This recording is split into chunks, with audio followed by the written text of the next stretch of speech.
に行くわけじゃない。あれが本当に生きてるかどうか確かめに行くんだ。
Then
Sometimes when you leave the theater, like with that feeling, like fuck, I missed it already, and you want to like watch it again. I wish I was in it. Yeah, it's kind of like that.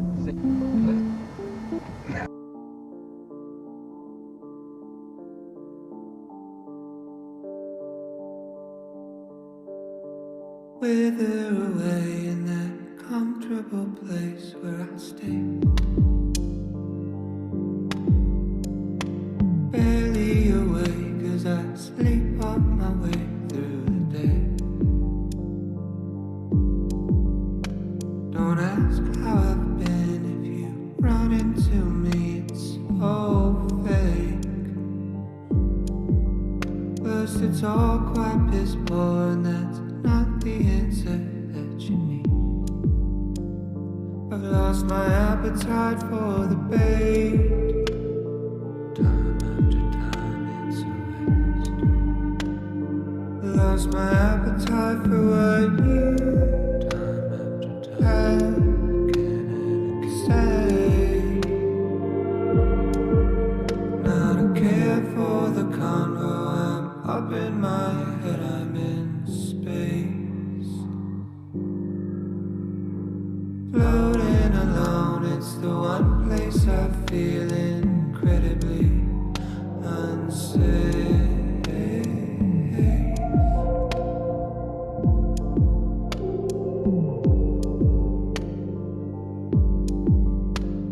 This heavy heart that beats in me will weigh me down a full 6 feet. If not these 750 milliliters, one for each of the secrets that I keep. Could you turn it down? Turn it down. It's all too loud. Too loud. Oh. June turned me into a shell. Inhale, God. 6 year exhale. Left a residual self. Scraps of compassion. Missing in action. No care for the convo. I'm in space. Floating alone, incredibly unsafe.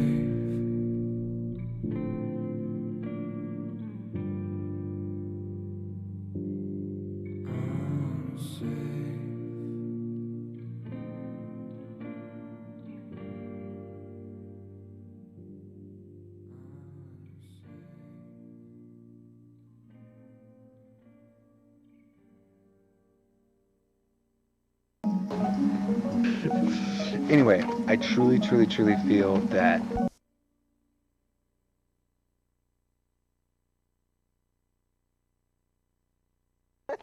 Damn it. oh, keep going. Anyway.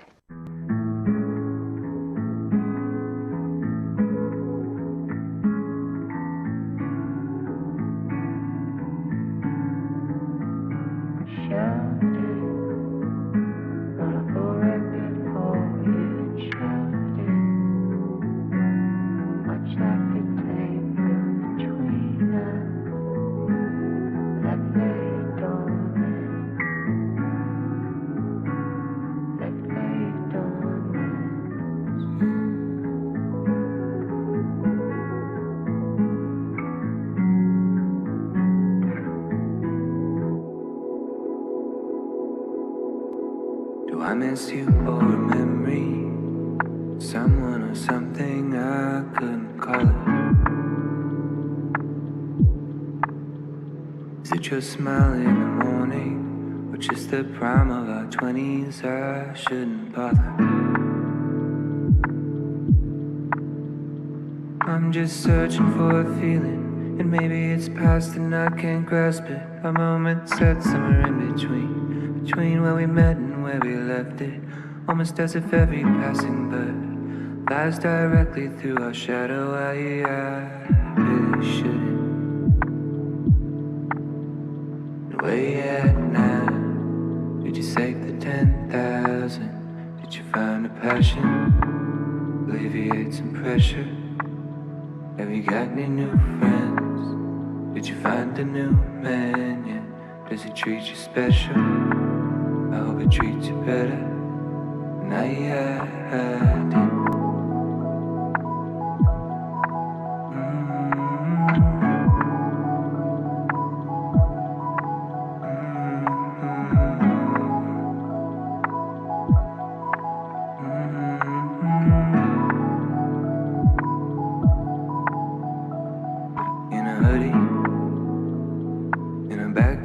Somewhere we were talking, and your eyes all sparkly, got me nervous, not a clue as to what it would be. Now you're leaving, a few years flew past you, and you worried, didn't quite work out just like you wanted. Now I'm packing your things in your car, and I'm still searching for that feeling. And maybe it's past and I can't grasp it. A moment set somewhere in between two moments I described it. And now that another bird has passed, I'm stuck thinking not of her but of you. I couldn't help it.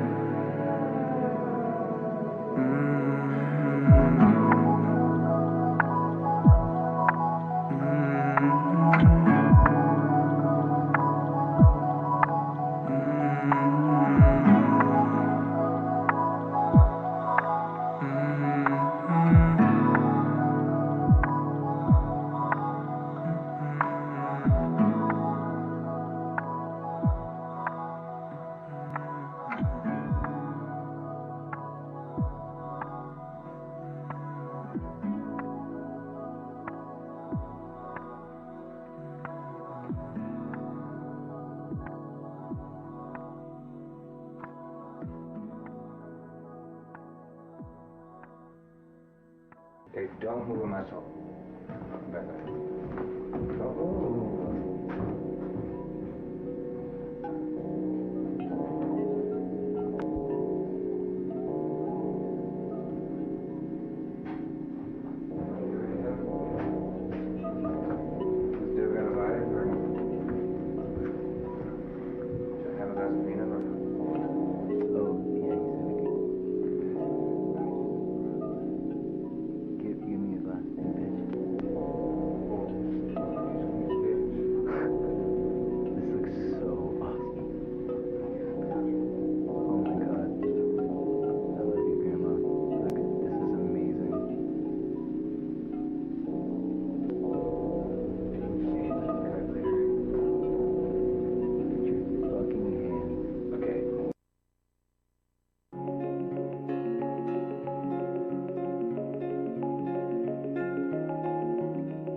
Meeting low, hanging low.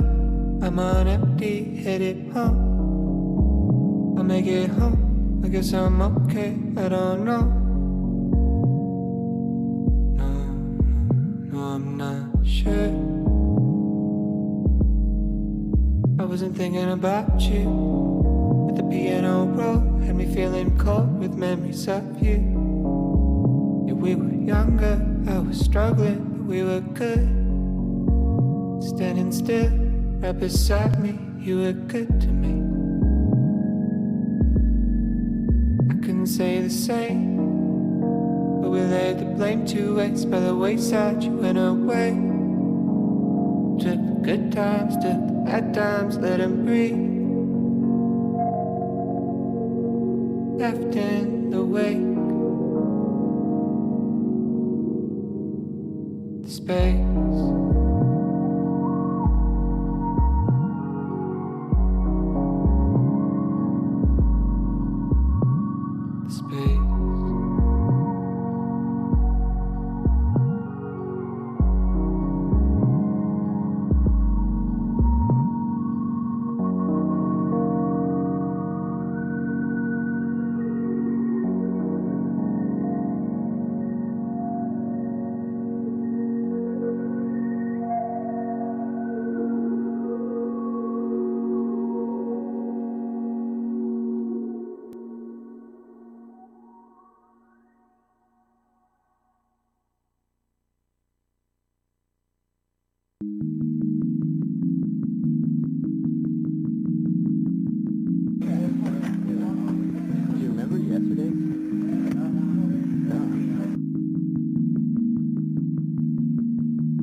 There's a question and an answer and a worry in the middle.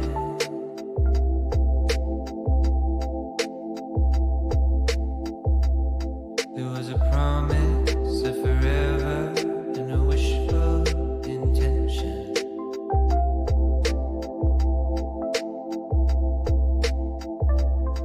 What a world it would be if we all made out like the books we read, all the films we see. It's a travesty.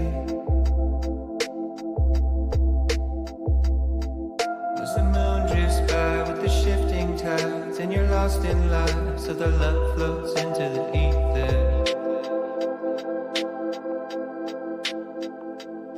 And there was something that you heard and heard, and despite your parents, you placed your bet on love.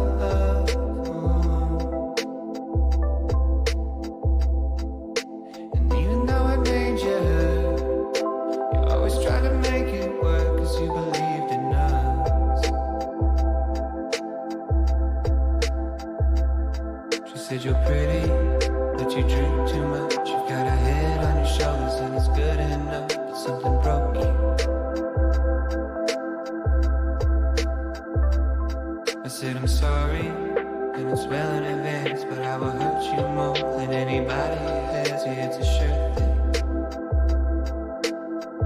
Oh, is it a sure thing? She said, I know that you didn't know back then, but getting all that you should know by now. Never was about the pain you held, not in the way that you shut me out, not in the way that you hate yourself, or all the ways that you let me know it was that you and I, we were on our way. Kind of feeling that was unexplained, and you still feel like it felt back then.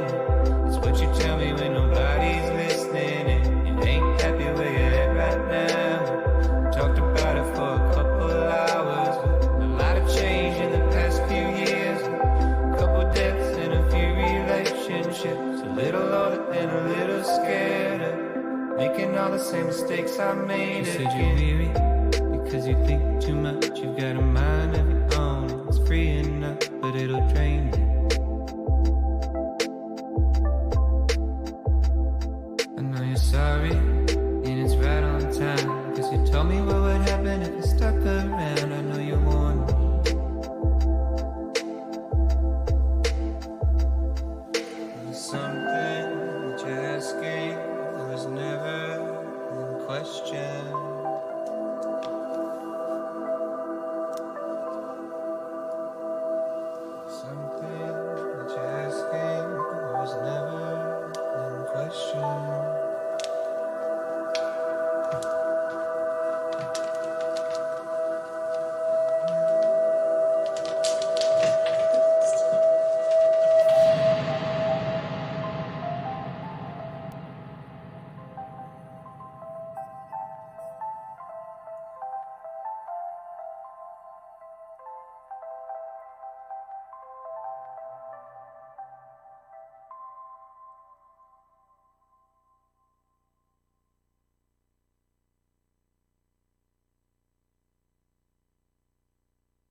Hello?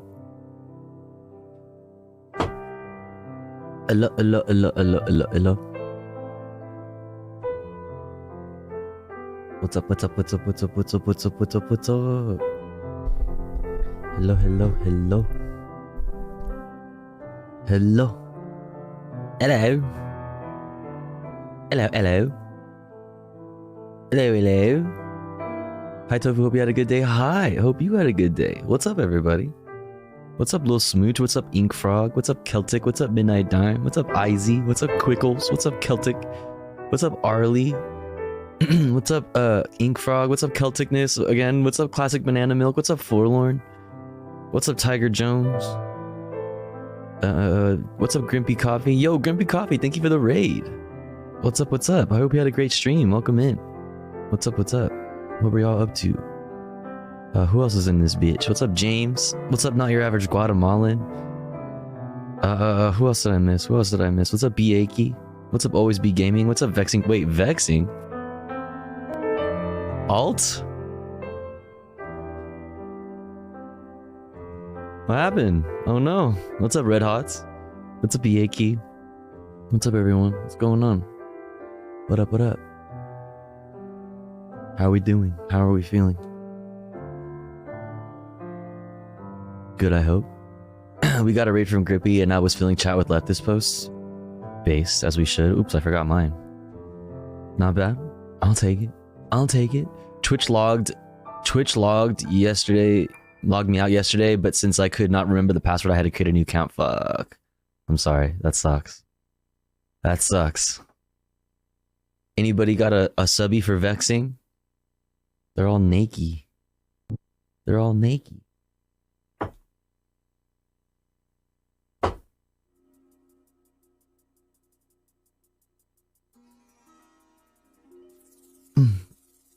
All right.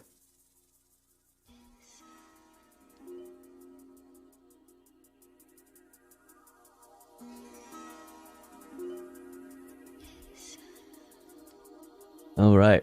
Ooh, this is still hot. What's your opinion on IP law in 2023? Haven't we talked about this? That was the pre-stream debate. I think in a perfect society, we would abolish IP. I think we would get rid of it. We don't need it. For what? You only need IP in a capitalist society, huh? Very hot. Based agrees with me and correct pilled. Hell yeah. Ooh, piping hot cup of inset beverage. Inset beverage. What's up, Schlock Don't?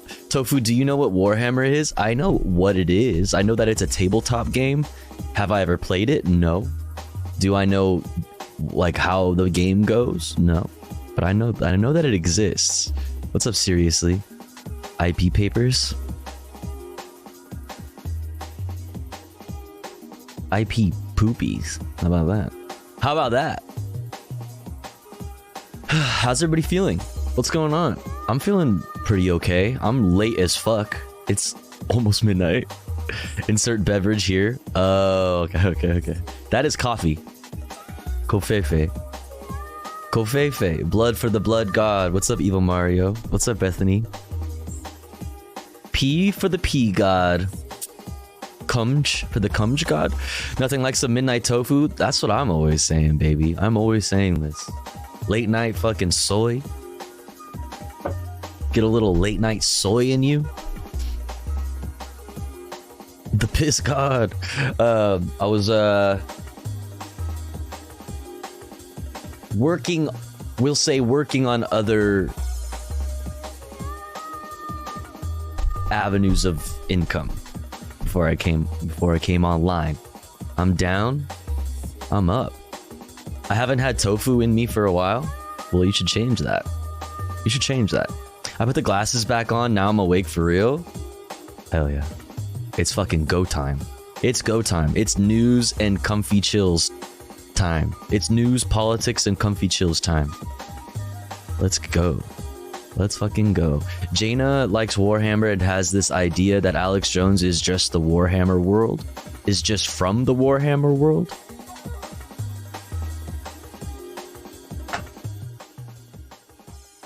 What do I do, Lord?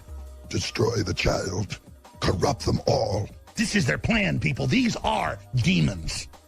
Just like the Bible says, it's basically an intergalactic invasion into this space through Right. people. I'm telling you, it's what all the ancients said. Right. It's what they warned of. It's what we're dealing with. Yeah. They're demons. They're demons. They're frickin' interdimensional invaders. Okay? Yeah, I'll just say it. interdimensional Make fun of me vampires. all you want on CNN or wherever, but everyone already innately knows this. These people are not frickin' humans. That's okay? true. He's right. Enron is a goddamn demon. Wait, what? Hold on. What do I do? He said, did he say Enron? Goddamn demon. Enron is a Okay, what the fuck was that? Is this like some heavy Warhammer lore that I do not understand?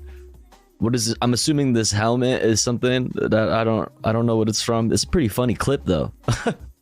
Regardless, oops. What's up, Garden Variety Cat Lady? Angron? Angron, what is that? Is that a name of a person? I get the gist. The Dagoth, the Dagoth you're on Joe Rogan memes are pretty good. Dagoth is that how you pronounce that? The fuck? Is that some Warhammer shit? The fuck? Gangron, these nuts, literally so true. What's up, Sarsec? I really want this coffee to fucking not be hot anymore. That's an awfully hot coffee pot. Should I take a sip? Probably not. That's not bad. We're good. We're good. We're good. Dagoth won't get off my YouTube recommended. What the fuck? What even is that? What the hell is even that? What's up, 3 Ghost? What's up, Evil Mario? What the hell is even that? Angothier did nothing wrong. Who the fuck is Dagoth? What the Angron Dagoth? Who the fuck? What's up, Treehouse Toppy? How's it going? Welcome in. Rejoice to God Almighty for this animated contest of liberty. Folks, I'm an expert. I'm a man. I'm a Canadian. I am a Christian. I'm for real. I'm a white bitch. guy. I'm a primitive. I'm like a raccoon in the garage. I basically am a fraud. I'm a patriot. I am 1776. I'm a liberal. Wait, that one's tight. Wait, that one was tight. I'm a patriot. I am 1776. I'm a liberal. I'm a liberal. That's exactly what they sound like. Clone of John Wayne and Elvis. I'm in a scientific matrix grid in the early phases of being inserted into an extermination system. My man needs to go to therapy for real, skis. Whew. Wonder what he's up to right now. You know what I mean? You ever just think about that? Like, wonder what he's doing like right now. You think he's just like fucking just chilling? You think he's just chilling, hanging out? Tag yourself, I'm the raccoon in the garage. I'm the liberal. Tofu was awarding a random chatter with cuteness. Type join to enter for your chance to be a cute chatter. Oh, that's cute. That's cute. So true. So true. So true. What's up, brown girl? I, a lib, do not sound like that. Wrong, you do. What's up, Gorbo? Hello, hello. Old like tofu? I am not old, Shalak. Don't. You fucking shut up. You fucking leave me alone, dude. You ageist. You. God, so problematic, man. So problematic, bro. All right, chat. Listen, it's Sunday, so it's a slow news day. Plus, it's late as fuck, so it's kind of slow news day. You don't got that much stuff, but that's okay because we have plenty of fun stuff to get into, which is gonna be great. It's gonna be wonderful. It's gonna be comfy. It's gonna be so lovely. It's gonna be great. But first, we have news, of course. The content must flow. Look, I won. What? Izzy won the giveaway. You can't do that. That's cheating, Izzy. That's cheating. What's up, Riot Vision? News time. Yeah, let's start off with what happened today in history. Today is March 26th. March 26th, 2023. 2023. Let's see what happened today in history.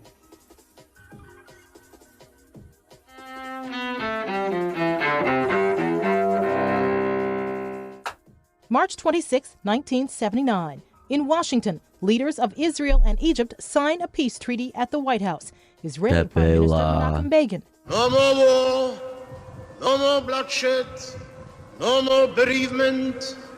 Peace unto you. Shalom. Salam forever. Egyptian President Anwar Sadat. It is a historic turning point of great significance for all peace-loving nations. 1997. Bodies of 39 members of the Heaven's Gate cult who had committed suicide are found inside a mansion in Rancho Santa Fe, California. Wait, that was the one where they had like blankets or something over themselves. Like what was that one? Metropolitans become the first U.S. team to win hockey's. The Kool-Aid one. They had like, didn't they have like special outfits and like, I don't want to look it up. They all cut. What? Yikes. Stanley Cup, beating the Montreal Canadiens. Canadians? Fucking lame. 4.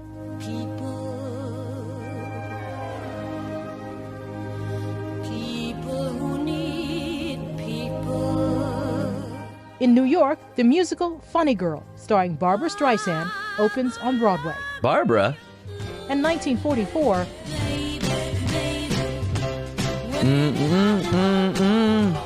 Diana Ross, lead singer of the 60s Motown group The Supremes, is born in Detroit. Today in history, March 26th, Carlotta Bradley, The Associated Press. Births aren't historical. Alright. Sup, you beautiful baby. It's time to get filled the fucking chat. It's time. Let's all go to heaven together. Mwah ha ha ha ha ha ha ha. Let's go. Let's do it. I'm down. What's up, Anarchist Tech Support? Alright. Why Billie Eilish and Harry Styles are going to get hurt? What? The UAW scandal. Whoa, labor news? And Oregon's mushrooms. Uh-oh. Ruh-roh. You beautiful bastards. Welcome back to the Philip DeFranco Show. Hope you had a fantastic Sunday. Also, friendly reminder, if you missed last week, Freestyle the News is now over on its dedicated channel, youtube.com/@ZTabani. There's a top link down below. Definitely check it out after today's show and go subscribe. But we got a lot to talk about today, so buckle up, make sure you're subscribed, and let's just jump into it. Fill this Starting with what the hell's happening. Fill it in yourself. Over the last few days, you may have seen there have been tons of headlines and TikToks of people sharing stories about wild fan behavior at concerts, with a number sparking debates about whether or not the behavior crosses a line. Starting with the example of this viral clip from a Billie Eilish concert where someone in the crowd was essentially trying to out-sing Billie.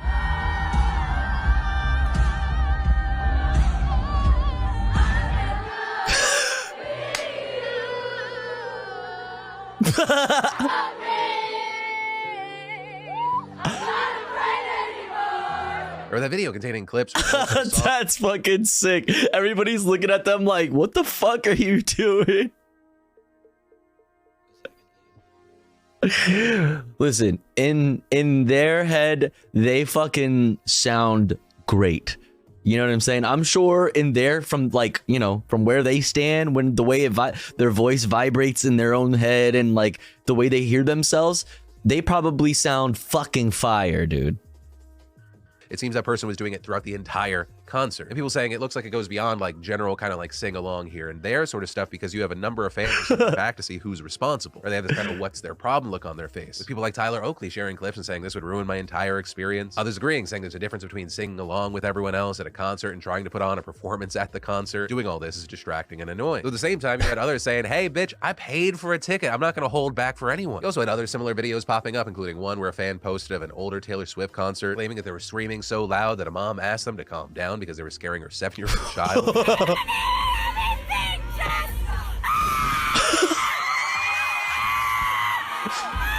people also there, but like, really one of the things that stood out the most, this is personally where it gets my attention, the conversation around what is appropriate when you're trying to get an artist's attention. And there, it starts with the age-old debate of, should you bring a sign and hold it up? Is that part of a concert, or are you just being a jerk who's blocking someone's view? And there, I learned that you do have artists like Harry Styles who actually sets time and shows for fans to hold those signs so we can read a few. Right, that way, people can do signs, but don't hold them up while he's singing so people can enjoy the show, which I think absolutely makes sense. But it brings us to the thing that is really, I'd say, pissed me off the most and why I even brought this up. What's going on with what appears to be a growing trend of throwing stuff at the musical artists that you're watching? To use Harry What do you mean Styles- growing trend?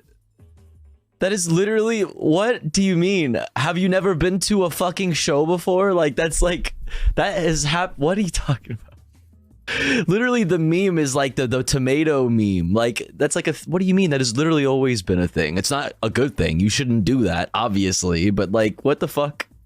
Example again, people have thrown Skittles in his eye. He's died. Okay, that's fucked up, dude. Yeah, like, don't do that. But obviously, it's not like the first time this has ever happened. Oh my god. Pairs of sunglasses. People have thrown phones at him. Three the chicken nugget.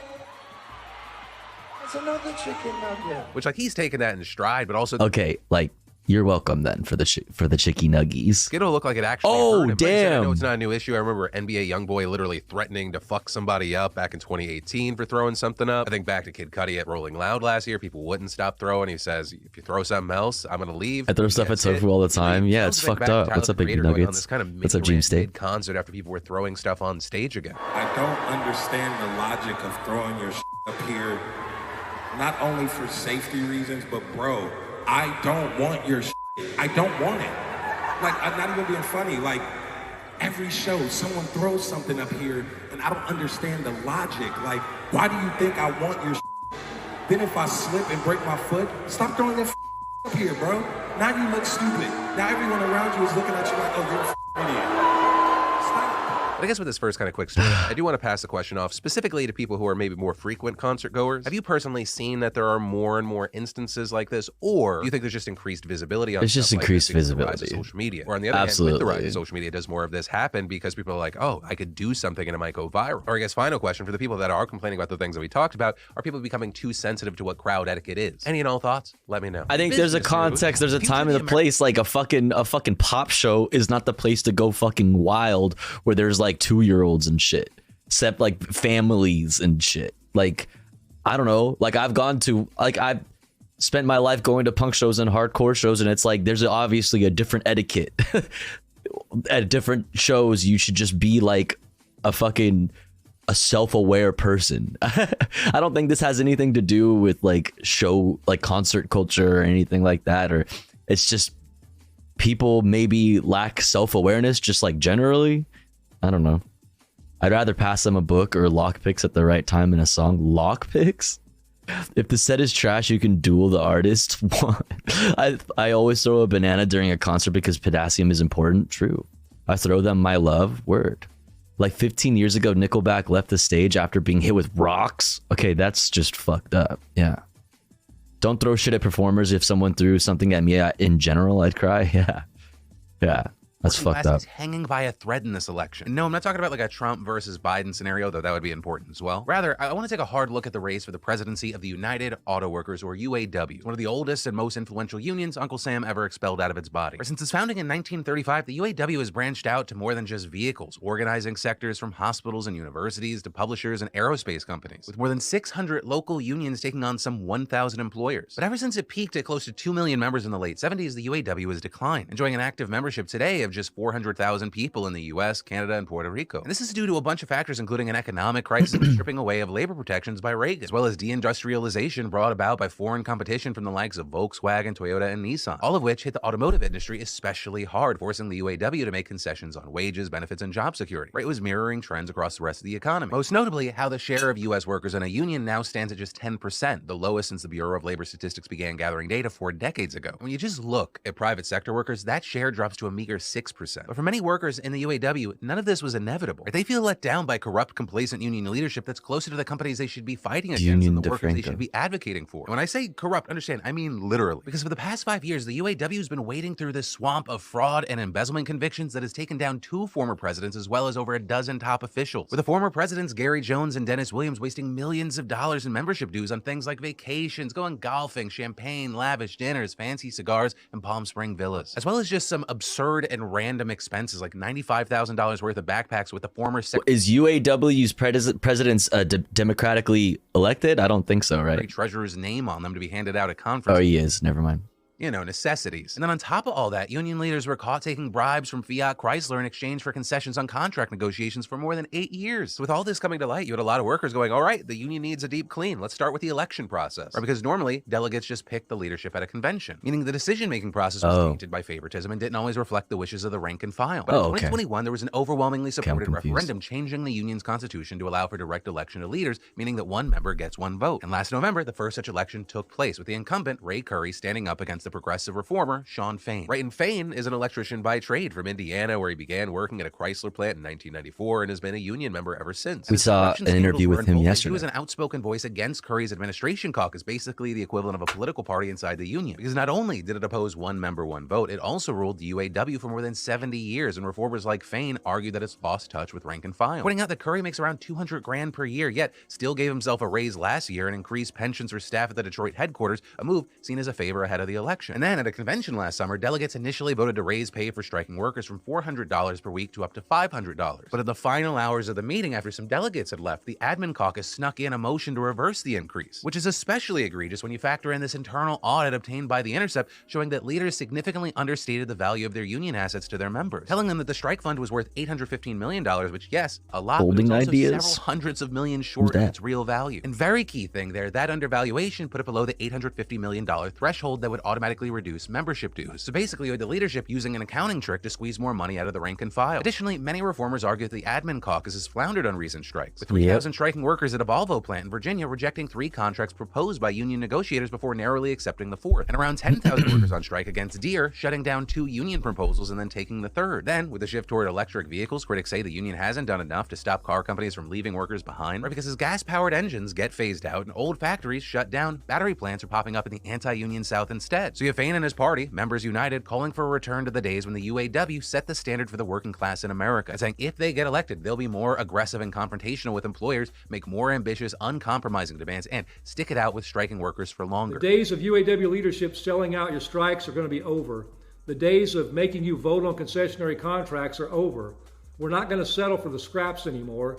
We're going to get back to setting the standard for the entire working class. And so what we saw is after the first round of voting wrapped up in November, Members United emerged with 2 national vice presidents, 3 regional directors, and a secretary-treasurer. Meaning if Fain gets elected, reformers will hold a majority on the 14-member international. Oh, we watched their NFT video. In history. Something that would be absolutely massive for progressive labor activists who not long ago took over another of America's most powerful unions. Stretch and hydrate. I got you. Teamsters. With a new leadership there taking a much more aggressive posture and organizing to combat consolidation and wage deflation in the transportation and shipping industry. So if the UAW follows suit, not only will this make a big splash in labor politics, but it'll also determine the union's position in upcoming negotiations, which is incredibly important because contract negotiations with the big 3 automakers, General Motors, Ford, and Chrysler, they're all scheduled for this summer. With all of that actually bringing us to the most recent news that all of this hinges on the race between Fain and Curry, where their contest went to a runoff vote, and the count for that started this month with Fain leading by 505 votes. But he hasn't won just yet because there's about 600 challenge ballots that need to be audited by an independent monitor, and that's still ongoing. So any day now, the final results are going to come out, and union members across North America are holding their breath in anticipation. And then, great news for gamers and anyone who knows one, Nexus.gg, the easiest way to get the game. Nope. The president of the United Auto Workers Union has been ousted in an election. The president, I thought this, I thought we covered something yesterday. Blah, blah, blah, from More Perfect Union about this guy. The challenger defeated the president of the United Auto Workers in a close election and vowed Saturday to take a more confrontational stance in negotiating with the big automakers. A court-appointed monitor declared challenger Shawn Fain the winner of over incumbent Ray Curry. Fain's slate of candidates, one controlled the big union, and as workers rejected most incumbents in the wake of a bribery and embezzlement scandal. It was the 372,000 member union's first direct election of its 14-member international executive board. Yeah, okay, so we did cover that yesterday. This seems weird that this is late, 14 hours ago. Guess that happens. I guess it happens. All right, so update. The reformer won, so that's Pog. Very fucking Pog and very based in fuck corruption and motherfuckers making the labor union, the labor movement and unions in general look bad. Because that's like the number one thing. Like when I talk to older people, like my parents, even for example, about unions, they always want to be like, oh, but there's like so much corruption in unions. And it's like, well, it's just like fucking, because fucking don't let the fucking, perfect be the enemy of the good type be. Shut the fucking, goddamn it. Well, that doesn't mean it's all bad. Yeah, sometimes people suck, but anyway. So this is Pog. It's Sunday. He needs to ration content. What's up, Ray K? I'm not going to be able to be here today, but also today a lot, but I wanted to stop by and say hello. Hope you're having a great stream. Yo. What's up, Ray K? Always good to see you. Thanks for stopping by and saying hi. What's up, Scraunched? What's up, Anjax? All right. Let's fucking take this on. Video. And then in political news, ladies and gentlemen, it is that time again. It is time to talk about drugs. And specifically, this is the second part of our series on psychedelic therapies. Right, in part 1, we did a deep dive into the science of these treatments. I'll also link to it down below. Oh, Spano Nano Channel. Thank you for 3 fucking streams hanging out. Dr. Matthew Johnson, a leading scientist in the field, who explained why psychedelic therapies like ketamine, MDMA, and psilocybin are so much more effective at actually helping people struggling with mental health issues. And among the many other powerful insights, Johnson really highlighted the thesis of the series that we're doing and why we're doing it. The American people and lawmakers are catching on to what science has shown us for many, many years. But as the federal government approves more therapies and an increasing number of states legalize them, Johnson highlighted the importance of ensuring safety. Right, while we have a ton of research showing how successful these drugs can be, they come from controlled studies with extensive screening, preparation, and follow-up care in line with very structured federal regulations. But when states legalize these therapeutic treatments, they have to create their own rules and regulations and design their own safety mechanisms. And that's an absolutely huge undertaking because all of this is very new. For example, on January 1st, Oregon officially became the first ever state to legalize the use of psilocybin, aka magic mushrooms, for therapeutic use. That after voters approved a ballot measure back in 2020. But services aren't yet being provided because all drugs are decriminalized also in Oregon, which is crazy. And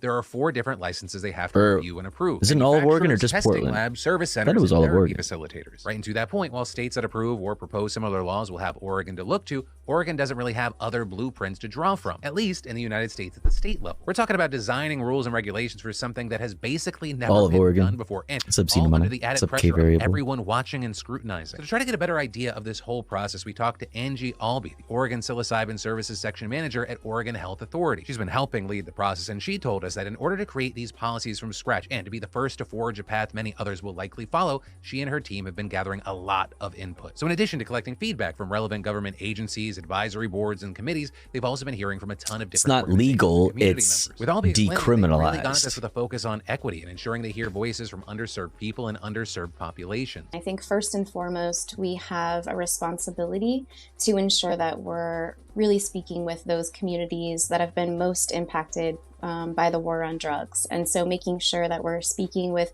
communities of color about, their experiences. And that intake has gone beyond public hearings and sessions. Albee's team has also met with various groups as they want to provide feedback and held community circles with members of the indigenous community and others who don't necessarily want to speak in a public setting. We really met with folks that had experience for centuries in practicing with psilocybin from all over the world, and also from those places where psilocybin is legal. I think that we've done a really great job at a robust rulemaking process where there hasn't been anything to draw from other than cannabis regulation, which is a very different policy structure than psilocybin services and the work that we're doing. And on that last point, while Albee says that looking at cannabis legalization has been helpful in some ways, it's also very different. Right? Cannabis laws are structured around drug policy and a dispensary model. You go into a dispensary, a guy named Greg with super red eyes sells you weed and you leave. By contrast, Oregon psilocybin law is centered on health policy, right? You go to a service center. Licensed professionals do intake and preparation, administer a regulated amount of psilocybin.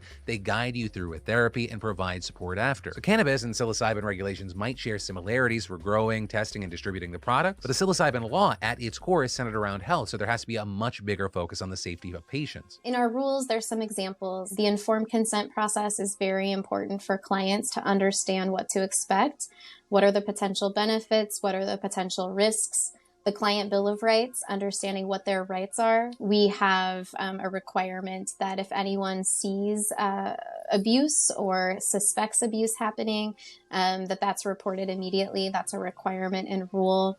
We Abuse, also have a transportation plan, so people are not going to be able to get behind the wheel of their car or operate heavy machinery after they leave an administration session. There's also safety and support planning considerations. We know that it's not just the psilocybin itself, but the preparation, the support during an administration session, and the support abuse. in the integration session. Using it a lot. One of our team's Got biggest it. priorities is ensuring there are safeguards. I mean, it makes sense to have something like some general thing, some general check on it for the normies to feel better. Maybe, I don't know. Whatever. I'm down bad for Mary Jane and corporate abolition. No, I don't think it's like that. Recreational purposes with the context of the rest of it. State. So in addition to setting requirements to ensure that the people facilitating the therapy do certain training and meet certain standards to get licensed, they're also required to go through criminal background checks. Though, Albee did know that there is an equity element there that makes it so that people with convictions aren't automatically disqualified, but can be assessed to see if their history is a risk or not. And those are just some examples, right? In addition to safety. Because the entire purpose of this law is to provide mental health services, there also has to be a big focus on people's ability to access care. And that includes both the physical ability to access services and the ability to afford them. But there are also some big hurdles there. In regards to physical access, Albee says that there's been backlash and resistance from local governments because of the stigma around psilocybin and the misconception that the law is going to be administered through the dispensary model like cannabis. Right, that dispensary model has prompted backlash from local governments, with some jurisdictions even responding by making zoning and land use laws more strict, so grow houses, testing labs, or centers are restricted from operating there. And some have actually even banned psilocybin operations outright. And on the note of affordability, because insurance won't cover these services, yeah, I don't know about all that. The big focuses has been on just decriminalize it. Barrier. As a condition of receiving a license, we are requiring that applicants provide a social equity plan, and they will be responsible for providing what their metrics are and how they're living up to those when they do. Affordability is a big issue, just like with all of the mental health care. More, but I think it's a great place to begin. Beyond that, Health Authority and its partners are also looking at ways to subsidize care and to help provide resources for people who want to become licensed but face cost. I support normalizing it, just examples. Just generally. As far as exactly when these services will be up and running, Albee says it's hard to say exactly because there are a ton of moving parts here. The licensing process is still underway, and each license has different requirements. Facilitators have to train and take exams, while labs, producers, and service centers have to have inspections and figure out zoning laws. But Albee says that she expects the services to kick off sometime later this year. I do think that by 2023, we will have doors opening, and hopefully by Q2 or Q3 of this year. And let me just make that clear, because this is a huge deal. The first ever legal psilocybin program in America will be up and running very soon. And Albee says that she hopes that Oregon's law will forge a path for other states that want to legalize psilocybin, especially when it comes to focusing on equity and structuring laws around health policy frameworks over drug policy frameworks. I do hope that any other states that are considering doing this work really learn a lot about how we center equity and the ways that certain communities have been most disproportionately impacted by the war on drugs and other policies related to centering a drug policy framework. We're trying to do really important work shifting from a drug policy framework rooted in the war on drugs to a health policy framework that really holds promise for healing and wellness and just overall health in Oregon. I also really hope that other states that are considering doing this work really acknowledge and honor all of the knowledge and experience that has existed in this unregulated space before legalization and for thousands of years, and also honoring indigenous communities and those tribal communities that have practiced cultural and ceremonial practices with psilocybin. But ultimately, that's where we are with this one. We're obviously got to keep our eyes to see what happens there. Also, make sure you subscribe so you don't miss out, because for the next part of this series, we're going to be taking a look at the business side of things, and specifically focus on what it looks like to actually provide these kinds of services. And that's where today's show is going to end. Of course, whether it be this last story or anything I talked about today, I'd love to know your thoughts on whatever mattered most to you. Also, before you leave the tubes of you, check out that brand new banger from Zed to Bonnie, Freestyle in the News. Link there or down below. But as shut up. All right, that's enough. That's enough from you, Philip. Next up, quick news wrap from PBS. News wrap. Good evening, I'm John Yang. It Hello. was another day of unsettled weather in the southeast, even as residents and rescue teams in Mississippi comb through what's left of flattened homes and buildings. President Biden declared a major disaster across the stretch of the Mississippi Delta that was ravaged by a deadly tornado late Jesus Friday. fucking That adds Christ, federal dude. funds to the rebuilding effort. At least 25 people were killed in Mississippi, dozens more were injured, and hundreds displaced God as the damn. storm ripped through several towns. Overnight in Georgia. What is storm that thing? What was that thing? displaced as the storm ripped What is through several this? towns. Overnight in It's like a fucking, like a tower. This dude. Georgia, storms destroyed entire city Like a tower blocks. or some shit? Severe thunderstorm watches are still in effect in parts of the region. Former President Trump gave his first public remarks about a possible indictment in a New York case centering on hush money payments to several women. At his first Windmill 2024 propellers? campaign rally last night in Waco, Texas, Mr. Trump said it's all just politics. The new weapon being used by out-of-control, unhinged Democrats to cheat on an election is criminally investigating a candidate. They couldn't get it done in Washington, so they said, let's use local offices. The Manhattan grand jury hearing Trump's case is expected to reconvene this week. If indicted, Mr. Trump would be the first former Needs a president RICO ever law. to be charged with a crime. A fourth person Number is dying one, as the number result one. of an explosion on Friday. They that say a leveled fourth? A fourth person has died as the result of an explosion on Friday that leveled a chocolate factory outside Philadelphia. 3 people are still missing. A weather camera in West Reading captured the blast at the R.M. Palmer plant. Investigators are Oh still my trying God. to determine the cause. What the fuck? Philadelphia, 3 people are still missing. A weather camera in West Reading captured the blast Bro, at that the is a- R.M. Palmer plant. Investigators are still trying to determine the cause. Israeli Prime Minister Benjamin Netanyahu fired That was like a Defense fucking. Minister That was like a fucking cruise missile. What the fuck? Yoav Gallant today, one day after Gallant called on Netanyahu to delay his contentious plan to overhaul the justice system. The plan has set off mass protests, unrest in the military, and now cracks in the fragile governing coalition. Following today's announcement, protesters returned to the streets, including near Netanyahu's own home in Jerusalem. The Israeli parliament is preparing for a vote on the proposal early next week. President Biden is looking for a new person to lead the Federal Aviation Administration. His previous nominee, Philip Washington, has withdrawn from consideration after critics questioned his qualifications. He's currently head of Denver's airport. The FAA I hasn't nominate had a Austin Senate-confirmed Show. administrator for nearly a year now, as commercial aviation has been plagued Professional with close pilot. calls, IT malfunctions, and delays and cancellations. Still to come on PBS News Weekend, why are there so few black male teachers in American classrooms? All right, that's enough from you all. That's enough from you all, okay? Okay? All right, we're going to check out some news, some more Palestine news, or more Israel and Palestine news, and Yemen news.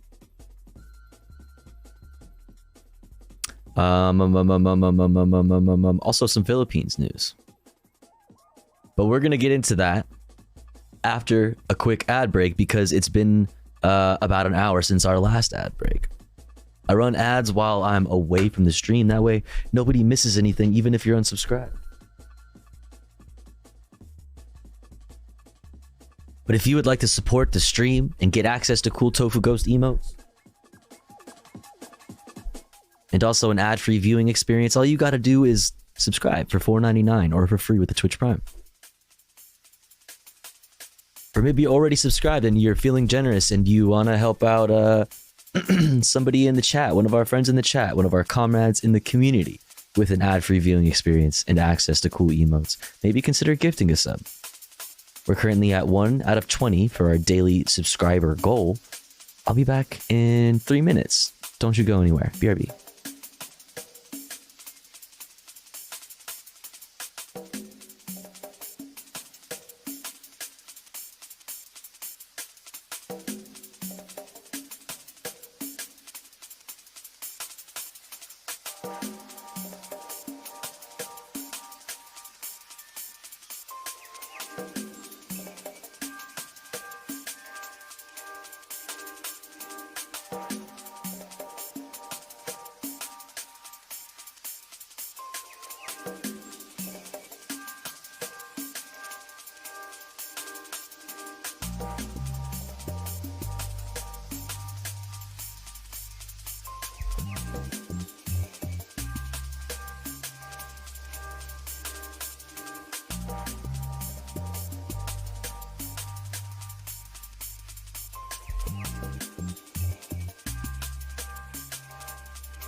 Okie dokie.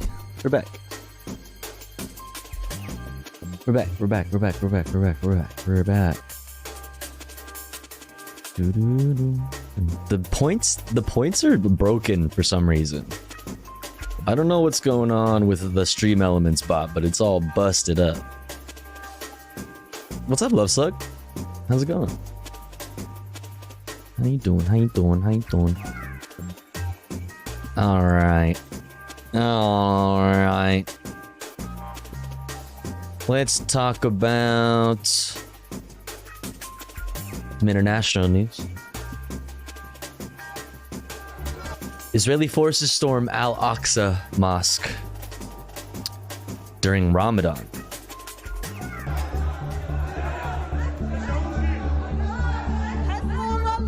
Israeli forces stormed Islam's third holiest site on the third day of Ramadan and arrested a number of worshippers accused of barricading themselves inside the mosque after prayers had ended. Israeli forces came and requested that we should all leave or they will arrest who stays.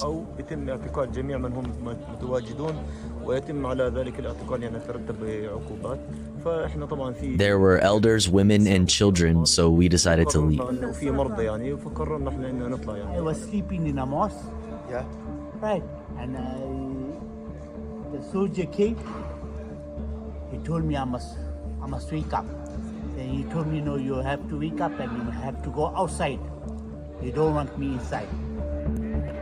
Muslims devote themselves to worship by staying at mosques during Ramadan, a practice called itikaf.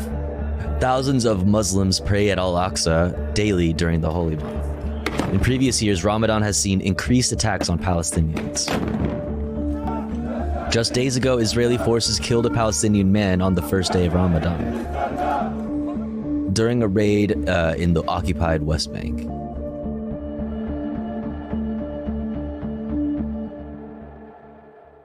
Not very poggers. Not very poggers. All right. 8 years of Yemen war. Humanitarian crisis worsening. Check it out. Shema was only 6 when she lost her leg, injured in the early years of a war that's been fought for most of her young life. I was playing with a boy, and while we were walking, the shell hit us. I didn't feel anything until the next day when I found myself in the hospital. I tried to reach for my leg, and I asked my father, "Where is my leg?" He told me that I'd been injured. So I asked him, "So from today onwards, I will live without a leg?" But Shema was lucky. The child next door she had been playing with was killed. Her father encouraged her to focus on what remained, not what was lost. Ali Ahmed complains that aid groups often overlook parts of Yemen. Some organizations do not include this area in their aid handouts at all.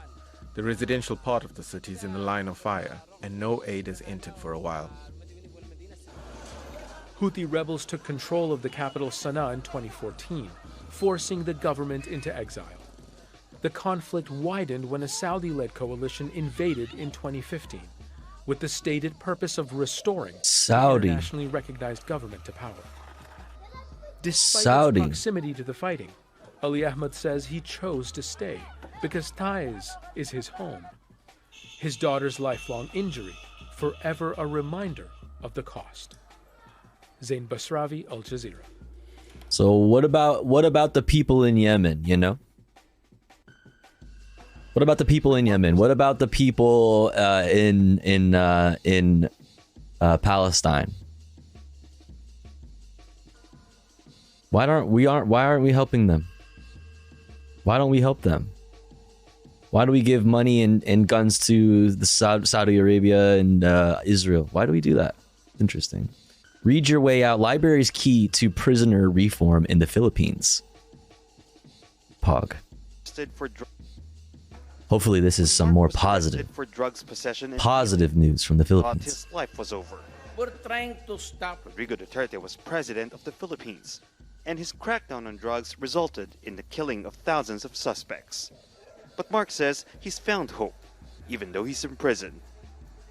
We have given the opportunity to continue our studies. We can't reveal Mark's identity as his case is still in court, along with dozens of other detainees he's studying for a college degree in a building next to his cell. It was built in 2017 with the help of a non-profit organization during the height of the so-called war on drugs. What's up, Pataking? Duterte's What's up, Luke? hometown, Davao City.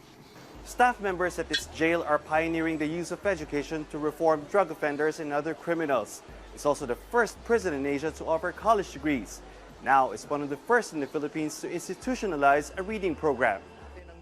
President Ferdinand Marcos Good Jr. shit. has taken an alternative A positive approach to thing. narcotics crime. A positive, you know, move towards, you know, something better. Yo, bipedal humanoid.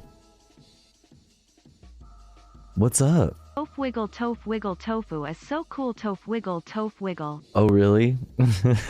Thank you for 7 months, bipedal humanoid. I appreciate it. Thank you, thank you. Thank you so much. Thank you, thank you, thank you. I hope you're having a great day. Welcome in. Tof wiggle, tof wiggle, tof wiggle. Thank you for 7 months. Together with the United Nations, his government plans to install more libraries like this in at least a dozen more detention centers.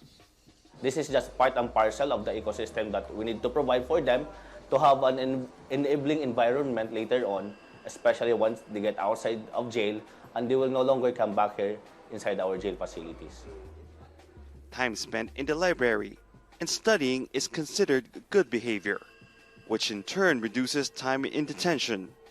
Philippine jails are overcrowded by nearly 400%. Jesus fucking Christ. Human rights What in the fuck is this, dude? by nearly What the fuck is this? Holy shit, dog. 100%. Human rights advocates welcome the education initiative, but insist Duterte be held accountable. There's no way you can approach the drug problem in the Philippines in a humane and human rights way without taking into account accountability for past abuses, and particularly in the past 7 years. To that end, they have been urging the government to submit to an investigation by the International Criminal Court. Jesus, Al Justice Jazeera. Secretary is defiant. You use the due process here, the legal process here. You're going to take over our justice system. None of the local drugs cases being prosecuted or investigated, however, have implicated Duterte. Jesus, bro. Victims' families say it shows they can't count on Philippine courts to Oh deliver my god, they show a whole bunch of shit on this Al one. My Jazeera, god. Davao City, southern Philippines. Fuck. That was... Damn.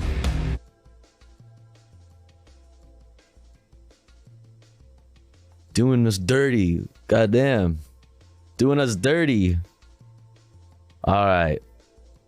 Now we gotta get done even more dirty, dude. We need to check out what's up with Dan Bongino. I wanna be at the RNC. I wanna sit next to Dan Bongino. Dude, we gotta check out what Dan Bongino's talking about. He's hanging out with a Navy SEAL, and this Navy SEAL is warning about socialism. All of the socialism that's going on in America. You know this is gonna be great. We gotta check in with what our fucking good friends over at Fox News are talking about. So let's give it a fucking whirl. Let's give it a go.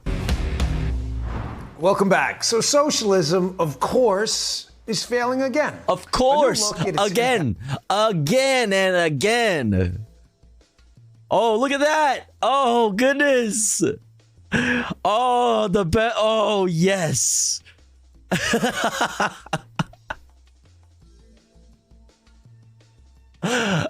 Yes. Venezuela. It's so fucking stupid, dog. On Venezuela shows years of promises, to fix inequality, and hyperinflation is now making inequality worse, putting people in poverty and starving them to death where they're probably eating squirrels. Okay. Probably eating squirrels. Well, how did that happen? What do you think? Do you think there was any like outside factors outside of Vuvuzela that maybe had anything to do with this? Do you think maybe there was any other factors that had what do you think? Let's talk about it. The haves and have-nots they claim to be solving. Yet the dopey left still wants more socialism. My next guest escaped Soviet-occupied Poland, and members of his family were tortured for refusing to cooperate with the socialist regime. Members of still wants more socialism. My next guest escaped Soviet-occupied Poland, and members of his family were tortured for refusing to cooperate with the socialist regime. He escaped socialist Poland? And what's the details behind Poland, and members of his family were tortured for refusing to cooperate with the socialist regime. He's also the author of a book, Disclosure, I had a role in publishing, The Pledge to America. I need to know the deets. His journey from political prisoner to U.S. Navy SEAL. Let's Real go, American baby. Hero here, folks. Thomas Drago, Desarian Drago. Thanks again for joining Real us. American hero here, folks. So you escaped socialism. You looked its evil in the face, Drago, and came here to serve in our military heroically. What's your warning to Americans who want to import this garbage over here? Yeah, good. Like, why were your parents tortured by the socialists in Poland? That's what I was saying. Like, let's talk about the deets. Well, I need some deets. Who were your parents? Well, the first thing I think we need to remember that from booming economy and energy independence within 2 years, we are begging tyrants for oil. We have empty shelves in our grocery stores, and people are struggling to pay for food and gas at the same time. This is the best example. Venezuela is another example. And what is happening in Venezuela right now is a normal progression of socialist failed state. It happens. What Maduro is trying to do right now is normalize the failed economy. It is called desensitization. And it is well-known term and technique to people who lived in socialist state, but it's fairly new in America and poorly understood by our citizens who did not experience socialism. Let's hope they never will. Drago, I'm trying to look up I'm sorry, I should be responding to what the fucking they're saying, but I'm trying to look up more about this guy. Thomas Drago. I want to know who his parents are. Who is Thomas Drago Zirian in Unfiltered Fox? Retired. Who is this guy? I need to know more about this guy. Something smells.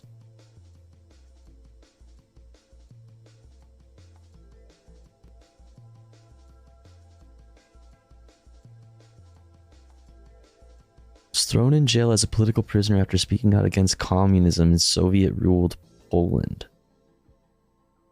Oh, damn, he's been on the show before.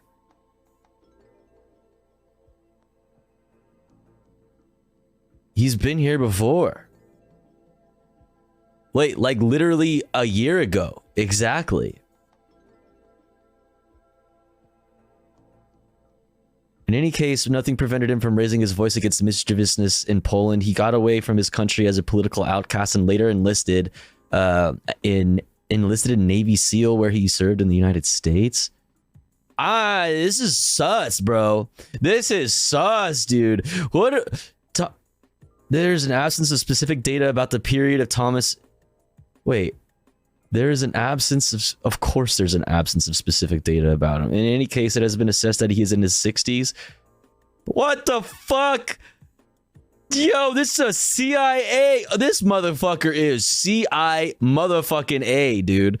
His Berlin Divider was not yet fallen. Zirian's significant other is Rachel. I don't fucking know whose wife. I want to know who his parents were.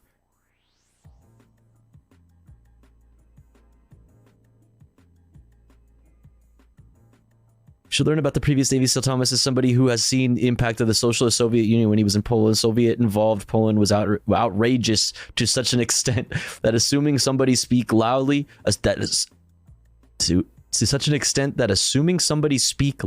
against the foundation, they would meet with outcomes. Okay, is this like weird translation? I don't fucking know what's going on with this guy, but he is definitely sus as fuck. And he's fucking ripped. What the fuck?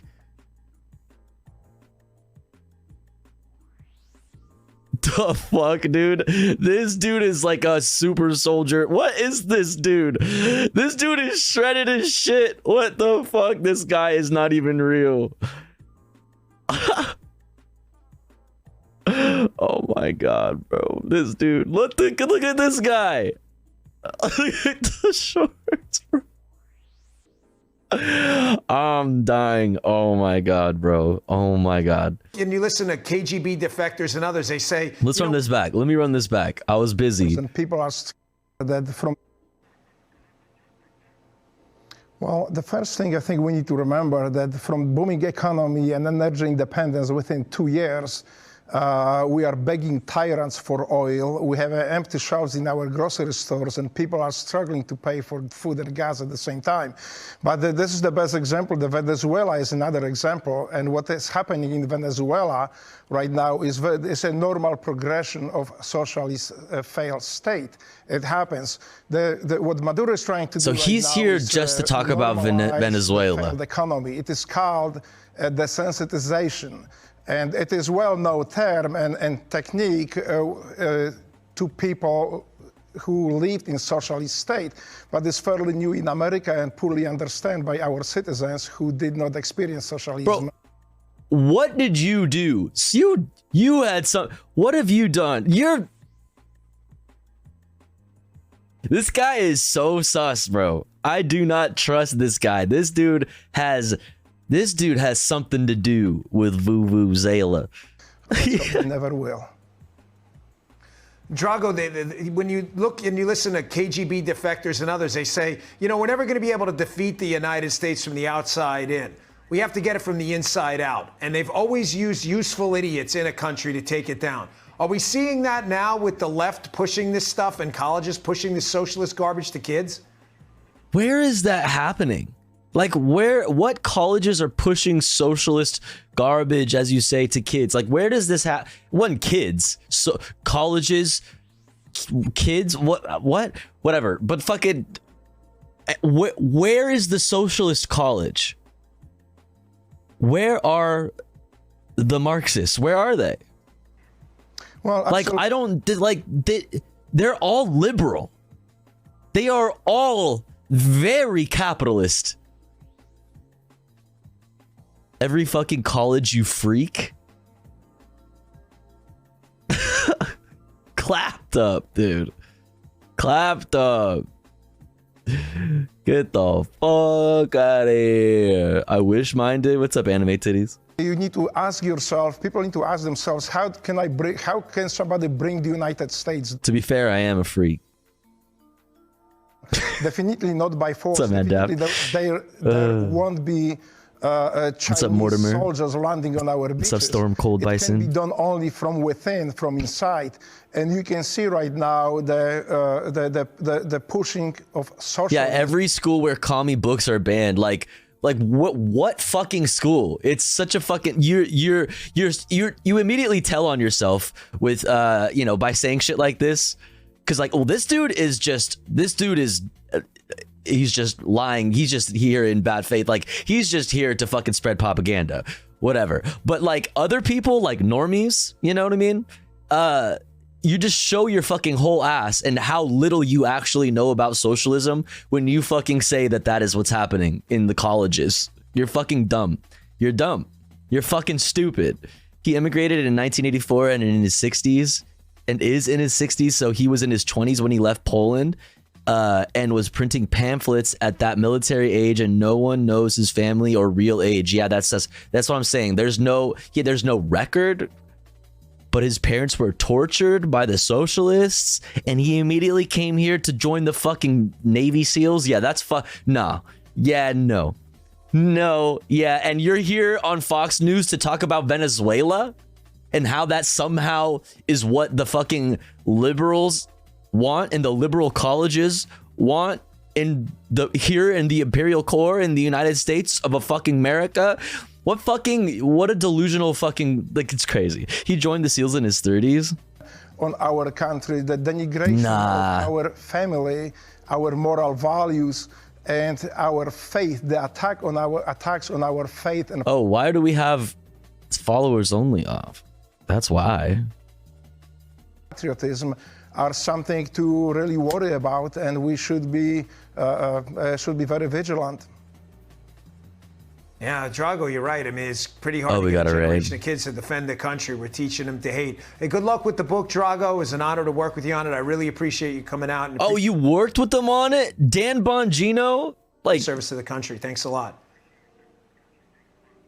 Thanks. Thank you. It's an honor to be on your show. Hey, Sean Hannity. Shut the fuck up, dude. This is so fucking sus. So fucking sus. So fucking sus. Holy fuck. All right, surge of anti-trans bills having horrific real-life consequences. What? What? Real-life consequences? What?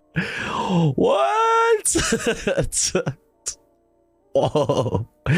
Why do you let this forlord dude? Forlorn is not a dude, one, and also they just because they don't agree, just because they're Libby, doesn't mean they can't hang out in here. You know what I mean? Like we can like disagree with each other and like still be chill. You know what I mean? It's not a big deal. It's not a big deal. You know?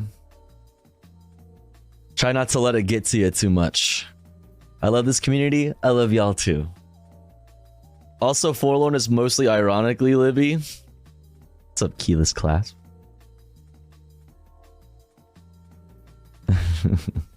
Let's try not to let it get to you, you know? It's all good. It's all good. Anyways, surge of anti-trans bills having horrific real-life consequences? That's fucking crazy. To one of my friends recently. Also, and they had just lost a friend. A horrible thing happened with their friend in Wyoming. They had just came out as trans to their father. The father ended up murdering the whole family as well as killing himself. And, What? My friend was, disheartened obviously about this. Wait. What? Wait, I'm sorry. That was hardcore, but I don't really understand what just happened. What? I gotta run it back. I was talking to one of my friends recently, and they had just lost a friend. A horrible thing happened with their friend in Wyoming. They had just came out as trans to their father. The father ended up murdering the whole family as well as killing himself.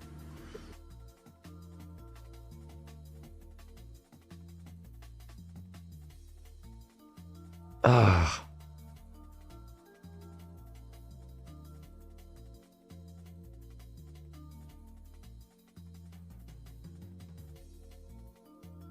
Jesus fucking Christ. And my friend was, disheartened obviously about this, but at the same time was like absolutely angry about it. And I can completely understand. I was upset about it too. I was like, how can somebody get to the point of hatred so far that they could do something like that?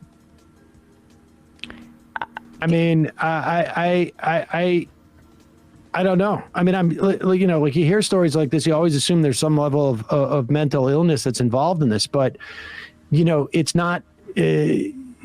There's no way to know. But even if it was, none of that's going to happen unless there is a society that's basically saying the worst thing that could possibly happen to you as a parent is that your child is not the ultimately decides that they're not the gender they were assigned at birth. I mean, it's just an incredible amount of hatred. I mean, the willingness, the ability to apply like such violence to in reaction to like whatever your views are or whatever the fuck on like trans people. Yeah, that's definitely that's mental illness. Yeah. And it's also not just speaking to that individual, right? You're creating that hate throughout the society and the social people are unwell, and it makes it that much worse.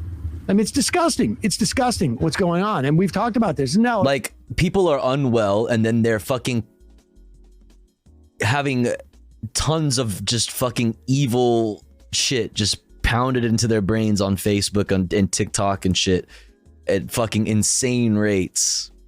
On Fox News, just pumping fucking bullshit into their brains, and people are already unwell. Like, man.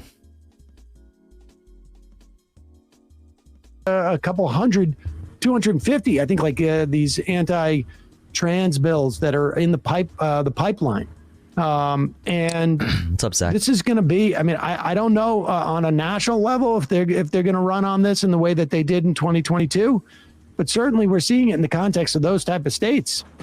I mean, I made this point yesterday with Professor Cowie.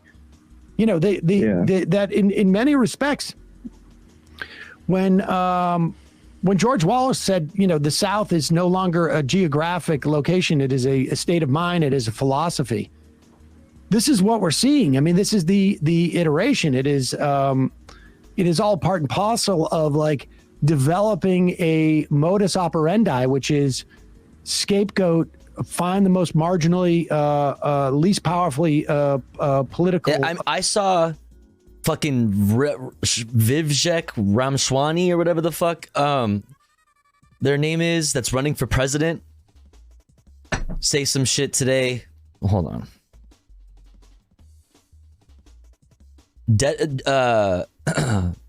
Promising to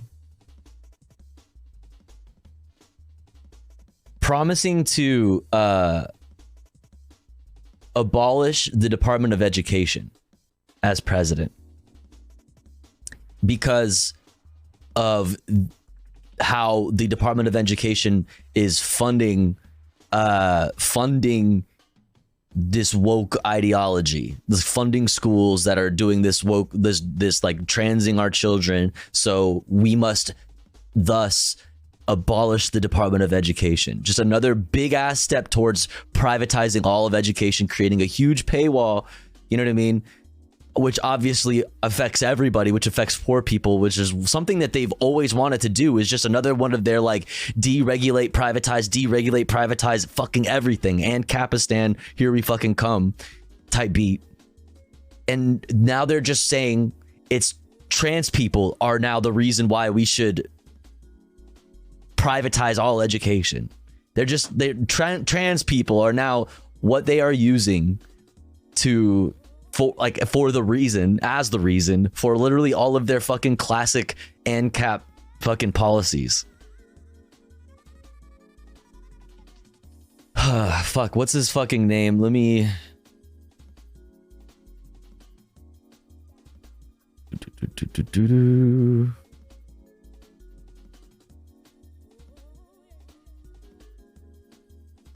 Vivek Ramaswamy. Okay, here. Yeah, this tweet right here. I have committed to shutting down the U.S. Department of Education, which uses federal funds as a cudgel to force local schools to adopt toxic race and gender ideology. I will end it without apology. We need more governors brave enough to do their part too. Well done, like this governor. Governor Bashir's politically driven veto of SB 150 is insanity. As a mother and grandmother, I think the fact that we're having this conversation is insanity. This movement across the nation to impose radical gender ideology on our kids instead of improving reading, writing, and math skills is wrong. We should not allow children to be subjected to these life-changing, irreversible surgeries and drugs.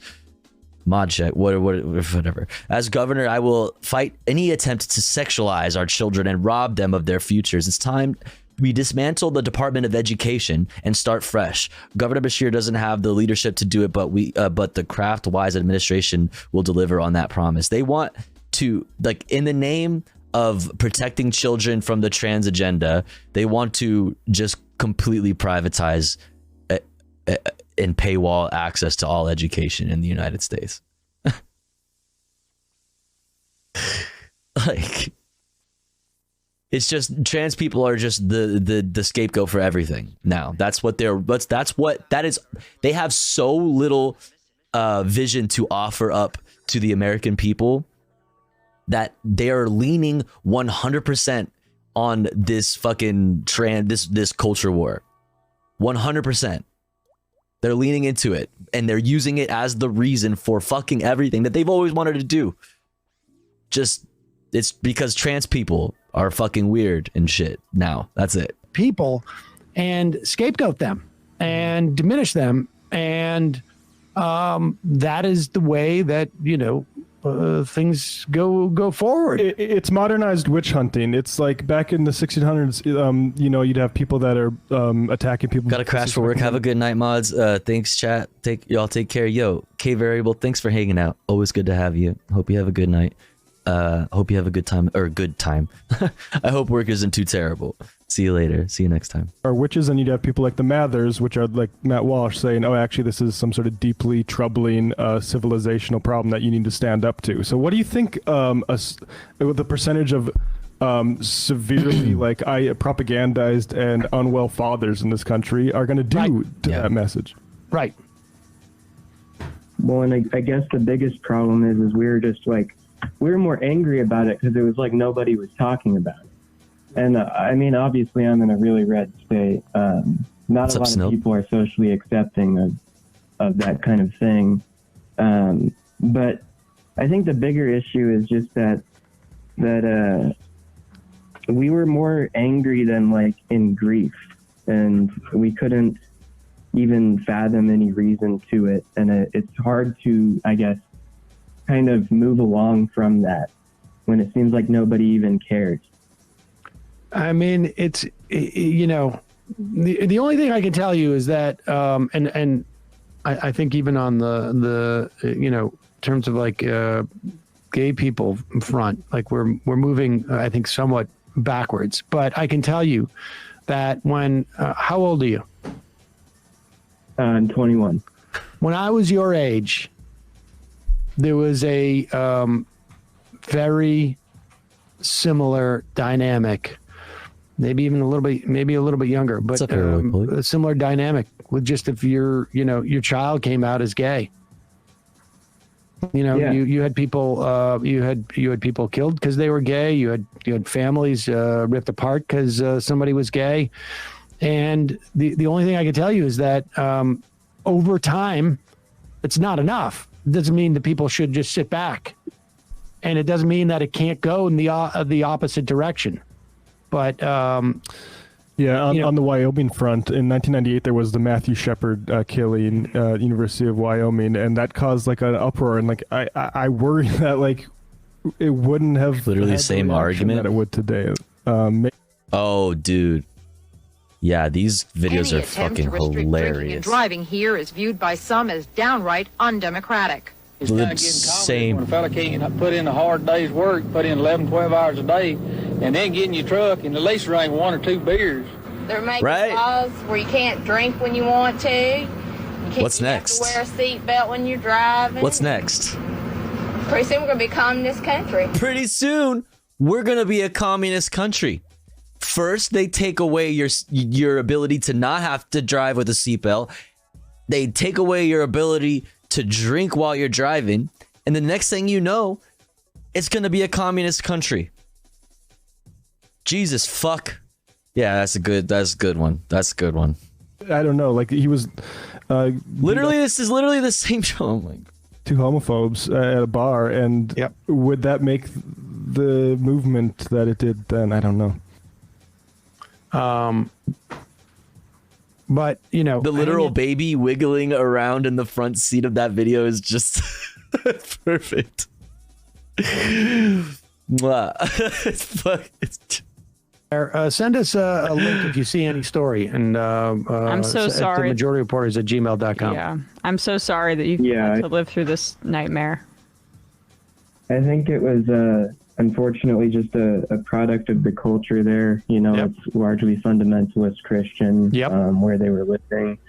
And I think that it's very difficult to talk to people that kind of have this foundation in them to the point where it's innate hatred that you can't even talk to them or reason with anybody like that, it seems. Yeah, I tend to agree for the most part. We've talked about it a ton. It's at a certain point, it becomes not even worth it to like try to actually debate these people. It's just at a certain point, you just have to disregard them as fucking stupid fucking idiots and call them stupid fucking idiots in public to their faces. Tell them that they're stupid. Make fun of them because it is stupid. Like you can't, it is fucking stupid. And trying to reason with them, trying to debate them with all of the facts that we do in fact have on our side doesn't work and is not the point because it's not, it is, they are using whatever argument is available to them, whether or not we have all of the fucking facts and fucking arguments to undo it all. Doesn't matter. They are just using whatever arguments they have available to them at the time that they think is, you know, the best, most popular sentiment, and they run with it. They run with it. They're fucking doing the long game. They are willing to get little baby steps at a time. They're willing. So just call them fucking stupid. Yeah, never debate trans existence. It's not up for debate. Exactly. Playing chess with a pigeon. Tell them you fucked their dad and move on real. This is driven by hydrate. I got you. Religious fundamentalism. And there's really only one way to deal with it. To beat them politically. Yeah. And we just have to like do things like we're seeing in Nebraska with the, you know, just using whatever rules you have to play the fucking political game better than them and just stop them from fucking doing this shit. And also do fucking direct mutual aid whenever you fucking can too. Reach out and help somebody if you have the ability to do so. It's like we have to just directly stop them or stop, prevent, and provide aid wherever shit is, you know, shit does happen. Chuds don't hold themselves to any honesty, integrity, or any honor of any kind. There is no ideology, just a fucking vague idea of a fucking pure society. And some vague religious shit. That's it. Debate bro bullshit is just blood sport. Yeah. I mean, there's a time for entertainment and whatever, you know, but yeah. Yep, politically. I mean, yeah, like, yes, we need to do whatever. We need to see more people doing like what they are doing, like the Democrats are doing in Nebraska. I can't talk right now. And just directly preventing people from getting anything done if they want to pass anti-trans and anti-LGBT bills. What this? Babylon B? Oh no. Why don't I follow them? I thought I already followed them. Democrats vow to arrest as many political opponents as it takes to defeat fascism. Yeah, I was gonna say, yeah, okay. I was gonna say, I fucking wish, dude. God, that would be like, bro.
is anybody really like arguing that in some way We had that focusing a on few months economic ago. issues would in some way, help material conditions? help this dynamic? I mean, yes, I think statistically speaking, if you're trans in this country, you are more than likely under incredible financial duress.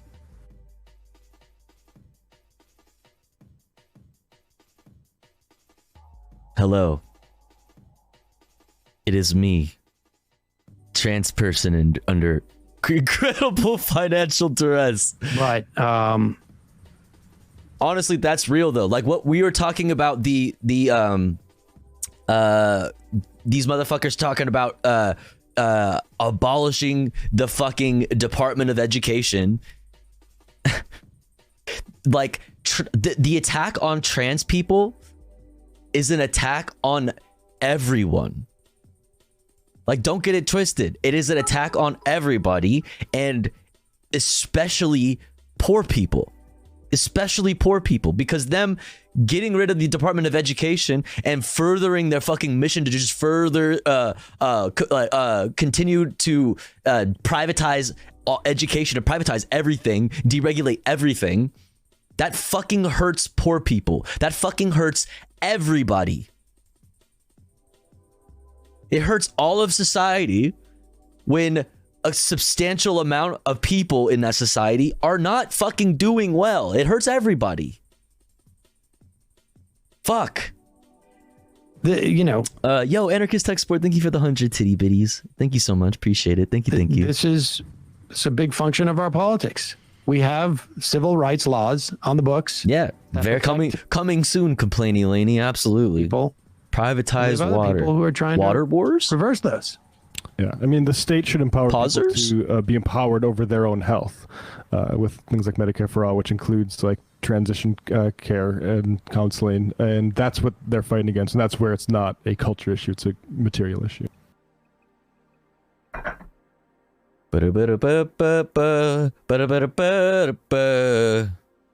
Spoody-booty-boopy-doo. Fuck you. God damn it. God damn it. COD 4K not being a lib? Wait, what?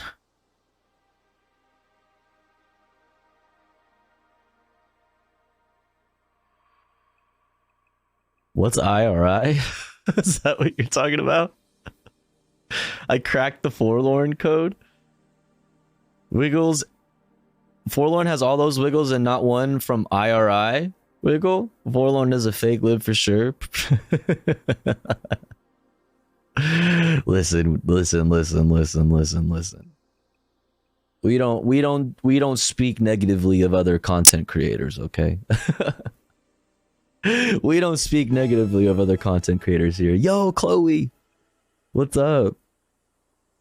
Tofu poggers. Indeed. Tofu poggers forever. Thank you so much for 8 months, Chloe. I appreciate that. Thank you. Thank you so much. Unless they're VTubers, nah, we love our VTuber friends. Especially the Love Slug. Everybody go follow Chloe and also the Love Slug. Go follow. Thank you so much, Chloe. That's a real royal we got there. That's a real royal we got there. Huh? We even like Slug. True. VTubers are people too. Whoa. Let's not get crazy now. Let's not get crazy now. What is this? I made an edit? Bro.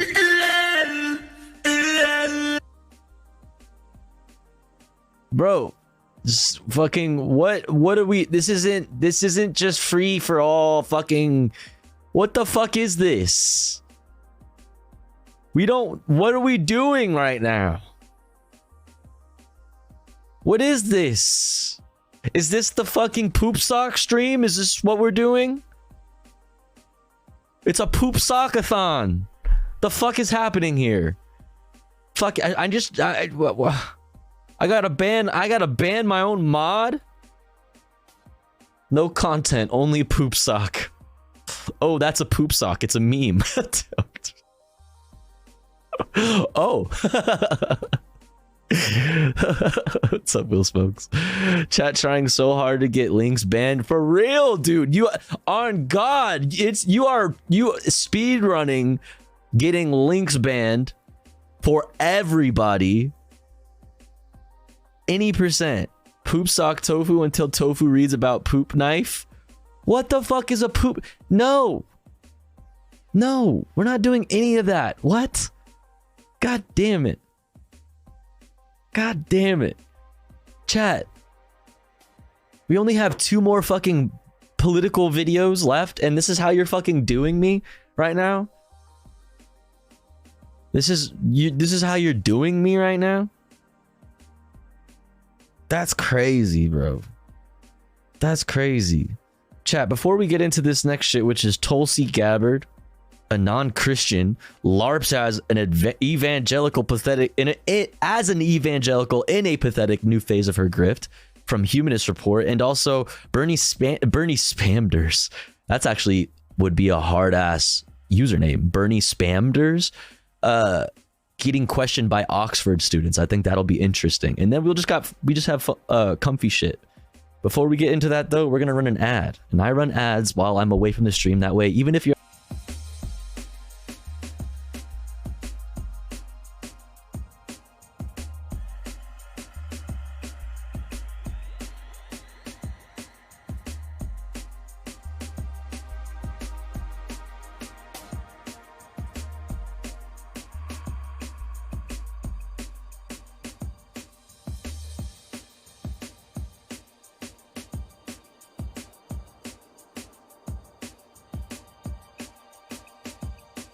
all right, we're back. We're back. Do. I ain't trusting none of you motherfuckers with links no more. The fuck? Hell no. I ain't clicking that shit. Fuck no. Alright, Tulsi Gabbard, a non-Christian, LARPs as an evangelical in pathetic new phase of her grift. Let's check it out.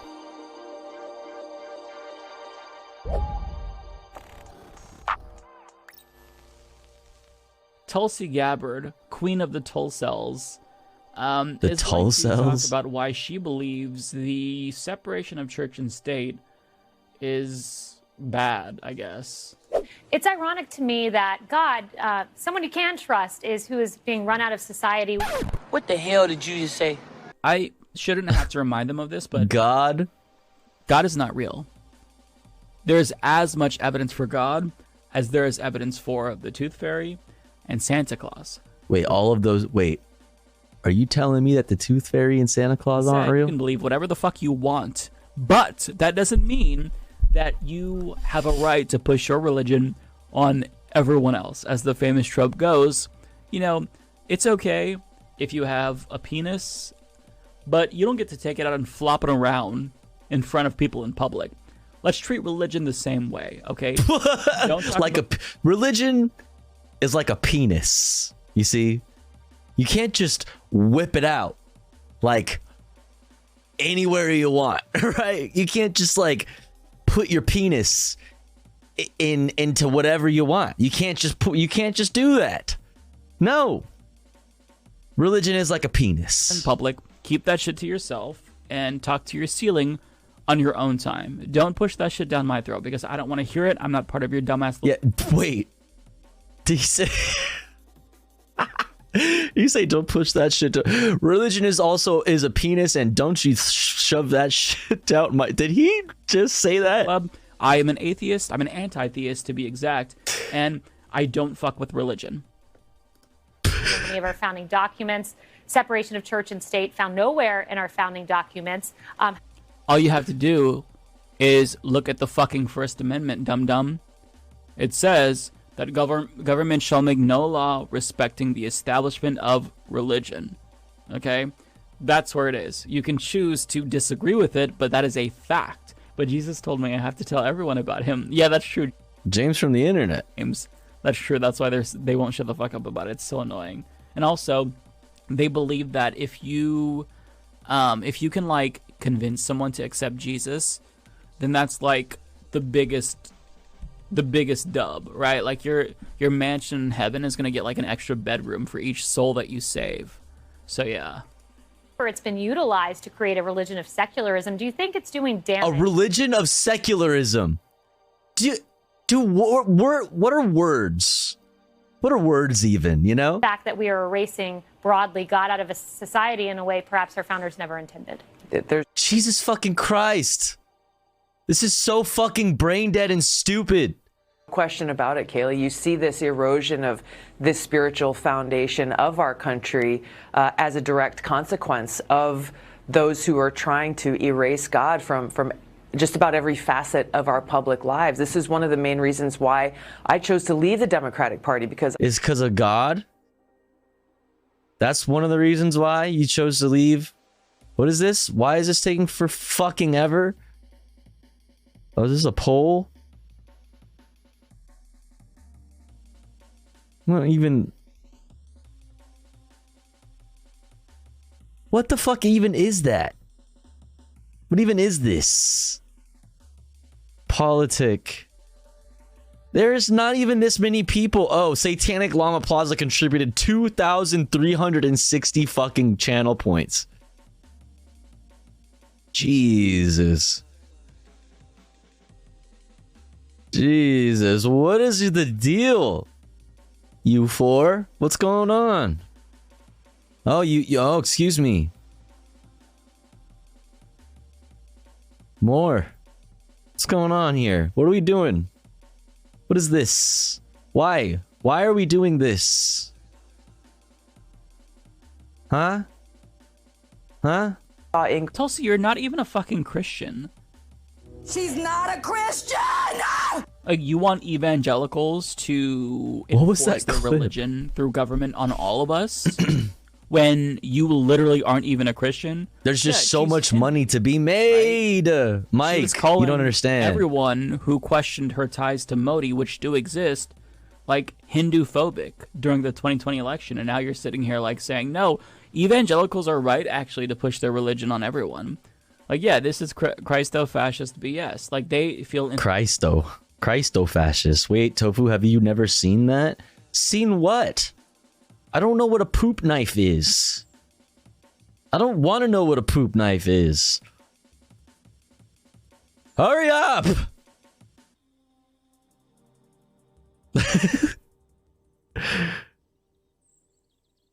Folder.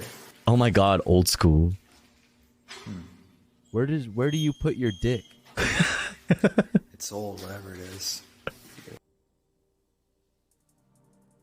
Folder. Where do you put your dick? Damn. It's old. We never found out where you put your dick. Look how fucking washed out the fucking lighting was. We never did find out where you put your dick.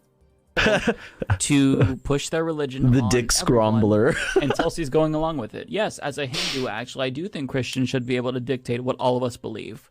That's really smart, Tulsi. Really smart.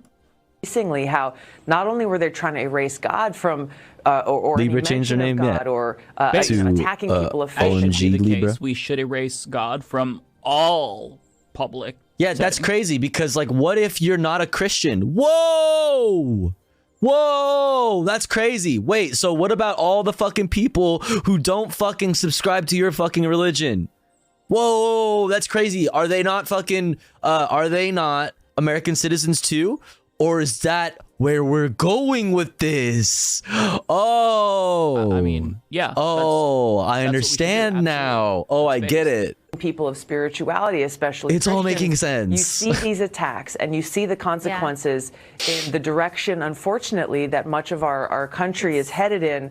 and the damage it's causing to families, to children, So to our true. communities, So true. To our policymakers, many of whom think that they are God and are trying to control us in every possible Fact. I am God. True. It's so true. Tulsi, so much wisdom from you always. Have a great St. Patrick's you Day. so- It's Couldn't agree. astonishing to me that they actually think they're having like a God substantive bless you on this St. Patrick's Day. conversation, or at least they're pretending to have a substantive conversation. So true.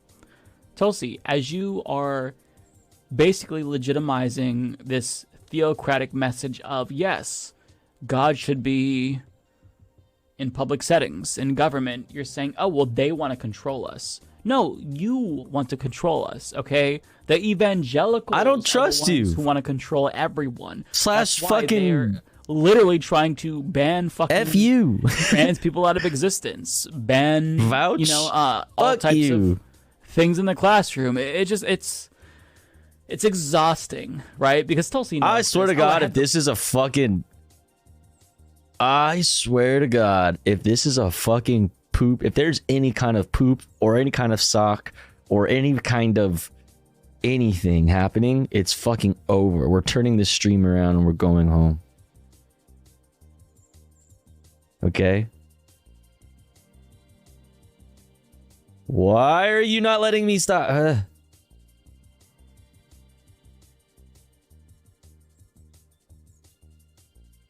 Yo, if you think about it, life is just like tofu. Because without you, it's just tough. You would not believe your eyes if 10 million fireflies.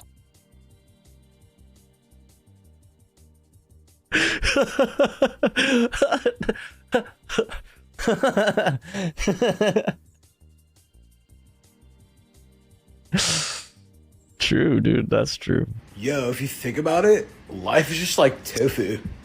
Because without you, it's just tough. You would not believe your eyes if 10 million fireflies. Damn, dude. I never really thought about it like that. You know, I never really thought about it like that. This is my apology. Do you accept? No. the Democratic Party because they want to erase God. Motherfucker, this has been like what the Republican evangelicals have said about Democrats for decades, but all of a sudden they're like, they want to erase God. This is sus to me. Shut up, Tulsi. Like, literally nothing Shut about her up, is Tulsi. authentic. I think that she just doesn't have a political ideology. Shut It's just up. She wherever doesn't. the- She's a grifter. She's a grifter. She tried to grift off the fucking Bernie lane, and then she fucking... Bro. She is a grifter. She tried to do the progressive thing. It didn't fucking work. There's more money in being a fucking hog. There's more money in fucking grifting to the evangelicals. Progressives don't have any money. Evangelicals have a lot of money. They have tons of money. There it is. Boom. Boom. What's up, whatever boiled can peanuts? Help me boost my name recognition. And it's just sad. Yeah, she's a boot-looking cuck, and she's terrible. People shouldn't control people. People who believe in God should control people. Exactly. Yeah. So, I hate these people so much. So fucking fake. So fake. All right. Last fucking political video chat, and then we can just hang out and play some chess and watch other comfy shit. Watch some comfy shit. What do you guys say? What do you guys say? Found a deeply important educational video. I don't want a poop knife. I don't want a poop knife. Progressivism has a better product to sell to the people. Progressivism has a better product to sell to people? What do you mean? Tulsi can fix me? What the fuck? Stop. Stop. All right, Bernie Sanders questioned by Oxford students. Yes, we just need to commodify socialism. Like, I need a little bit more. Poop knife. What is a poop knife? And why?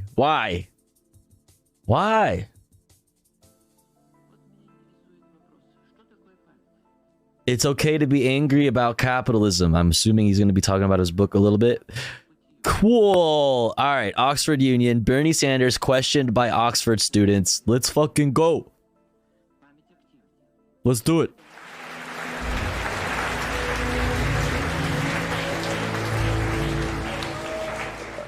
Thank you very much, Senator, for those opening remarks. And I think the fact that you did all of that without a single note in front of you puts all of our politicians to shame. I'll only ask 1 or 2 questions, then we'll open up to questions from the floor.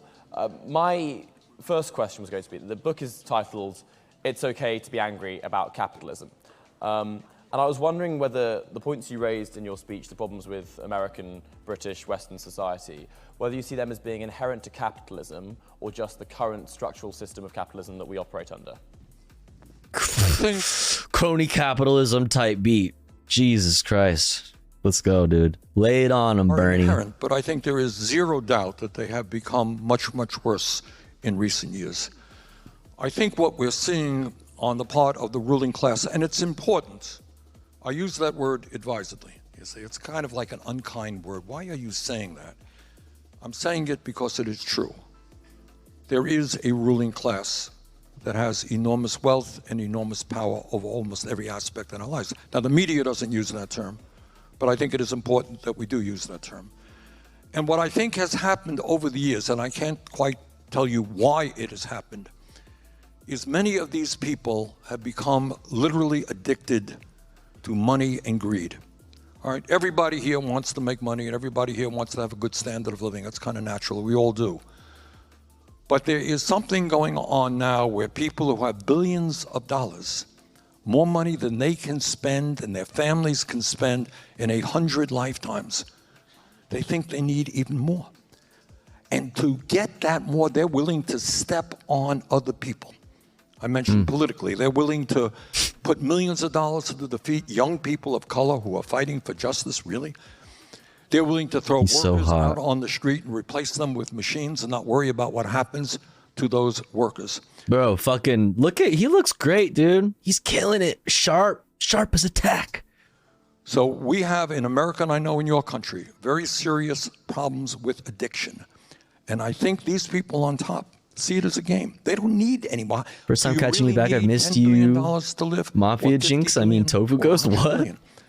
What's up, Lemon Hands? Welcome in. Into is greed and into power. And I think we're seeing that in a way that we have perhaps never seen before. My second question, I suppose, relates to your references to technology. Looking forwards with the... Oh my goodness. Where is it? Where is it? How come it didn't say it? Oh, was there a bad word?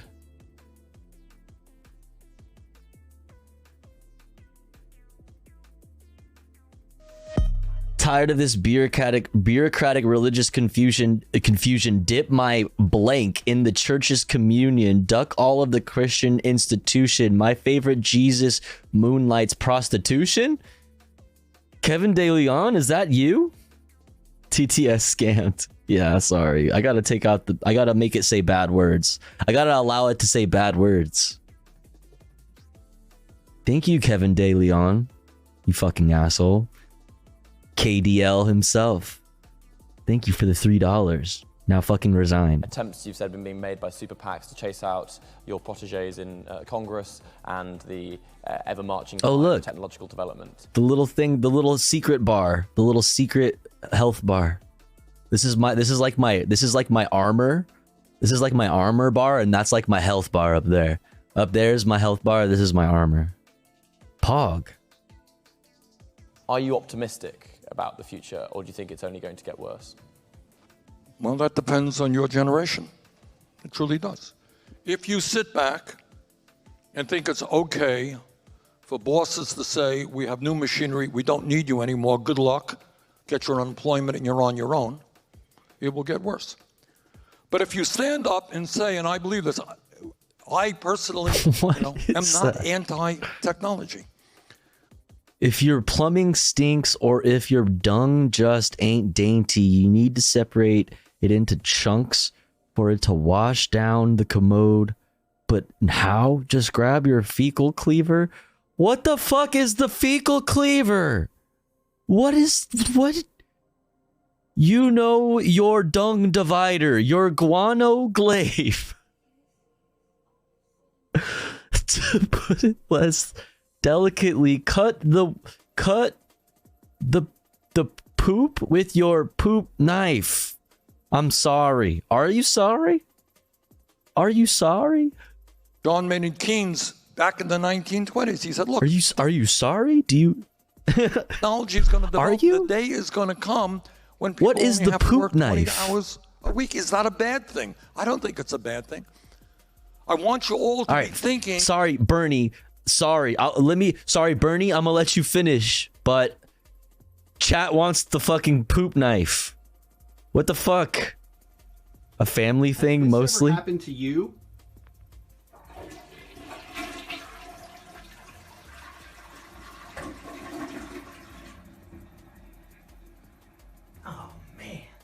Hey, hon, where's the poop knife? No. I don't know. You used it last. Why are you already in here, Happen like honey? this.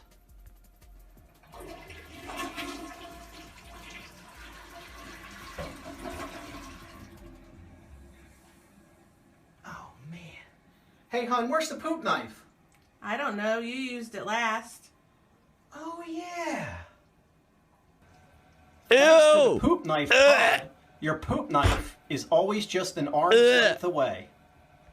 So next time, Don't touch it. grab that poop knife. It's like a butter knife. It's like a butter knife. No. It's like rounded. It's like a little butter knife. Ew. Ew. Ew. Ew. Ew. Ew. Gross. I don't approve of this. Yuck. No. No. It's like, no. It's like evil kinetic sand.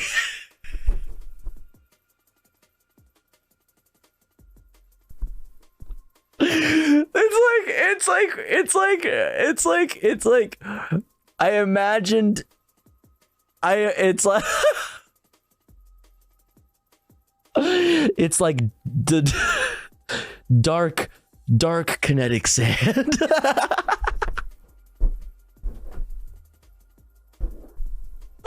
As I imagined it in my head. Disgusting. Ew. I don't. Why did I imagine that? The forbidden sand.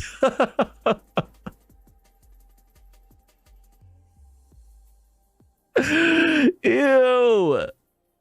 Yuck. What even is that? Ew.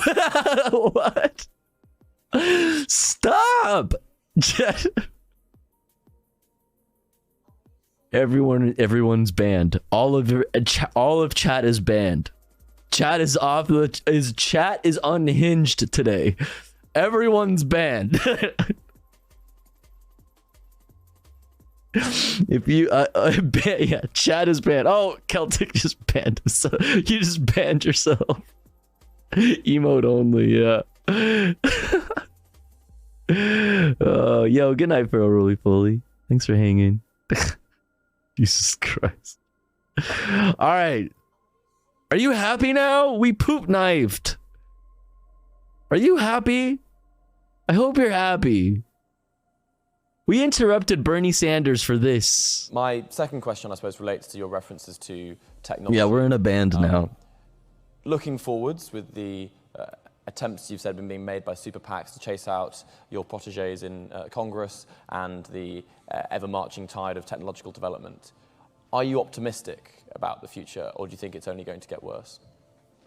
Well, that depends on your generation. It truly does. If you sit back and think it's okay for bosses to say, we have new machinery, we don't need you anymore, good luck, get your unemployment and you're on your own, it will get worse.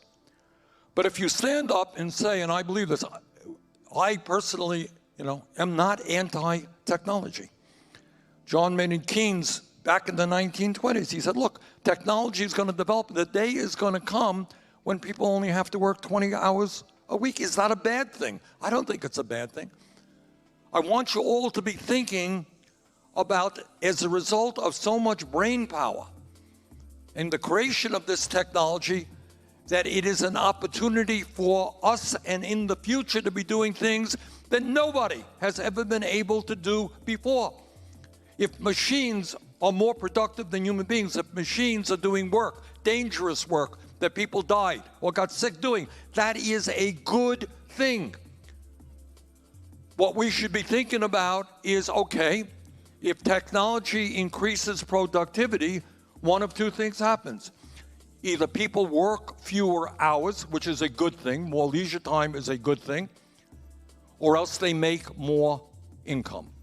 Now, interestingly enough, just very recently, I think within the last week or so, I don't know how many of you saw it, there was a study done here in the UK where a number of firms experimented with a 4-day work week. Did anyone see that? And it was interesting. And apparently the result of that experiment was that workers themselves felt much, much better. Their quality of life. I saw that, Bernie. Yeah, me too. We saw that. Down, and they became filibustering more productive as a result. And almost all of the companies said, you know what? This 4-day work week is a good thing. He Bernie on my Sanders till I filibuster. That's what we have to be thinking about. It is not acceptable. This is what power is about and what you have got to stand up to. It is not acceptable for some billionaire to say, look, we got A, B, and C technology. Sorry about what it does to your life. You're powerless. I made that decision. And if your life is disrupted, so what? Not my problem. Get fucked, it bozo. It is your problem. And what you have got to say is technology is great, but I want it to benefit us, not just make more profits for the people who own the technology. My final question then for open to the audience is, what do you think the single most important thing people of our generation can do to prevent the future from getting worse? Well, one of the issues just got down just to get back up thinking again. about that I didn't even mention in the book a little bit, is climate. You know, so overriding everything else, I suspect that many of you are worried about the kind of planet that you and your children and grandchildren will be living in. Yeah, fuck a planet. And I want to say a word about that. Filibuster, I hardly know her. You all know enough about True. climate. I don't have to talk It's a about taboo. the dangers of climate. I suspect you all know that. But I don't know if you know this. And we raised this issue in the book, and I want you to think about this. If somebody walks into a shop in London today, has a gun or doesn't have a gun, and robs the store, everybody says that person committed a criminal act, right? Should be punished. Bad thing. He didn't realize that he's in the UK. Has a gun. Oh, wait, I mean a shank, a shiv, bruv. We all agree on that. How many of you know that over 60 years ago, the scientists at the major oil companies understood exactly what fossil fuel would do to the planet? And they went Gulag. to the leaders of the company and they said, look, we are producing a product. A poop knife, a poop shiv, bruv. Which brings a shit shiv in it. Carbon emissions. Oh, no. Carbon emissions are going to warm the planet. And darling, have you seen the shit shiv? You heard it last. Bad things are going to happen. Now, everybody makes a mistake. I make a mistake. You make a mistake. Not me. I'm perfect. 60 years ago, scientists told the leaders of the fossil fuel industry what carbon emissions would do to the planet. And you know what they did? They lied. What they ended up doing is funding organizations in America, and I expect around the world, that said, well, we're not sure about climate change. Maybe right, it may be cyclical, it may be natural, it may be what happens every 5 million years. Bro, it's just weather, bro. They lied. They did know. So one of the things I want you to think about and think hard. If a kid robs a store, that's a criminal activity. How do you define a CEO of a fossil fuel industry who knowingly allowed the continuation of the production of carbon emissions to destroy the planet? Is that guy a wonderful businessman? ExxonMobil made $200. You want to talk about crime? You want to talk about crime? I got crime for you. Last year. Guess they must be doing pretty good. Or, in fact, are they criminals? What do you refer, or how do you deal with the heads of large pharmaceutical companies who sometimes, in the case of the United States, with government aid, come up with great drugs that save lives? The United States government worked. We have an institute called the National Institute of Health. Great scientists work with a private company to come up with a vaccine, which has been enormously successful in helping us deal with the pandemic. Well, now you lost me. The Bill Gates microchip vaccine? What's this? Why does it take so long to open up these fucking clip links? My God. Hello? Twitch, are you okay? It's not me. Failed to load module. Yeah, I told you it's not me. Good thing. He Bernie on my Sanders till I filibuster. Right. That's what we have to be thinking. Yeah. Good thing. He Bernie on my Sanders till I filibuster. Yeah. That's what we have to be thinking. That's what we have to be That's what we have to be thinking about. But that company wants to own that vaccine. And there are poor people all over the world who cannot afford the price. How do you think about a company which has a product that can save money but doesn't want to let poor people have that product because it impacts their bottom line? Is that a moral issue? You tell me. Is that what the function does a company if you are walking around a swimming pool and there's a kid in the swimming pool who is drowning? Jesus. And you said, Bernie. well, I'm not going to go in that pool and save the kid. I don't want to get my bathing suit wet. Jesus. What would people say about you? Not very nice things. And yet you have companies who have products today that can save millions of lives. Real. But because they want to hold the formula to that vaccine are letting people die. Those are the kinds of issues that I want you to think about. As well as thinking about them, what should we do about them? Just stay standing, Well, Bernie. what you should do about it is get involved in the political process at the grassroots level. What we are attempting to do in the United States is build a multiracial, multi-generational political movement which goes... This sounds like a stump speech, brother.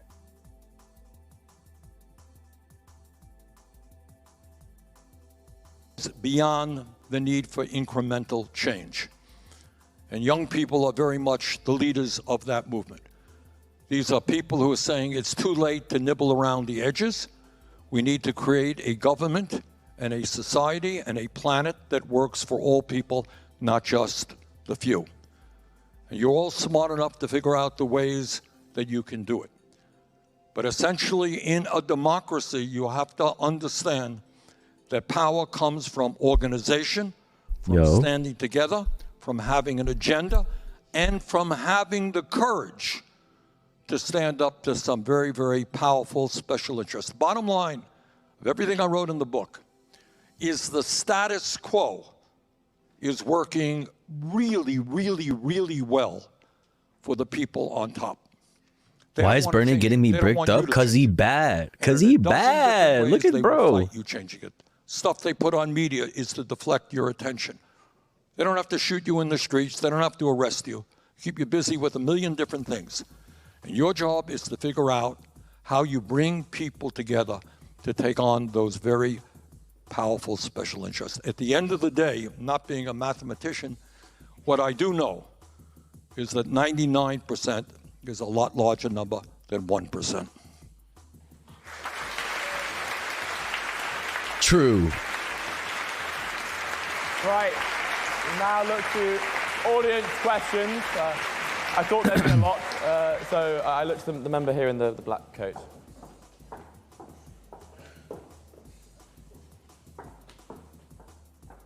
In the two elections in which you stood for president, we saw firsthand the power of social media when it comes to elections, particularly Twitter, which Donald Trump built a massive following.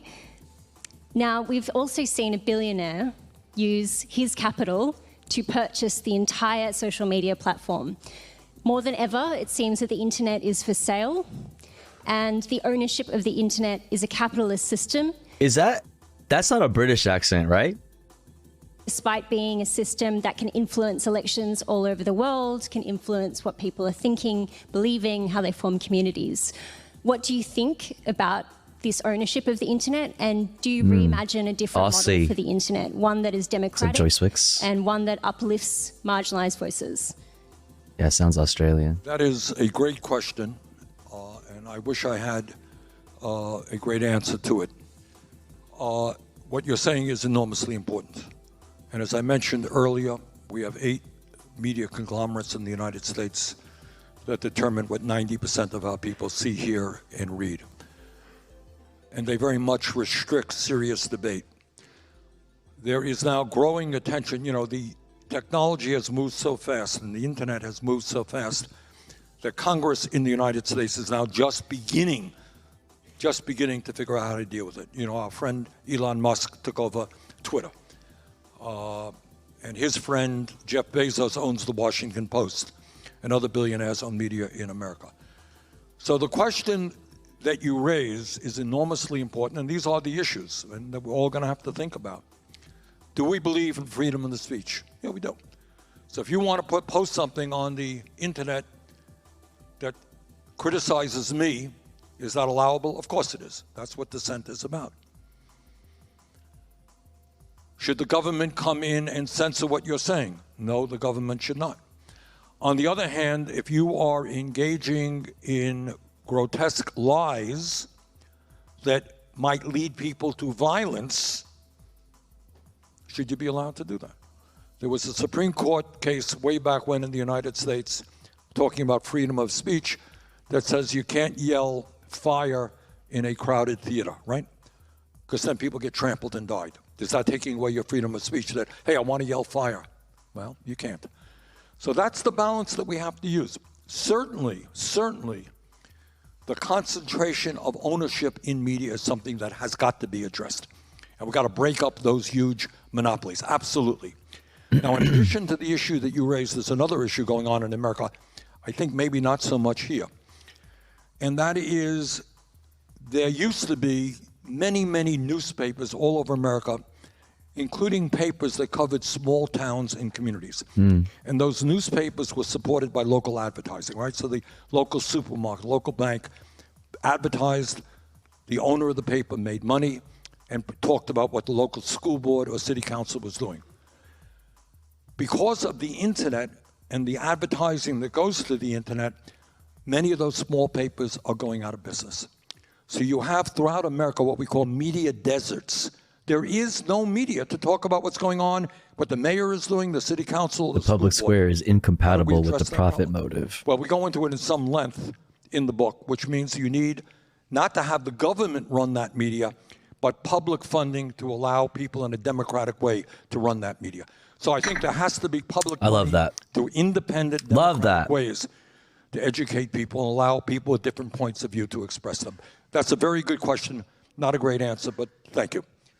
Next. How else do you combat fucking those who have capital running all of the fucking media outlets? How else do you do that? You have to fucking create opportunity. You have to step in and be like, this whole fucking market shit kind of fucking dumb when it comes to things that really matter, like the dissemination of information and things like this. We should get the profit motive out of here, you know. The government should absolutely fucking subsidize and fund independent media. Absolutely. The private square is a censorship bar over Girls Gone Wild ads. This girl right here is doing public media. Hey, yo. Hi, humans. What's up, Joint Specialist? There was a Fox News thing years ago where it showed like 2,000 local Fox News channels saying the same thing word for word. I watch C-SPAN like IRI. Cool. C-SPAN's cool. Make the invisible hand give us all a reach around. Our invisible hand. Real. Real. Please, we'll go to the member with the glasses in the second row there. Yeah. Right. So I'm a big fan of technology, and I grew up with technology and automation. Hold that mic a little bit closer, yeah. Okay, so is that better? Fucking, I love Bernie, dude. He's got no time for bullshit. Big fan of technology, and I grew up with technology and automation. Hold that mic a little bit closer, yeah. Okay, so is that better? Cool. I've been a big fan of technology, automation, robotics. In fact, one of my degrees was in robotics. As you said in your speech, everything is going towards process automation, robots, and co. And I believe in your Face in the Nation interview that you had, you talked about robot tax, which Bill Gates has also advocated. What are you thinking in terms of robot tax? Is it going to be similar to a South Korean type robot tax system? Or what do you mean about that, really? I think that's one of the ideas that's out there. Yeah. What you do not want to do is literally provide incentives Robot for attacks. corporations to lay off workers. Robots may need maintenance, but they don't get He said robots. sick, right? So it's cheaper to maintain a robot than a person. He said a robot. Who needs to take time off, maybe when they have a baby, when they get sick and all that. And right now what we do is we provide financial incentives to the company to develop that technology so they can then lay off workers. So I think a tax on robotics is one idea, but there are many other ideas that we have got to be dealing with. Let me tell you something. I don't know if any of you saw it, if it got over here much. There was a piece in the New York Times 2 weeks ago dealing with chatbots. Did you all see that? And it was really scary. So a writer from the Times sits down and talks to a chatbox turned out to have the name of Sydney. And he's chatting with Sydney, who's enormously articulate. And in the middle of the discussion, Sydney says, "I love you." So the writer says, "Well, thank you very much, but I'm happily married." And Sydney says, "Your wife does not love you." No, not laughable. Stop laughing. It's not funny. Artificial intelligence accumulates all of the information that's on the internet. It knows a zillion times more than the smartest person in this room can know. He may know, in fact, what his wife is writing or whatever, although he claims his wife does love him. I'm happy to hear that. But this is just the beginning. There are machines out there that are accumulating information that come from billions of people. So we are looking at some very challenging times, from artificial intelligence, the bot knows, increased efficiency through robotics and through other means. And, you know, taxing robots is one small part of the solution. The bottom line here is every person in this room, in this country, in this world has got to be involved in making sure that technology works for us. So we need to focus on democratizing the workplace, is what I'm hearing. You could tax the robots, excuse me. But democratizing the workplace is probably the most important thing that we need to be working on. Organizing and democratizing the workplace, in that way, collectively, the workers are deciding when and where it makes sense to use robots. You know what I'm saying? And when and where it makes sense to have a human, and how the profits are shared amongst the company. That's what I'm hearing. Not just a few. All right, and there's so many wonderful things. There was I read somewhere recently that you have artificial intelligence now, which can read, X-rays much faster and more effectively than doctors can. That's a good thing. Can see like colors that the human eye can't. So it That'll improve our healthcare system. So we got to utilize what's out there. We got to fight what is negative, but mostly we have got to make those decisions, not just the people who own the technology. Hello. Next question. We'll go to the member in the blue jumper about the 5th row. Also banning automation in the police, because fucking Robot Cops was a whole ass dystopian movie, like 2 or 3 dystopian movies, if I recall correctly. You know, like at least 2 or 3. Yeah, you. I mean, we're dealing with that in LA specifically right now. Hold on, let me fucking hold on. I got something for you that's relevant.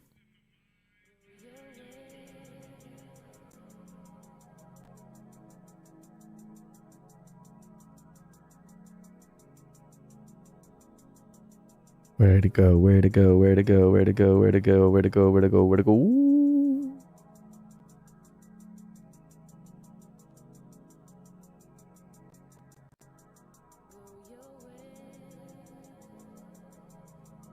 Did I like it? Fuck, I hope I liked it. I hope I liked it. That way I can find it. Boom, boom, boom.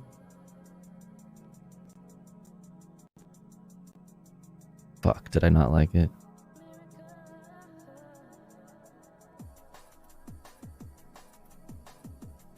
God damn it. It's a video of the chief of the LAPD accidentally referring to robot dogs that the LAPD just received as a weapon. And he corrects himself and says, tool. Technology, a tool. Fuck, I can't find it. But he let it slip the first time. Weapon. Yeah. Hi, Tofu and chat. I'm back home for the night, ready for a cozy stream time. What's up, Lil Smooch? Welcome back. I knew some crew rowing dudes in colleges. Those robots really got me through some hard times. Hey, yo. Shit. He admitted, yeah. Robot dogs, what the fuck, man? Yes. Fuck, I really want to find the fucking shit. Fuck.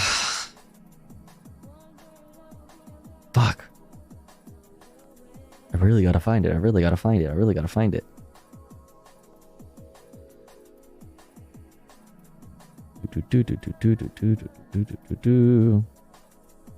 Police are not your friends. Indeed. Indeed. Indubitably. Fuck, I know it's here somewhere. I know it's here somewhere. I know it's here somewhere. I know it's here somewhere.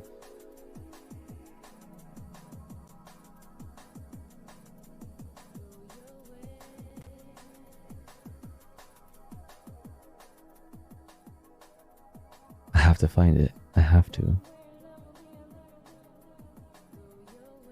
It is imperative that I find this.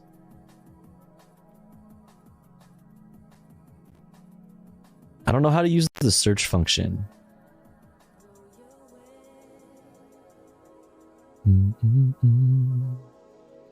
Fuck, it was here. I promise. Whatever, dude. The LAPD has fucking robot dogs. What could go wrong? What could go wrong? Oh shit! Death to the Opposition came through. Holy shit! Thank you. What's up, Death to the Opposition? Oh yeah, beautiful. This is yeah, beautiful. Yes. Thank you. Perfect. Holy shit, saved.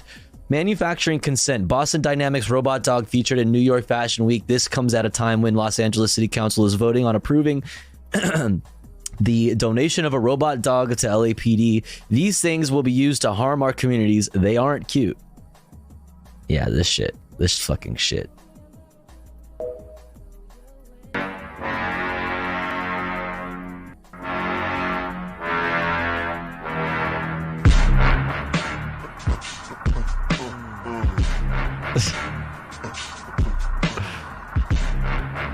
Okay, the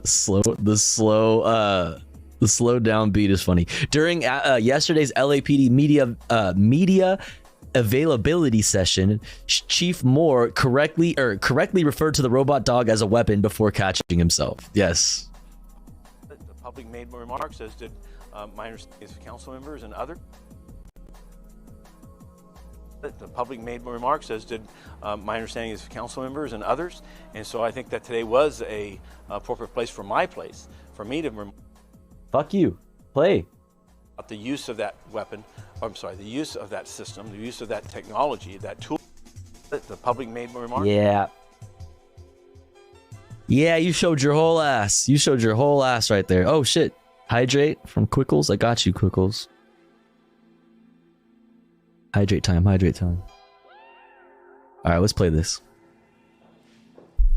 Thank you, Death to the Opposition, for the save.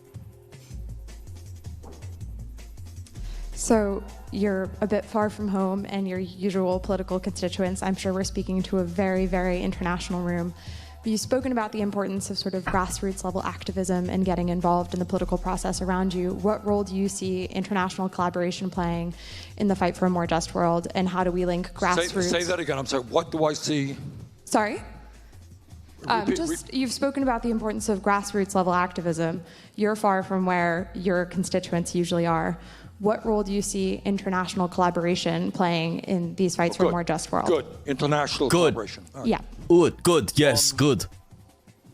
For better or yes, for good. worse, Yes. The world is obviously becoming much smaller. All right.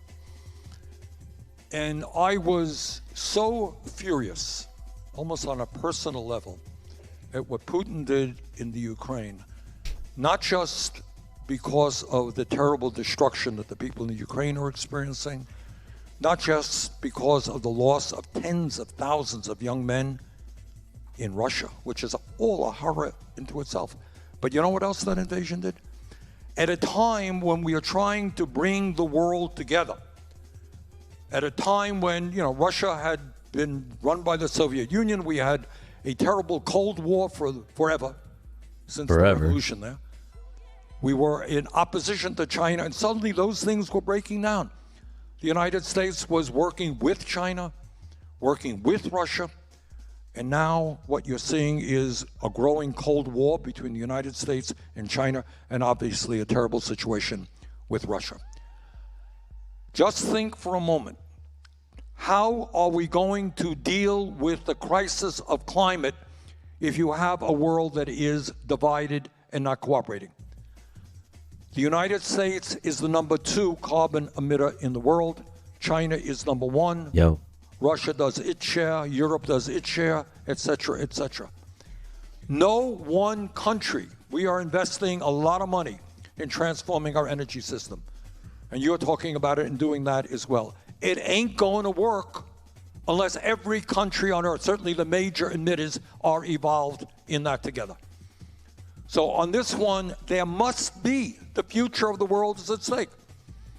We are, whether you like it or not, we are all in this together. Climate change is going to be a disaster for China. Some of their major cities will be underwater.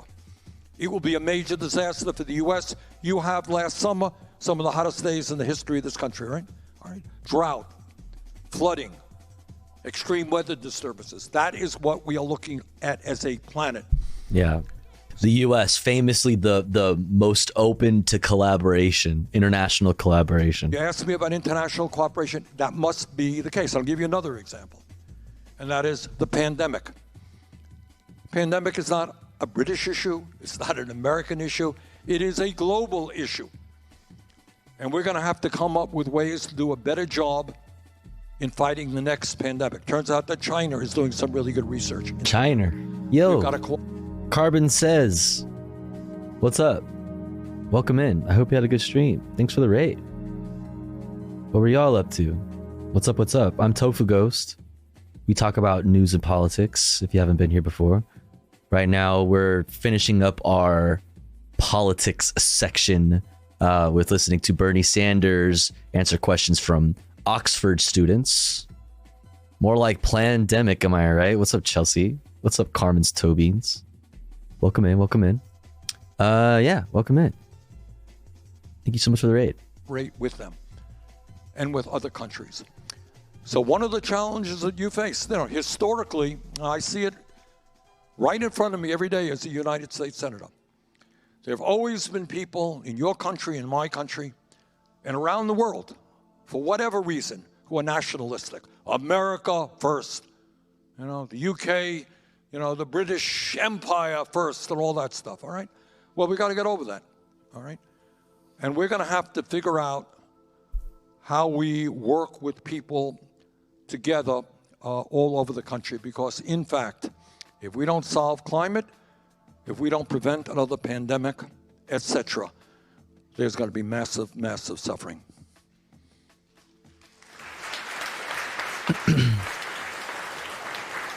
I'm afraid we're very short on time. I'm not sure we have time for any more questions. But there is one question that Aww. the members would like to hear your answer to, Senator, which is, given all the problems you've talked about, are you intending to contest the Democratic nomination for the presidential election next year?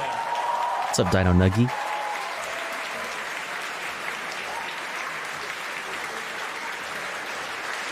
Now you see you've fallen into that trap of political gossip.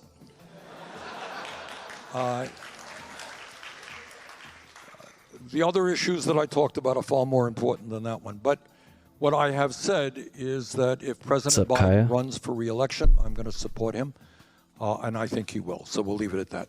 All right, let me just conclude. I know I've probably my wife. Where's Jane? Jane, you here somewhere?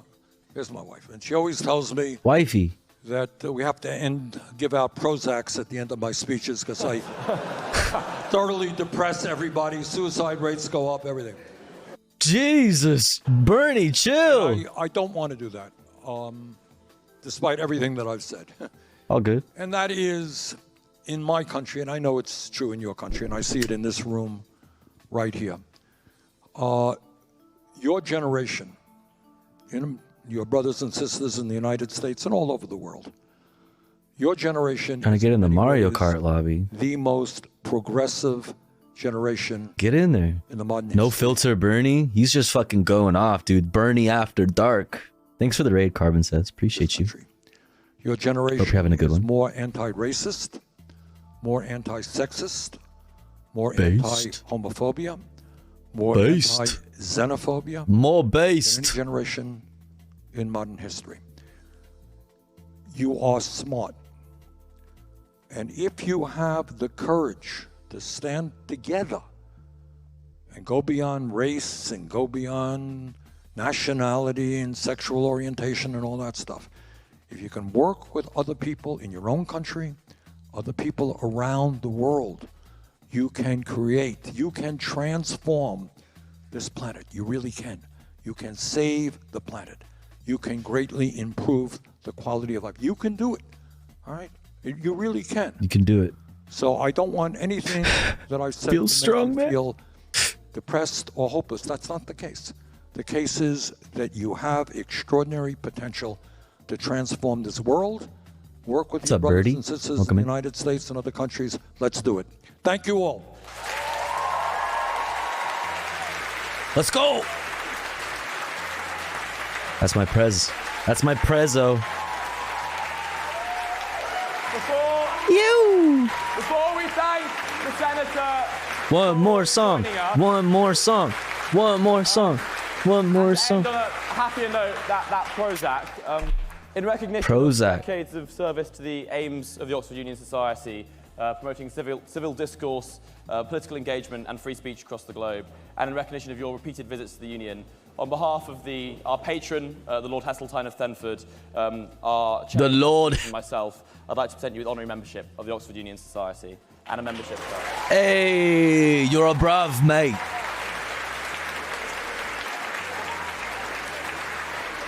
You're a brav, Bernie. Most importantly, Senator Sanders, you can now get members' prices in our bar. So They have a bar? I would drink a beer with Bernie at that bar. I want to know, when I show this card, do I get a discount on coffee? 25%. 25%. He's like, but seriously, I will be using this shit on your fucking coffee. I need some fucking coffee. Ladies and gentlemen, in all good bookstores now and in the Goodman Library. So please join us for thanks, Senator Sanders.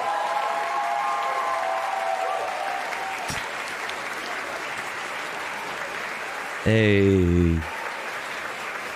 Gang. Cool stuff. Look at the love. Look at all the love for Burn Man.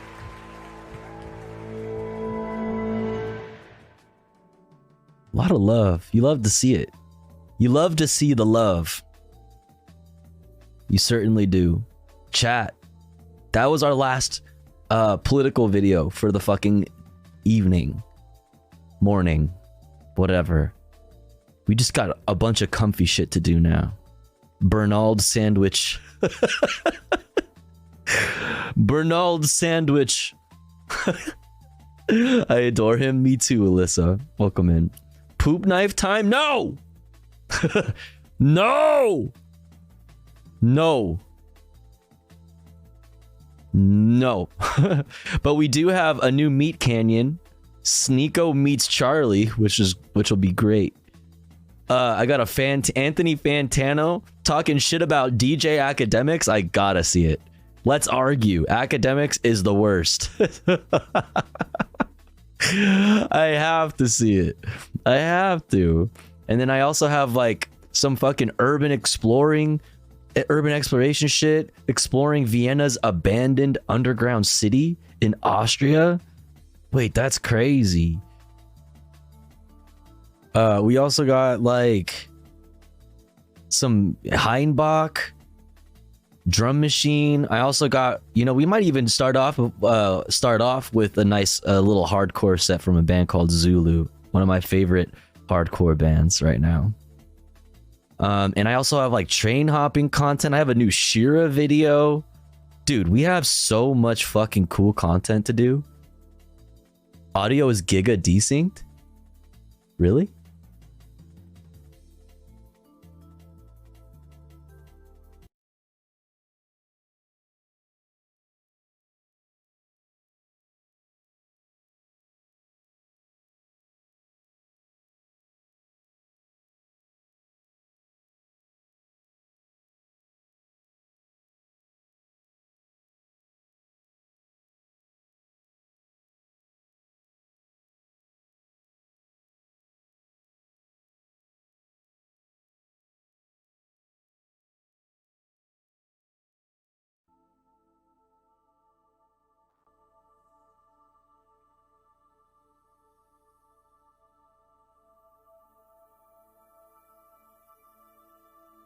What about now?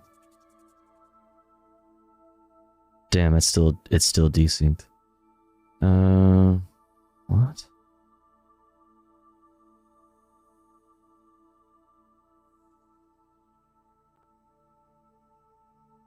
Check. What?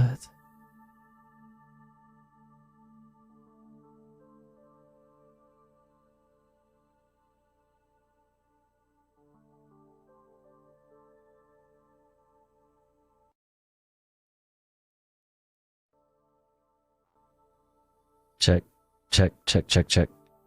What about now? Is this still... It's still bad, huh?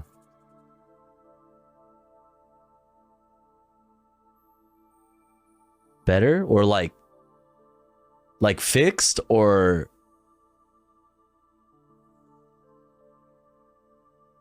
like still needs some work? Fixed?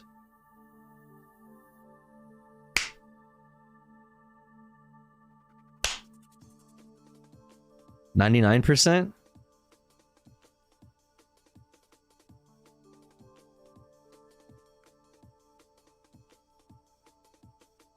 Mostly fixed?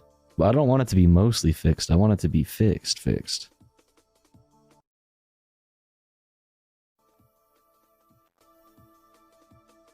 What about now? Worse?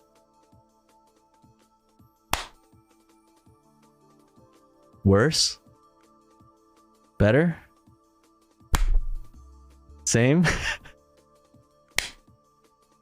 Acceptable? Nah, it's good. I feel like I'm at the eye doctor. Good now? No audio files?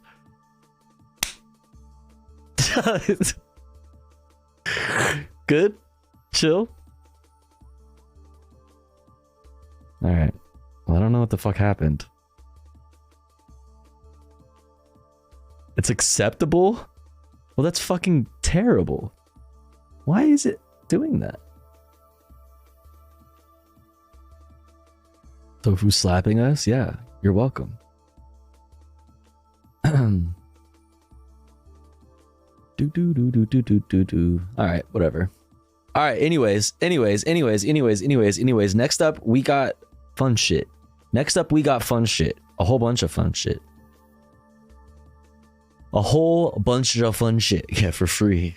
Right? That's what I'm saying, dude. Fucking, you're welcome. Jesus. Don't say I never did nothing for you. We got Anthony Fantano versus DJ Academics. We got Sneeko meets Charlie from Meat Canyon. We got Urban Exploration. We got hardcore shows. We got a bunch of shit. But it's been over an hour since our last ad break. And I run ads while I'm away. That way nobody misses anything, even if you're unsubscribed.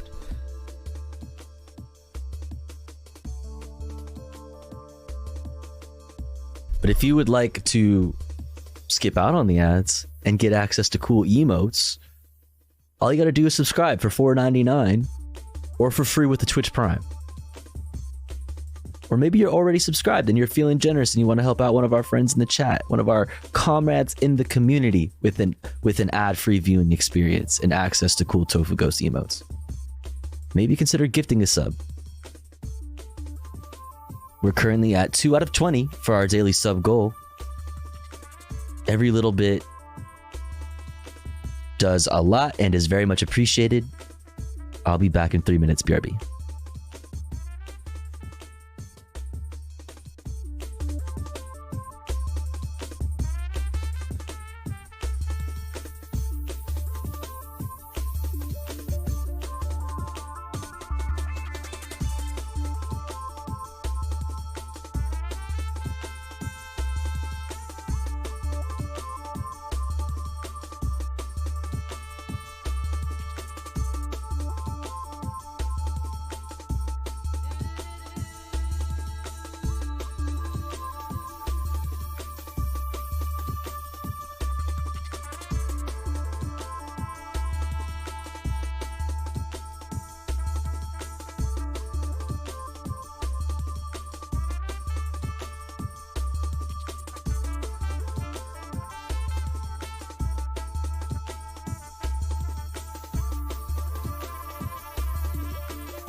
All right. Did the stream die?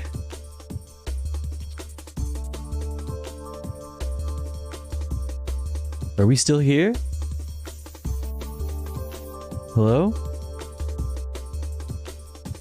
Yo, Classic Banana Milk, thank you so much for gifting to Riot Vision. Thank you so much. Thank you. I appreciate it. Thank you so much. Thank you, thank you, thank you. Thank you, thank you, thank you. And now Riot Vision has been subscribed for 5 months. Let's go. Audio went cold. Nah, it was weird for a sec, but it's back. It was just getting poppy.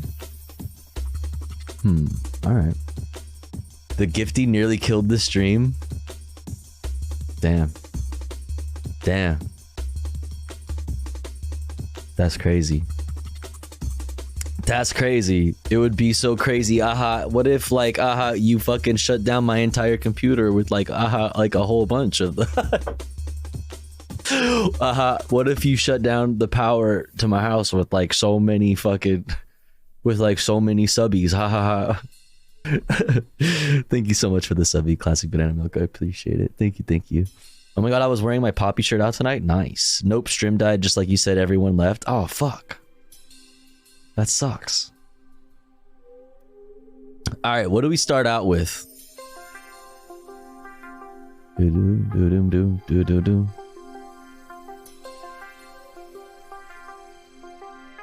What do we start out with? Do we want to start out with a little music, a little live music, or Anthony Fantano talking shit about DJ Academics, or Meat Canyon? Okay, Celtic wants Meat Canyon.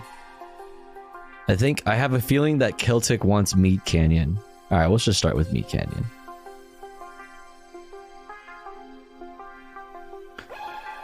Wow.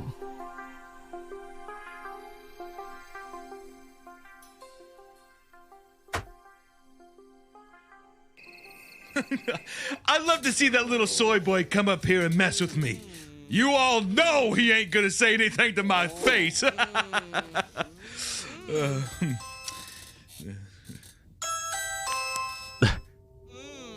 What? Is that Charlie? Hey, yo, baby. What? Hey, baby. What? Can you and your man take this into the other room, please? I can't hear myself think with all that love making you're doing. Yeah, fine, Thank you so whatever. much, No baby. problem. No problem, Sneaky. No problem. It's Sneeko. It's Sneeko. Look at his face. Yo, chat. Charlie is at my door. What should I say to him? Soy Boy L. What do you want, you little soy boy? Wait, I saw some Soy Boy Hassan. What do you want, you little soy boy loser? Nice. What the hell is that?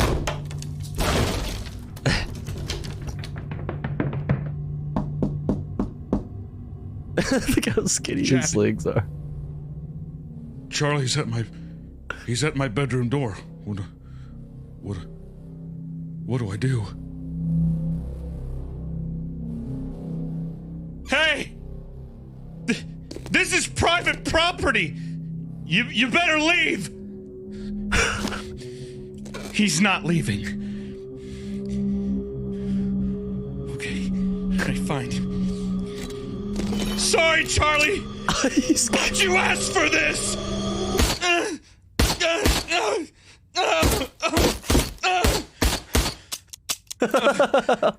Chat, I'm out of ammo. I gotta find another clip. It's called a magazine.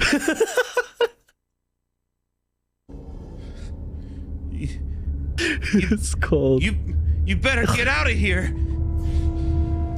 Dude, it's so terrifying. I love how Charlie's like not like drawn. He's like 3D animated. Charlie, I'm actually a huge fan. I watch your stuff all the time. Just let me turn off my stream and maybe we can talk this over, okay?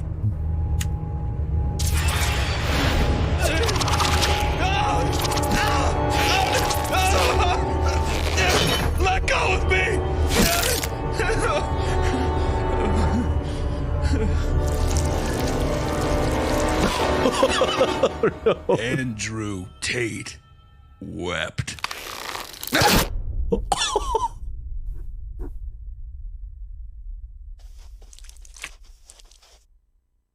There's nothing that gets me more hard than my favorite movie, Paddington 2. This movie is like if you combined Belle Delphine's tiny little tits and something else that's good. I don't know. Anyway, that's it for today. See ya. What? What? What just happened? Wait, I'm like, I need to run that back. Like, I just have... I'm actually You better get out of here. Charlie, I'm actually a huge fan. I watch your stuff all the time. Just let me turn off my stream and maybe we can talk this over, okay? Oh my god.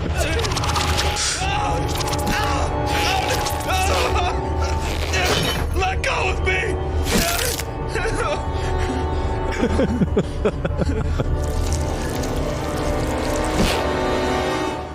Andrew Tate wept. Oh my god. This shit is terrifying. Look at his fucking abs.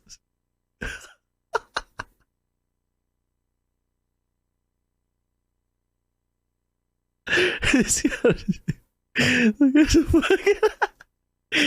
nothing that gets me more hard than my favorite movie, Paddington 2. This movie is like if you combined Belle Delphine's tiny little tits and something else that's good. I don't know. Anyway, that's it for today. Something else that's good. I don't know. He is ripped though, yeah.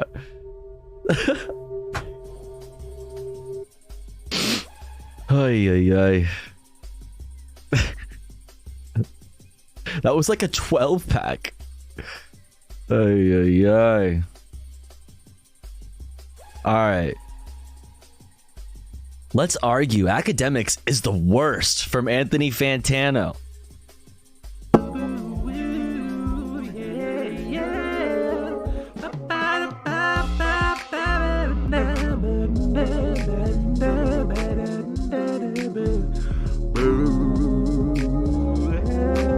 Hi everyone, Anthony Fantano here, the internet's busiest music.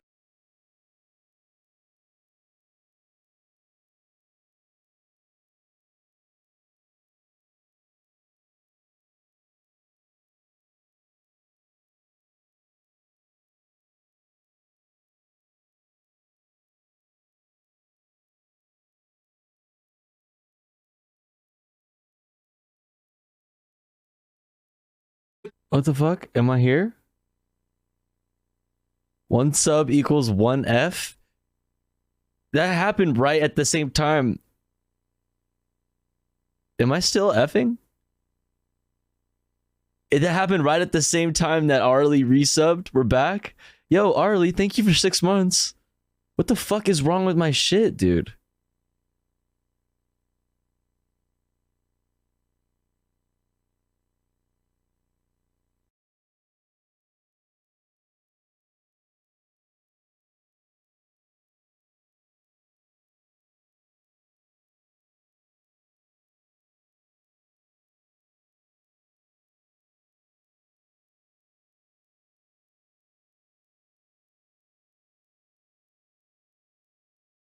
Dude, thank you so much for the sub. The subs are legit killing the Mac.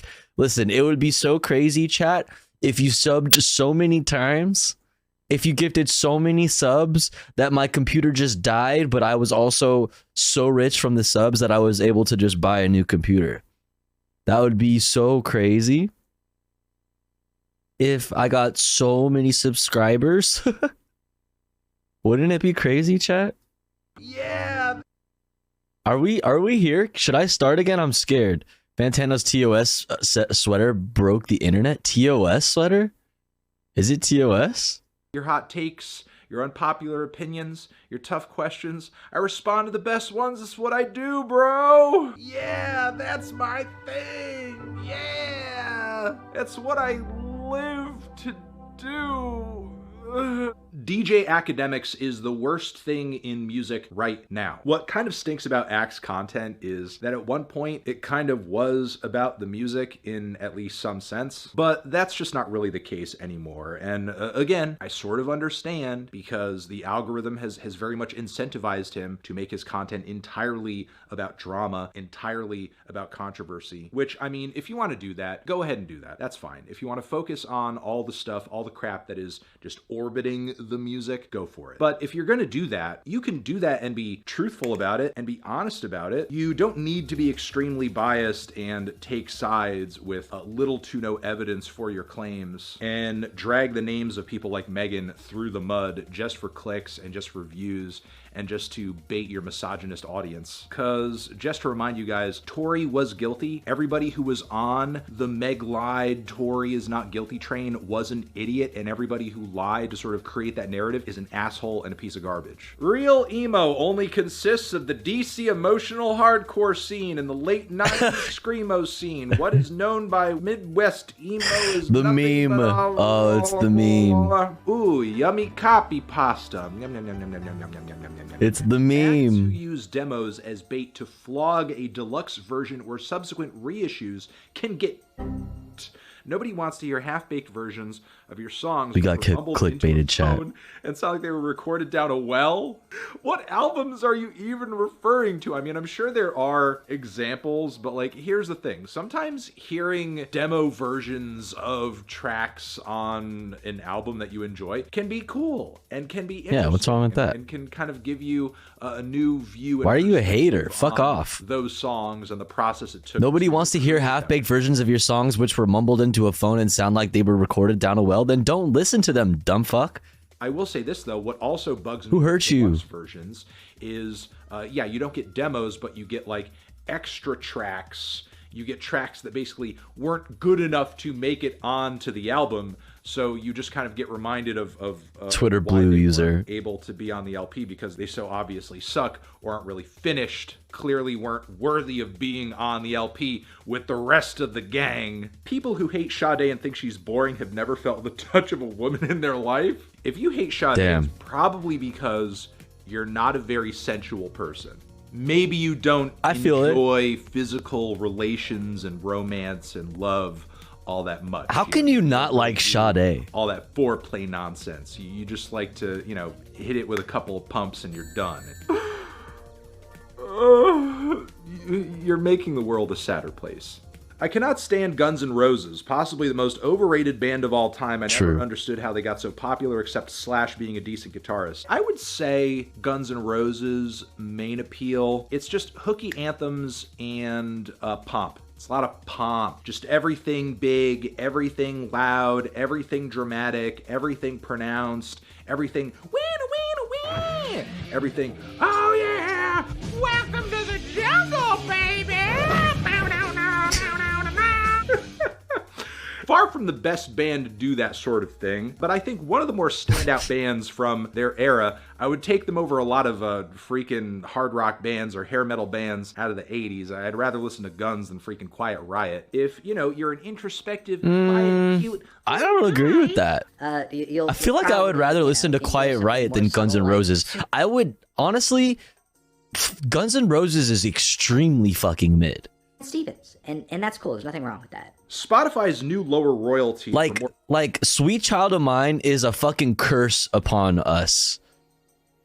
Like the fact that people still bump that song is like, please, for the love of God, like let it just end, you know? Exposure program, if I'm correct on what the program is, will be heavily used, even though it's a scam, and will show the other music streaming services that they can and will do the same thing. Yeah, it's definitely the worst and most exploitative thing that Spotify has tried to do to musicians since doing all the stuff they usually do to exploit and take advantage of musicians. However, really thinking about it, I wonder how long artists will actually like buy into it, because here's the rub. How many artists will they offer this service to? How many of them will opt in? And then further beyond that, how many of them will actually see the benefit of opting into this program, because presuming that thousands and thousands and thousands of artists decide to hop on board, there are only so many users on Spotify, there's only so much algorithm to go around. How much of an impact can it really have on some random underground musician's career? Really, the only way to make the idea of jumping into this exciting would be for there to provably be some kind of effect as a result of it, in terms of an artist like blowing up or gaining an audience that they would have never had before. And I'm kind of doubting what's up, mini manatee lady, actually going to happen, honestly. Pusha T was carried throughout his whole career. Wait, so you were big manatee lady, and then you were regular sized manatee lady, and now you're mini manatee lady. Never in any conversation was because of Drake or Kanye up until his recent album. He rode the coattails of his beefs or more famous friends. Who the hell is protecting this man? Precisely. He should have fell off years ago. Shut up! Clips was one of the greatest hip-hop duos of all time. You're talking about Pusha T having famous friends. I'm not talking about why he has famous friends. It's because he's a very good, talented, and influential artist. In many respects, an artist's artist. Like, if you're an artist and you want to make good songs and hop on good beats and you admire quality lyricism, your ears are going to be drawn to a guy like Pusha T. You're saying he's, like, carried. Meanwhile, the people who he's beefed with, like Drake, where was his career before the Wayne endorsement? Where was his career before Young Money and all that? It's only because of the carrying and the endorsements and the cosigns that Drake was able to withstand all the years of ridicule and wheelchair Jimmy to get to a point where people took him seriously. So don't tell me about being carried, okay? True. Even though 2010's pop music was enjoyable in general, it was kind of bad. 2010s? Describing pretty much every era of pop music. Every era of pop music is generally enjoyable, but also kind of bad. Like what are you specifically fucking talking about in the 2010s? Like, pop music is so like general. Like, there's so many, like, that doesn't really say much. Pop music in general in the 2010s, there's so much different pop music out there. What are you even saying? What a general statement. Yep. Looking back on many of these decades of pop with rose-colored glasses, because we only remember the good stuff and we forget all the shit. It's kind of the process of pop. A lot of mediocrity until we actually get some gems here and there. Why does no one ever admit that the Velvet Underground and Nico is a collab album? Probably the most famous example of one. And yet, I mean, it's in the title. Maybe people don't name it as a collab album off the bat, in the forefront of their minds, because it's not like both artists were super established before making the record. It's not a collab album in the sense that some albums I used to steal Britney Spears CDs specifically only. Really passionate fan nice. For both Hell yeah. artists, and now they're coming together. True, I just went through a ton of 2010s pop, 2010s pop, and I guess it's the same thing. Why did I correct myself? And there was some garbage among the diamonds. I mean, that's like Anthony said, that's just kind of pop for you, right?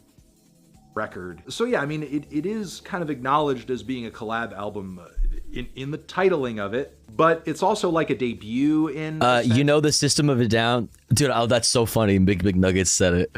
The System of a Down fucking record steal this album. I literally did, which is pretty cool. I'll go ahead and say, I think its priority and its historical significance as a debut is more, I guess, part of the larger conversation of the album than it is, the fact that it's also a collab. A collab as a young one, many years ago, whenever the fuck that came out. So okay, fucking chill, Twitch. What's your opinion on 100 Gex Frog on the Floor? Best song or greatest song? I don't know the song off the top of my head. I used to fucking rage the System on the bus. Hell yeah. I bought it with money like a chump. Fucking lame. Which in a way is almost kind of a case against it as a formal collaboration. It's not a collab in the same way that Metallica and Lou Reed, Lulu. I actually have The new Slow Tie album was missing something. It seems stuck between styles, not embracing any of Speaking of 100 great gex. effects. I love genre fusion albums, but the best ones use genre sounds and a greater concept rather than I have this Boiler Room Los Angeles. I don't know if I agree with your assessment of the album in general, because Maybe there are we'll only a watch few this. tracks on the LP that I think I could call out as being true blue hip-hop songs. Most of the songs on the record, in my view, have more of a rock feel to them, at least kind of a rock singer-songwriter type feel to them. I think Slow Tie embraced the direction of a rock record pretty wholly and clearly on What's this up, album. I mean, sure, he KNTS? does touch down a lot of different styles and blends of rock music, not really kind of sticking to one too consistently, but it does very much feel like a move toward rock and live instrumentation for him. So, I mean, I'm not really seeing what you see here in terms of like a lack of a firm and close embrace of something. I think the album is a very firm and close embrace, again, of rock aesthetics and of, again, just kind of a lot of narratives around sorrow, pain, loss, mental health. So while I think your perspective is interesting, I have to disagree, but I love you, and I appreciate you still for coming through. Give me your thoughts. Give me that hot take. You and everybody else featured in the video as well. You're the best. Nice. We got fucking clickbaited. I thought we were gonna talk shit for 10 minutes about DJ Academics, but it was just a little bit. Just a little bit. Just a little bit. Just a little bit.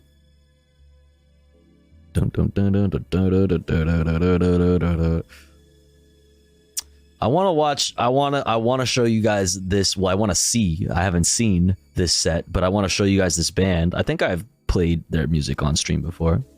And I also want to play some chess. If anybody wants to play me. Let's fucking get down to some jams. And play some Chessarino.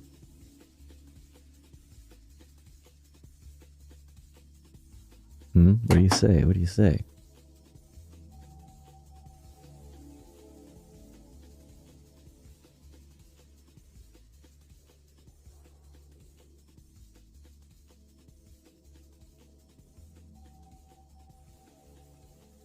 What do you say? Song recommendation? I got a song recommendation for you right here.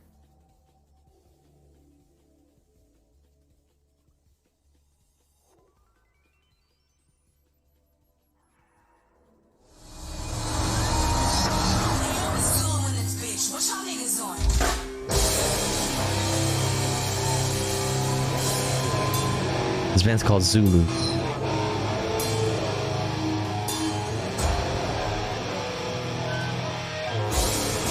Alright, who wants to play? Jane Goodall. What the fuck?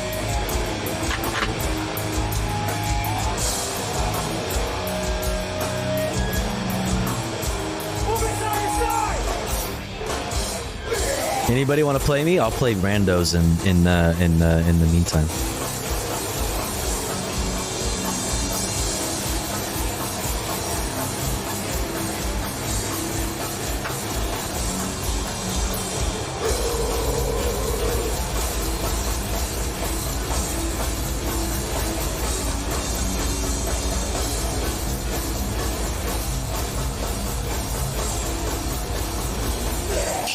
Oh, Celtic was first. I got you, and then Mini Manatee Lady got you next.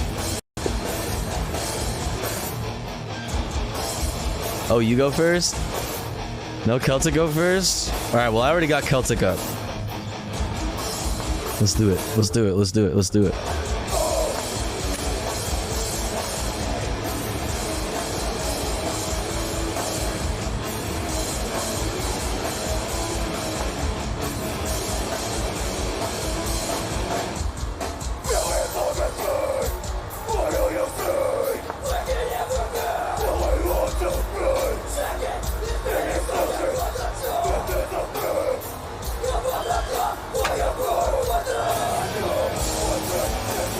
Have you heard their new album? Yep. Yeah, it's tight.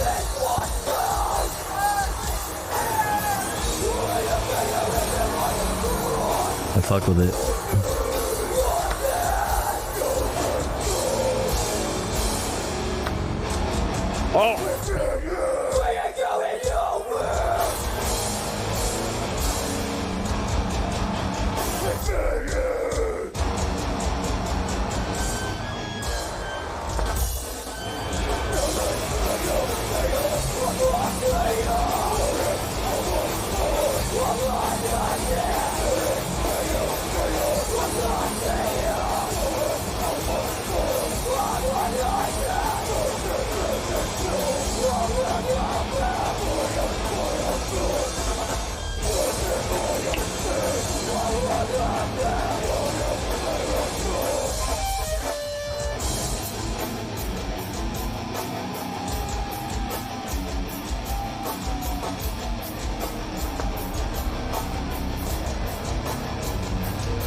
Someone did a decent job recording this show. Hate56 is who recorded it, and they're legendary. They're legendary.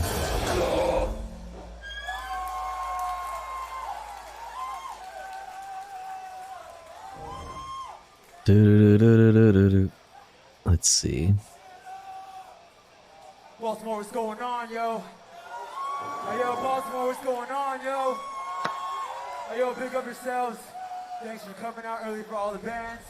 They were at the show Me the Body tour. It was so fucking good. Fuck yeah, that's sick. I'm jealous you went. I think this is our second time here playing. We played a surprise show some time ago at a Mexican restaurant, and that was fun. So maybe some of y'all might have seen that.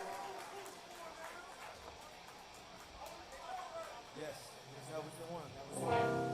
But we are happy to be here. We got a couple old ones, some new ones.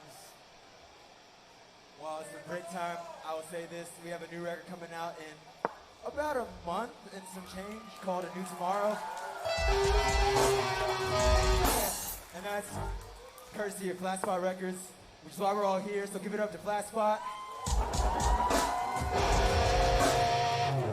Jay, Ricky, I don't know where you are, but big ups to y'all. Thank you so much for everything you did for us and a lot of the bands on this bill that are signed to your label. So thank you. Meow. Y'all mean the world to us. All right, let's go, Christine. You can skip me. I might sleep in 20 minutes for sure. We'll play again soon.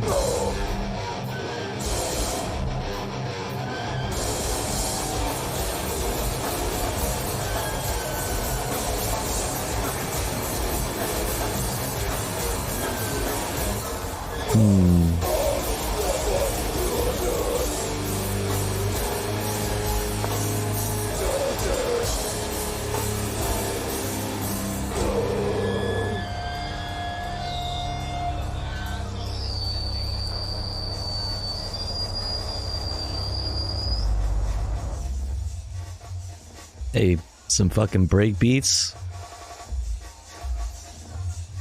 Some fucking almond breaks.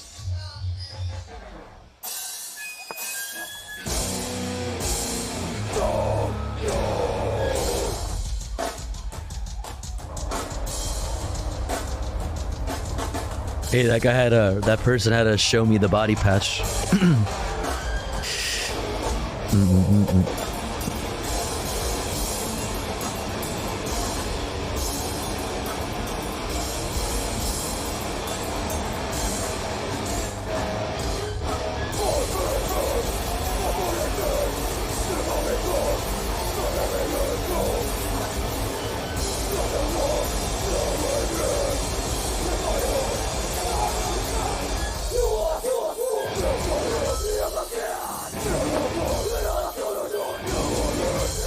The earmuffs is such a vibe.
Oh my god, this dude is in a band called Move.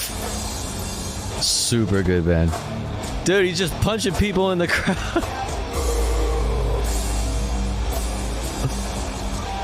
That's tight.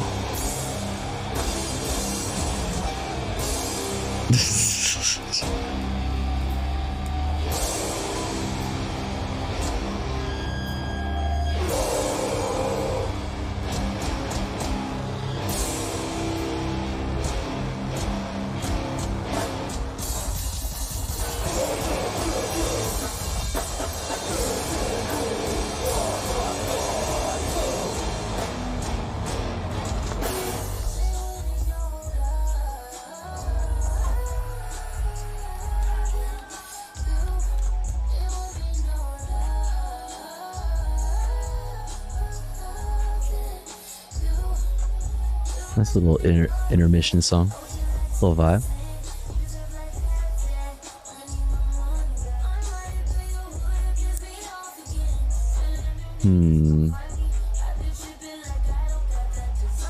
Thank you so much. We got a couple more and then we're out of here. Is that SZA? Look up Bugger.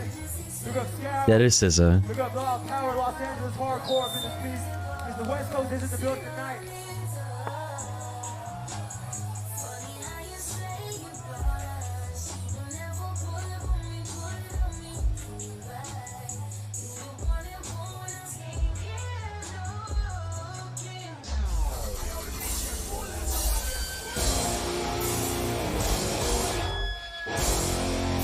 Move, like in 1985, actually is named after the Move organization. Yeah, the Move. Yeah, the Move that you're thinking of from Philadelphia. Yeah. Yes.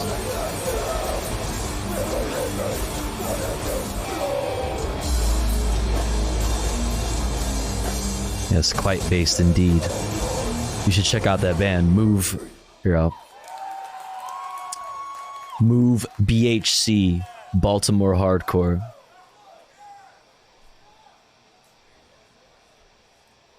Thank you. Has anyone in here checked out the new music we put out so far? But more importantly, do you like the new music that you heard so far? I just dyed a tank top yellow with turmeric. Nice, that's cool. Out in March is a very special record. And I'm not going to say why. Just look at the liner, read the lyrics. Well, thank you so much for supporting the band, more importantly, because this band means a whole lot to me. Yo, what's up, Little Sil? Good to see you. Many of How you doing? black individuals that are in our space, no matter where you are in the world. So let me just let that be known.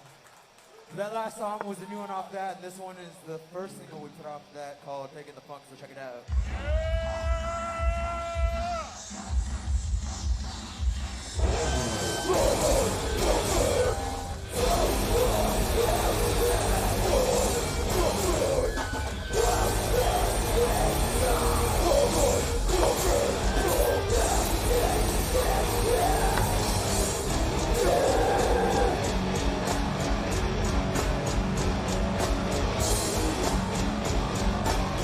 I didn't think that through, did I?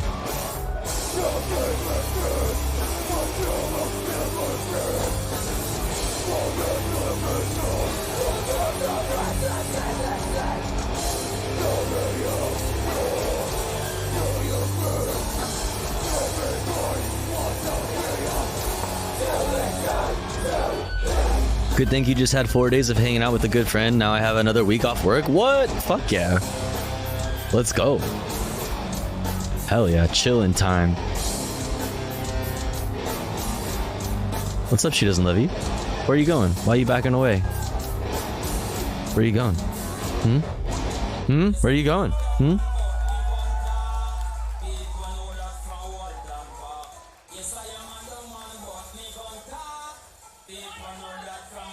Go for it.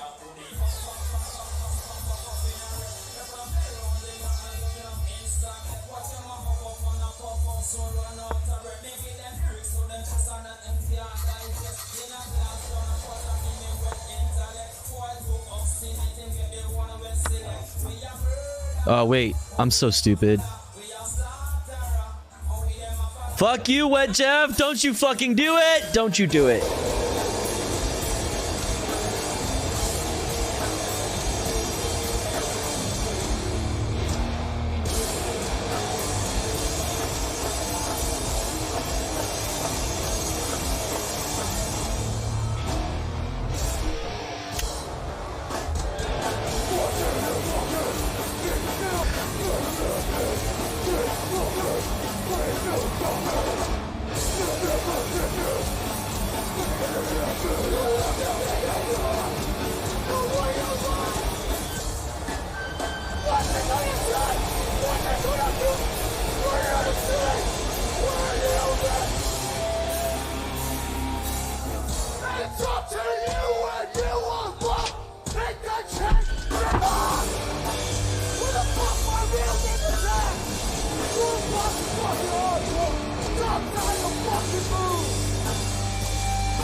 Oh, my turn?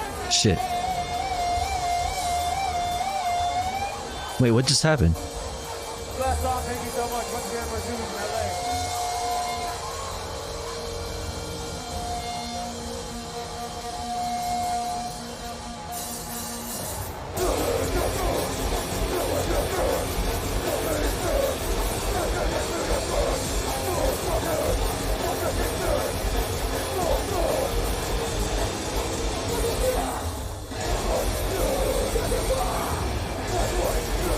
Fuck!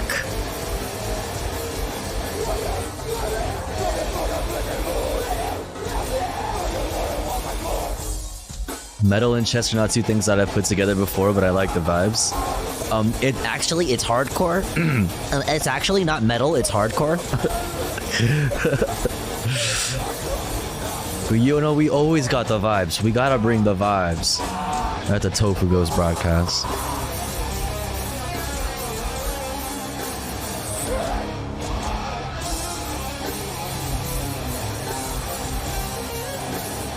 Hey, Jinx Raid.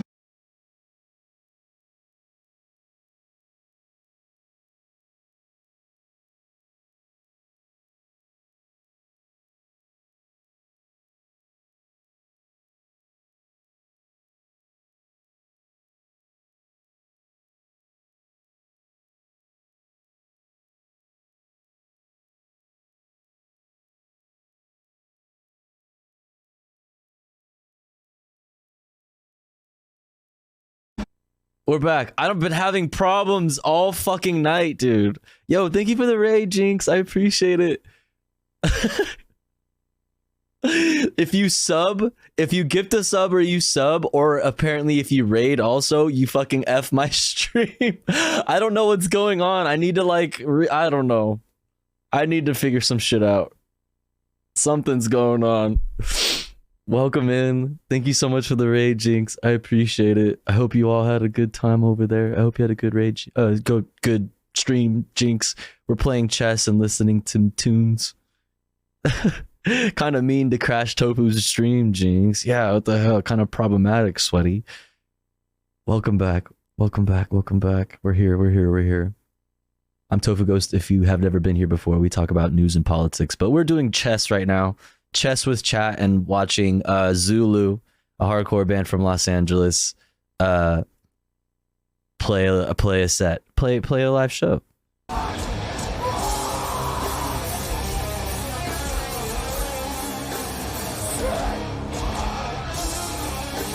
Guys, can you please not spam in the chat?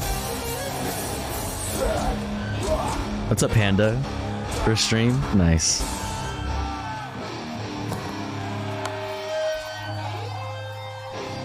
Zum, zum, zum, zum. Guys, can you please not spam in the chat? My Mac is overheating.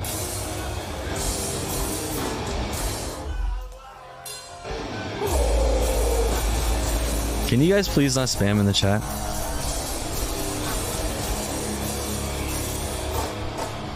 Zum, zum, zum, zum, zum. Zum, zum, zum, zum, zum. Thank you. Peace, y'all. Your mom got me the same laptop, but it's fine. Don't laugh at me. No, don't laugh at me. Never subbed, never donated, ad block on stolen laptop, neighbor's Wi-Fi, mama's house stolen, solar panels stolen. In the history books. What is this? What is this? I don't appreciate y'all talking shit about me. I don't appreciate y'all talking shit about me. I was on that Mac thing for a long ass min myself, and it was a pain trying to use Twitch and game. Yeah, trust me. Trust me, I know.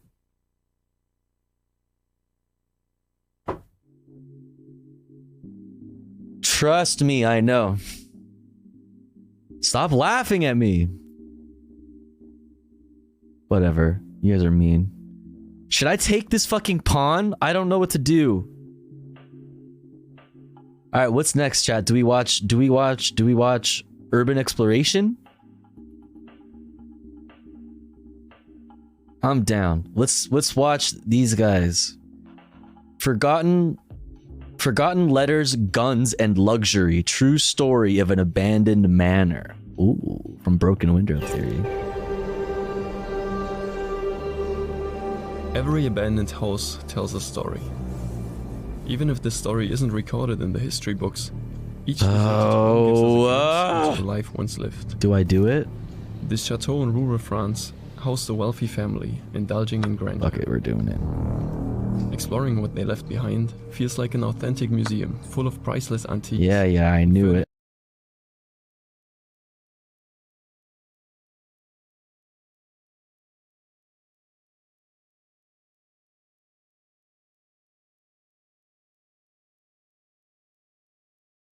Effed? Am I effed? I don't know what's wrong with my I gotta figure this out, dude. What the fuck is wrong with my stream?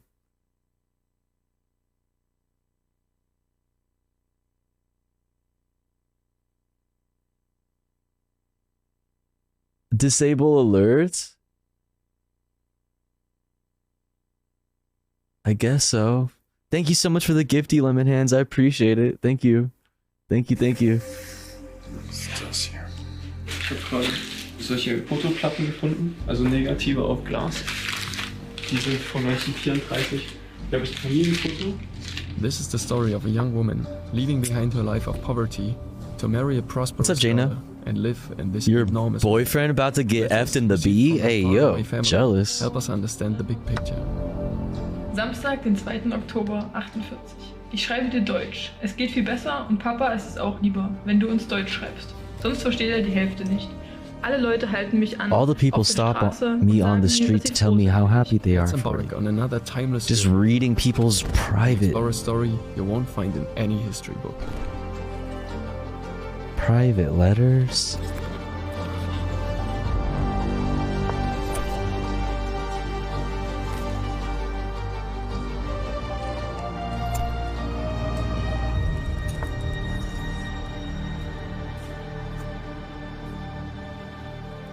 In every moment of time lurks past, present, and future.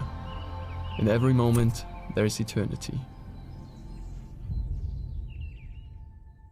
In every moment, what's up, Hyper Striker? The sponsor of this channel is you, the audience. Thanks a lot for your funds on Patreon that help us to be full-time explorers and filmmakers. Full-time explorers.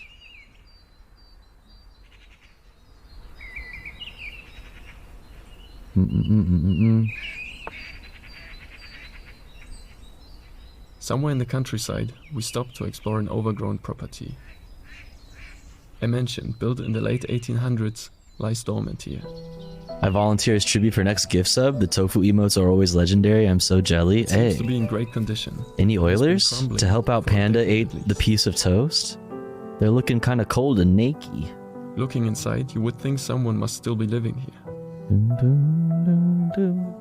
Yo!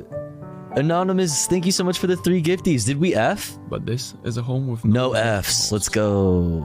The Thank you so much for the 3 gifties. Thank you, thank you. I really appreciate that. Thank you, thank you, thank you. Disabled alerts didn't F. Yeah, so we found our issue. Actually, it's making sense. Look at this, chat. The building emanates majesty. Do you see how the alerts volume is all the way up This still? is a palace with countless bedrooms on 3 Or floors. not all the way, but is like frozen? And each of these chambers even has a private bathroom. It truly appears as if we traveled 100 years back in time. Wherever we look, we make curious Weird. discoveries. It's ever since that audio issue we had earlier. So I'm assuming it's just the audio. Something's fucked up about the audio and it's freaking out. But thank you again, Anonymous. I appreciate it. And thank you, Lemon Hands, for the gifty earlier. Bitte Briefmarken sammeln. Was ich fast übersehen hätte. Was ist das hier?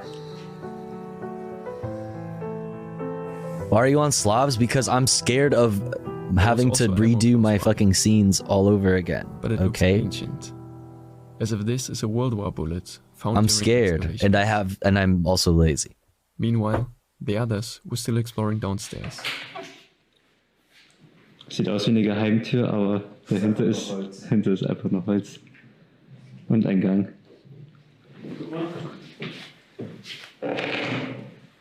Das ist halt komplett aus Holz.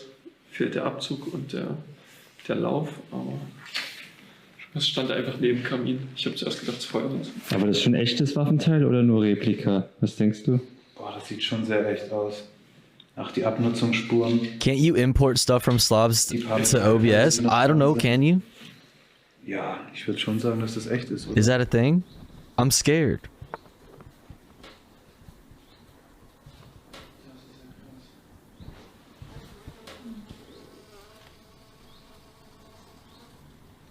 Wir haben hier gerade noch Schrotmunition gefunden, die noch nicht abgefeuert wurde. Das erkennt man hier am Primer, der noch komplett unversehrt ist. Und auch vorne ist das Projektil noch verschlossen. Und auch wenn man das ins Gegenlicht hält, sieht man, dass noch Schrotmunition darin enthalten ist. That's a shotgun shell, alright.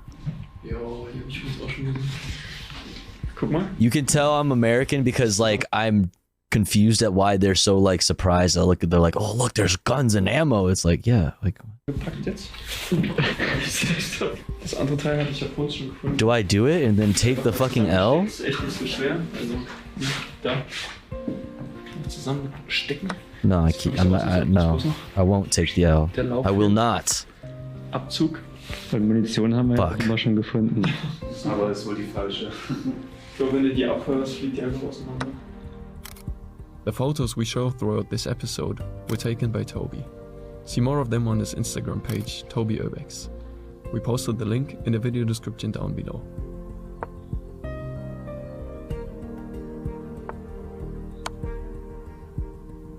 Wenn man hier so durch das Chateau geht, kennt man Voice, it's a magazine, wie alles da not a ist. clip. Aber wenn man ein bisschen genauer hinguckt, dann sieht man, dass auf jeden Fall schon einiges gestohlen wurde. Zum Beispiel hier oben. Hier sieht man noch den Abdruck. Hier stand wohl mal eine Büste, genauso wie hier gegenüber. Oder wenn man hier... Ooh, bitch, fuck you. Ooh, you're so close to fucking getting... Oh my fucking god, bitch. Ja, das stimmt. Und hier ist wohl auch schon was zu Bruch gegangen. Sieht man nur noch die Scherben von einer Vase oder irgendetwas.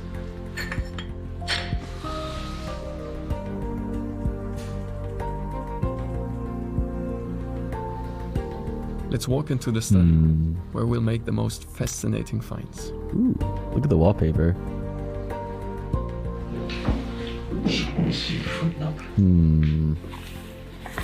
What the fuck is that?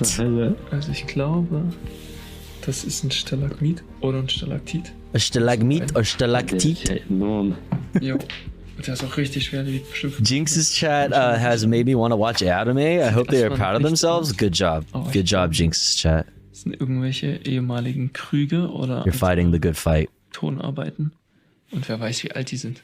Sieht für mich aus, als ob irgendjemand ihm so ein Geschenk gemacht hat oder als ob er das irgendwo erstanden hat oder gesammelt hat vielleicht sogar. The owner of the manor was a big fan of rocks. We found quite a collection of stones and minerals in this building. This guy clearly was a geologist. But there's more to uncover.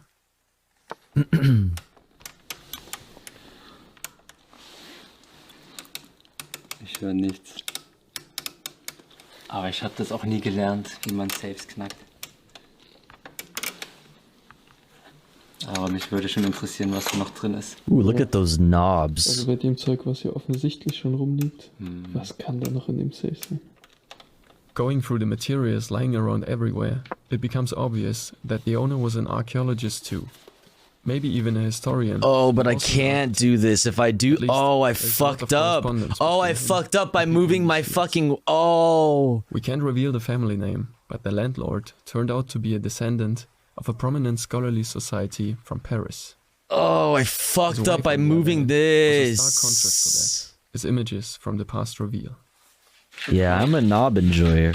Solche Platten. Love me some good knobs. Also Negative auf Glas. And levers Und and buttons. steht auf der Verpackung 1934. Da habe ich ein Familienfoto. Oh, Und da sind fuck. einfach im Hintergrund Leute, die ihre Klamotten im Fluss waschen. So alt ist das. This shows the family of the missus, who was raised in ordinary. I fucked up, dude. Ich habe herausgefunden, dass die Eltern direkt in einem Dorf in Mulhouse, direkt hinter der deutschen Grenze gewohnt haben. Und davon ist halt die Tochter dann ausgezogen, die dann hier gewohnt hat, mit ihrem Mann. Und dann habe ich noch einen anderen Brief gefunden, da haben die Eltern an den Schwiegersohn geschrieben. Die haben noch eine andere Tochter, Yvonne, die Eltern.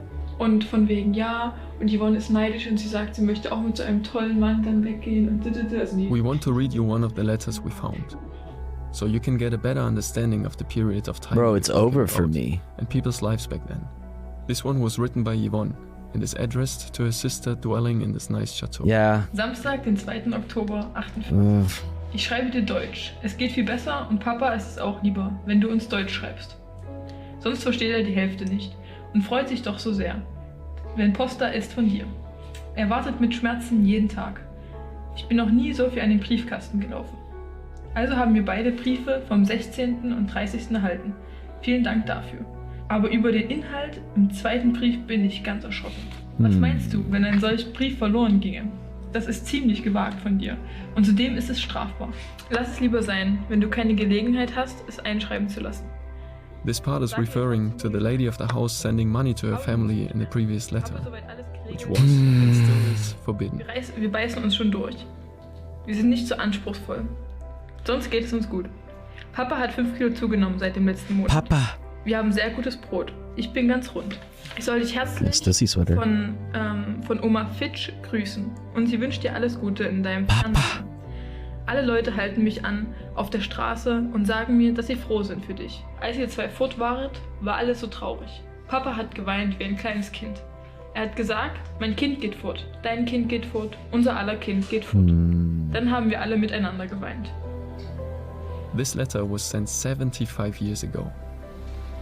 The country girl left her family to start her own, here in this grand estate, together with her rich husband. Papa.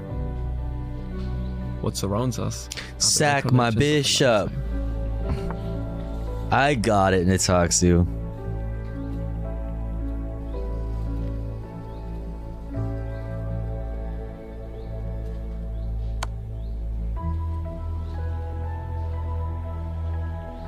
What the fuck?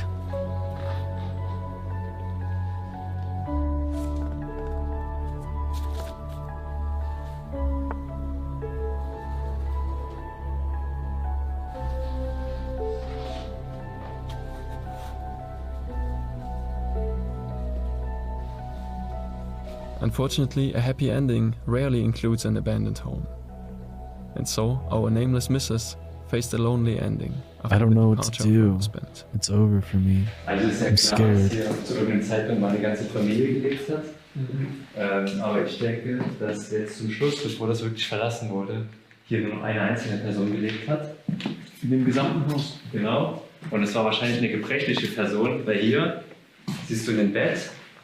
Das war früher mal ein Wohnzimmer, jetzt wurde es zu einem Schlafzimmer umgerichtet.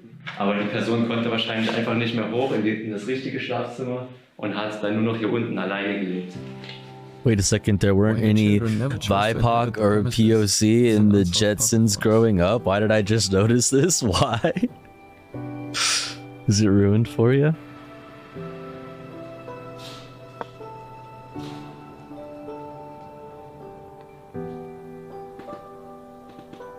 BIPOC or POC? They're different.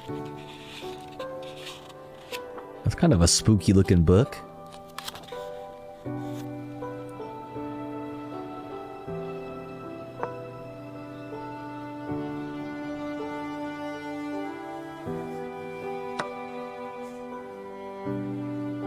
Even in a state of loneliness, once decadent buildings like this still hold a certain allure.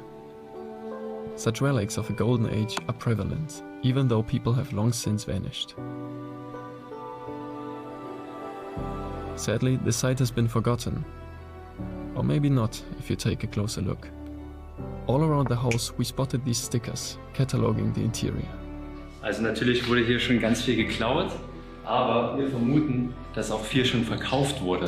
Und zwar gibt es hier überall diese Sticker, wenn wir uns umschauen, auf dem ganzen Möbelstück. Sticker. Hier auf dem Tisch, hier drauf und auf dem Spiegel haben wir das gefunden. Das ist hier überall, sogar hier auf dem Stuhl. Unsere Theorie ist, dass nachdem das Gebäude verlassen wurde, nachdem der letzte Bewohner vielleicht verstorben ist oder weggezogen ist, dass die Erben sich dann darum gekümmert haben, dass das Inventar versteigert wird. Also hier war mit Sicherheit eine Auktion, bevor das Ganze komplett verlassen wurde. But this auction has never been finished. Something may have happened, obstructing the remaining items from being removed. Most likely an ownership or inheritance dispute. So wie das aussieht, konnte man ja sogar das Spinnnetz erwerben. Ist auch einer von den Aufklebern. Our footage from this exploration dates back years. What has become of the complex and the interior remains unknown. One can only hope it could all be saved from oblivion. Together with the story of the people who once called this... Oh my god, how do I only have 3 minutes left? Here, time seems to be standing still. Fuck you. But of course the clock doesn't No! Like this, ticking. No! Explorations, there's eternity.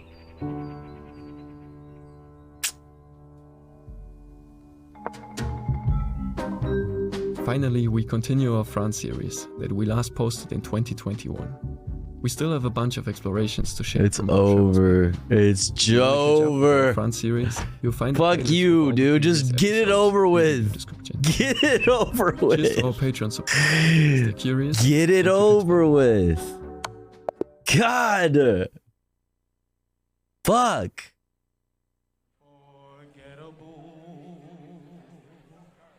God fucking damn it, dude. God fucking damn it, dude. Just literally, it's just so Jover, dude. It's so fucking Jover. It's so fucking Jover.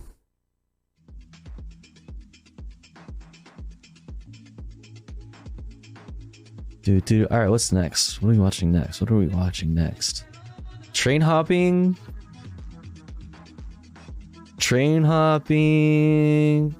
Exploring the Vienna's abandoned underground city. We could do more of that. I think NYC train hop sounds cool. Or making the world's busiest Shinjuku station in 1 to 150 scale. That could be kind of sick too, but it's an hour long. You actually nearly had me beat. You had it at -7 at one point.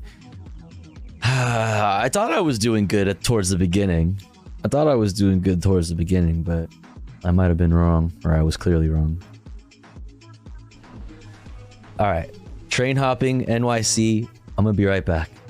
BRB.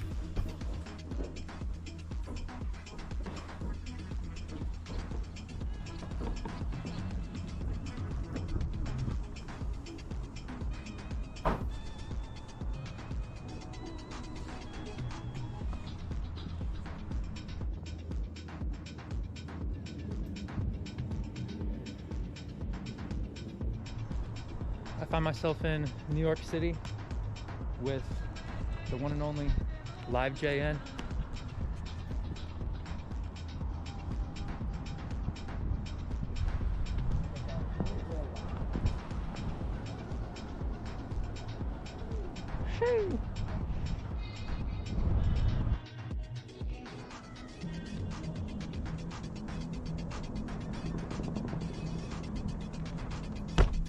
Oh yeah. Almost. That was a perfect one.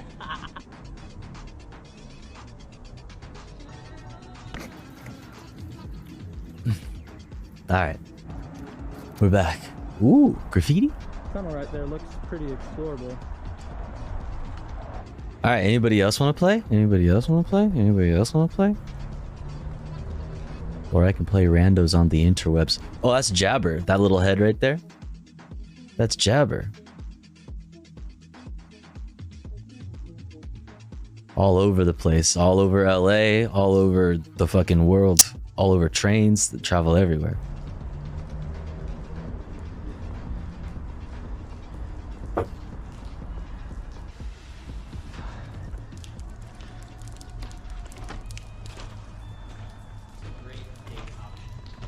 Oh yeah.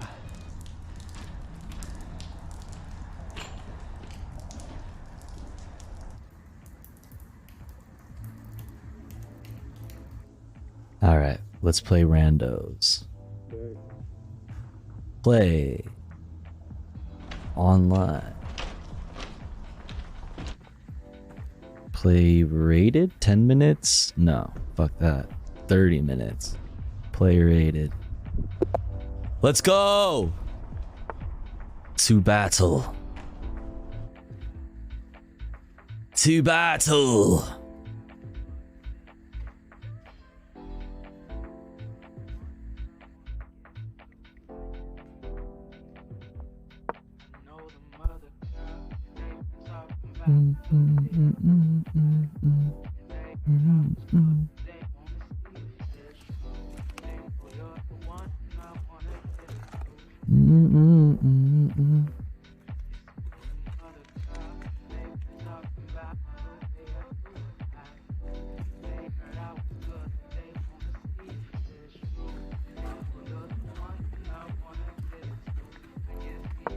Maybe every.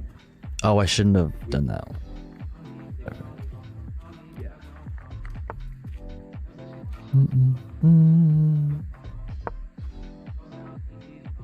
How often do you think?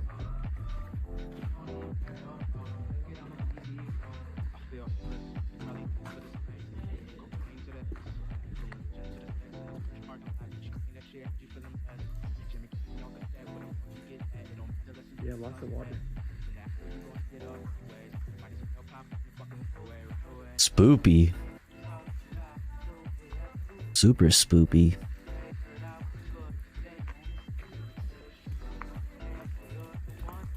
I fucked up my shit completely.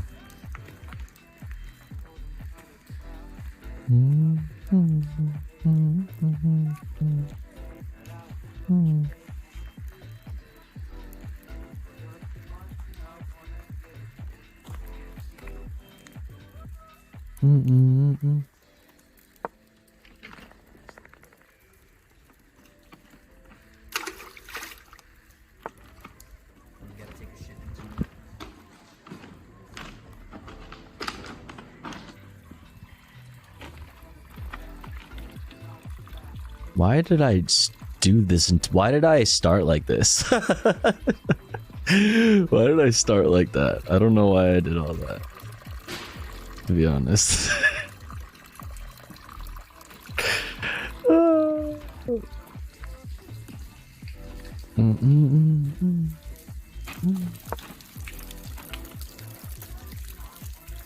It's fine. What's up, Lucid?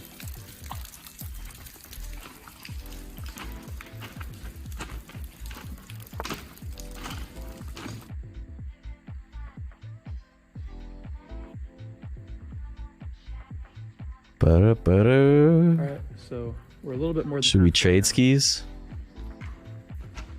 Should we trade skis? making our way.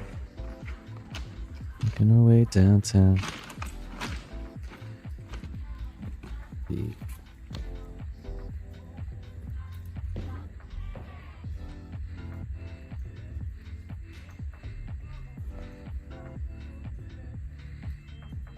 Or should I just develop?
That was startling.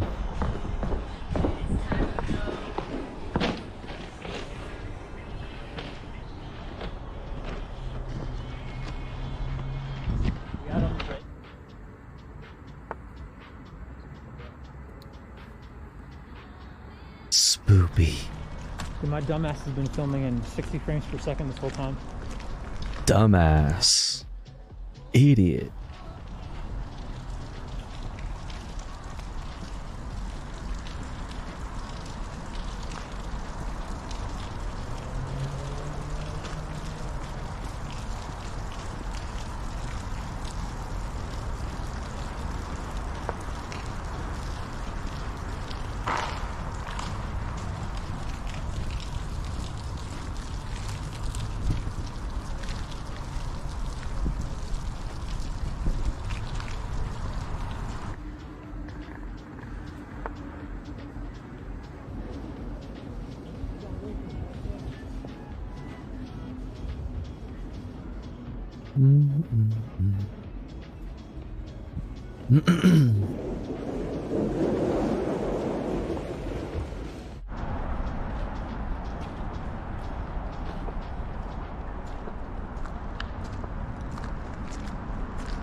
This would have been a good spot. Evacuate Bishop? I can't really evacuate, or I could.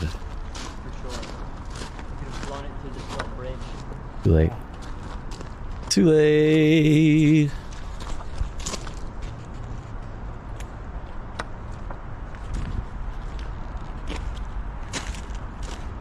I will evacuate your mom, not if I evacuate your mom first. Countered.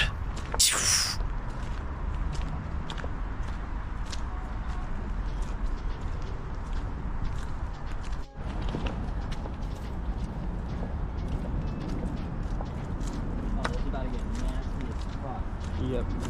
Oh my god, you gotta go through that? That's like all water. Yeah, that's all mud. Where? If we stick closer to the rocks, it might be better. I see nothing but water over there too, but we'll try it out.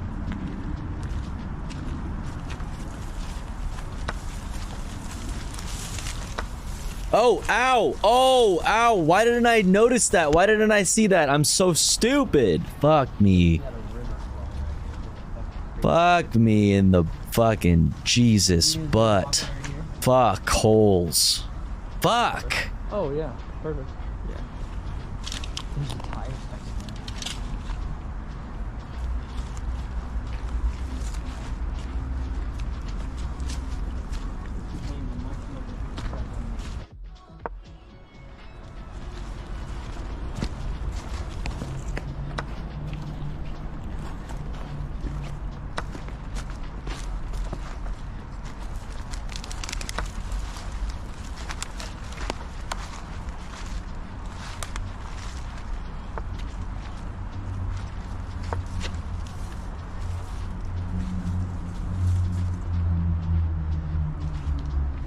Yeah. Alright. Yep.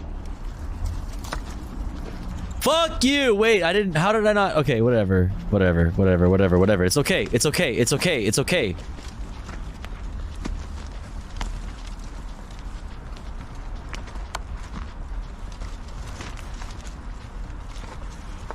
Fuck.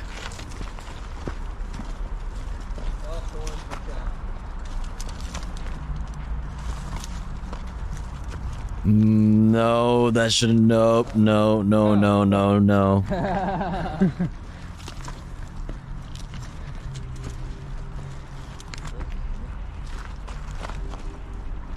Oh my god. I gotta retreat.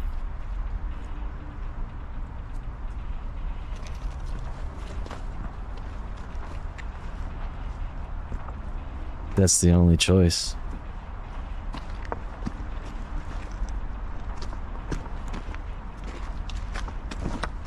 Fuck you, scary ass.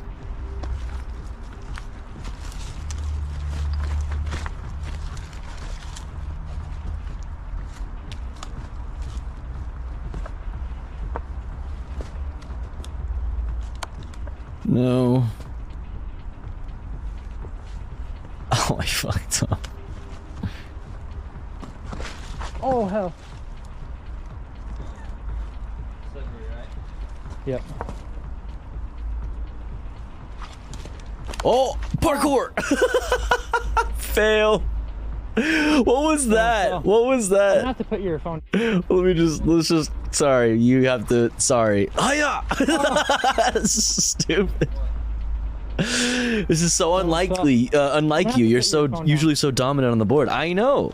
This is like, I don't know. Something's going, something weird going on. Sorry. Trans rights are indeed human rights, Alyssa. You made your account really recently. Hope you're having a good day.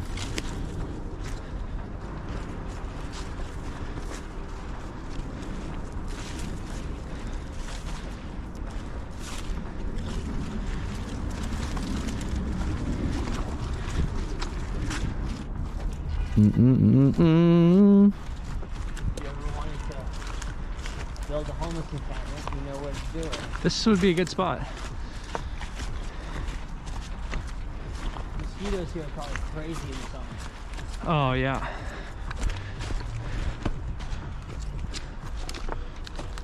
We all have bad days. Not me, I never have bad days. Every day is a good day.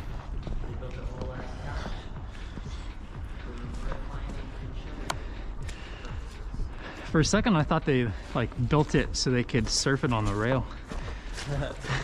Couch surfing. This rail has seen better Hey, days. why did you make your? How come you made your account so recently? Probably take a nap. Comfy. You just found out about Twitch? You just found out about Twitch on the 6th of this month? How's it?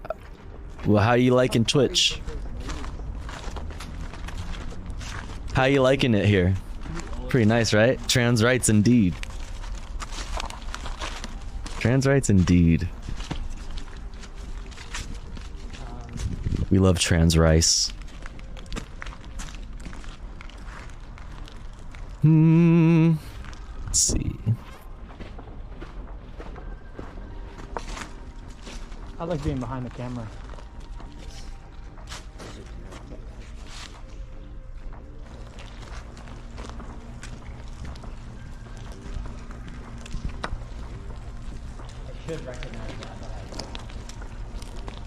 This is so cool. Mm-hmm. Underneath Jersey City. I never knew. Jersey City.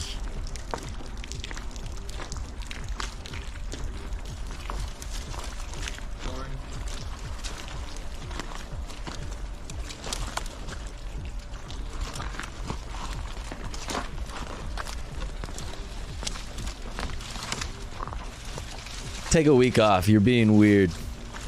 I don't trust that. You know what? Do an unban request. You do not pass the vibe. You don't pass the vibe check. I'm sorry. You don't pass the vibe check. You don't pass the vibe check. What's going on? What's going on? Yeah. What's going on? Something's going on here. Vibes are off. You're being weird. Oh. You're being weird. Get the fuck out of here. You just found out about Twitch? How many deer? Just the other day? Nice. Oh, you can see them actually. See them? They're running away. Oh yeah, I can see them. Kind of sus, but also ESL or something. Listen, unban request. I don't know. I've a lot of weirdos. Okay, listen, a lot of fucking people who have all of the time in the world to be silly like that on the internet. So maybe I'm just I don't know. Maybe I'm just chat. I mean, if y'all think I'm wrong, you know, let me know. Let me know. I don't think I'm crazy for it. Like, what's going on here? Okay, what's going on? Trans rights are human rights. Okay, cool. True. No, very true. We don't take women's. Who said this? We don't take cis women's rights away. Okay. Yes. Yes. What's going on? I don't trust it. I'm sorry. You're being weird. Hi. Nice to meet you. Love you. Mwah. Nice to meet you. All right, let's catch it. Is it actually going through? We'll find out. Let's see. What am I doing, chat? What do I do? What can one even do? You know? Oh, it's going the other way. Fuck, it's far as hell. Oh, it's right there. I am one of you. Oh yeah, we are. Ignore me. Go. It's giving fed.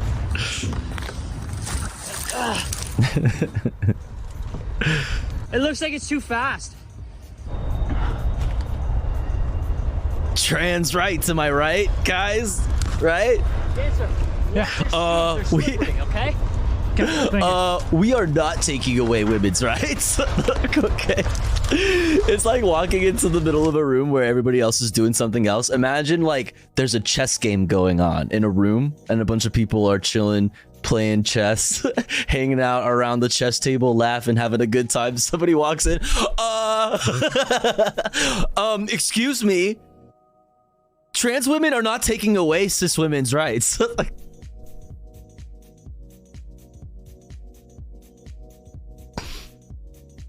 Okay.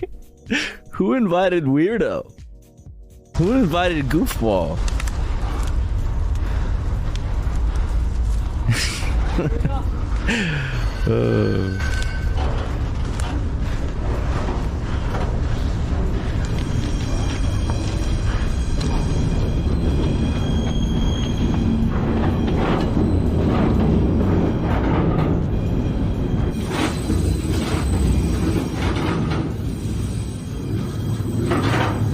We need to protect ourselves, yeah. Yo, what's up, fellow trans people? We need to arm ourselves. Hello, fellow trans people. Wouldn't it be great if we did a violence, one unit of violence against the TERFs that we hate so much, right? Right, guys? All right, dude.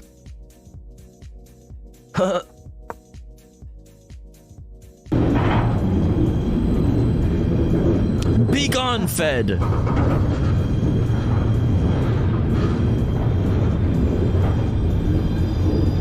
I don't know where we're going.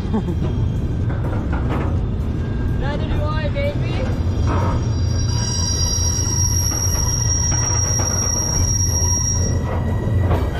What does one even do in a moment like this? Okay, that's kind of loud.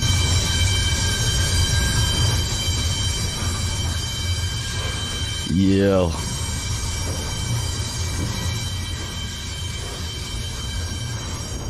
Very loud. Chill. Could you tell the train to be a little bit more quiet? Oh my god. Okay.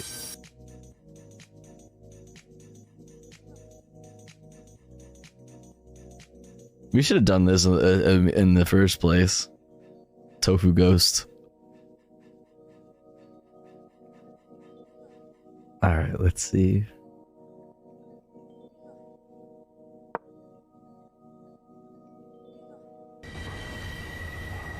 Working brakes? Oh no!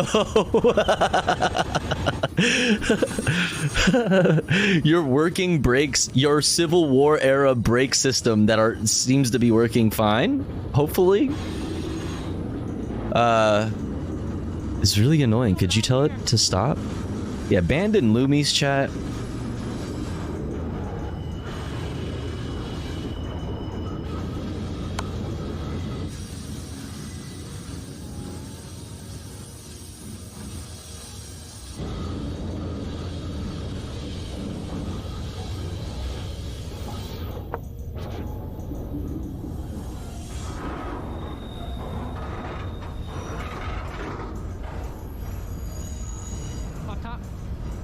Mod chat.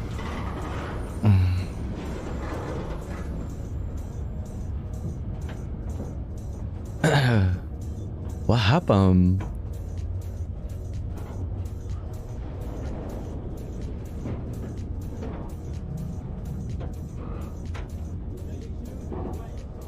Yeah, I know. Not. Take your time, be careful. What?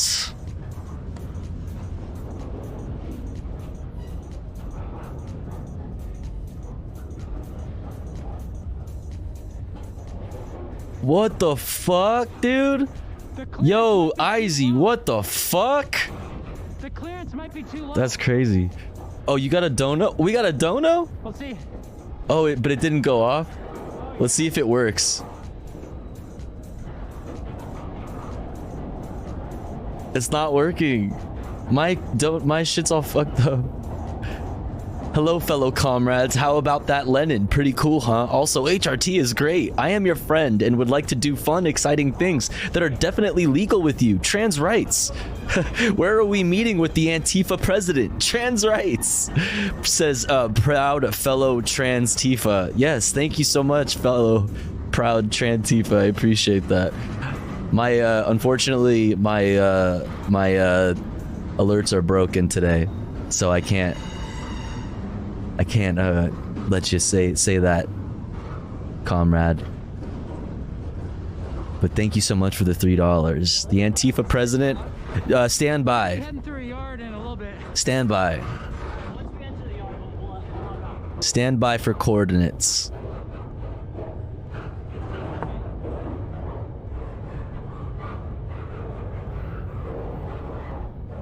Those are cool. Look over there. Oh shit. Step back, grab a photo of me.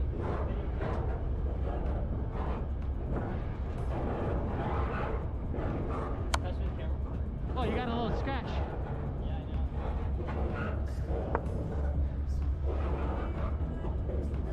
I know. Boop boop boop boop boop.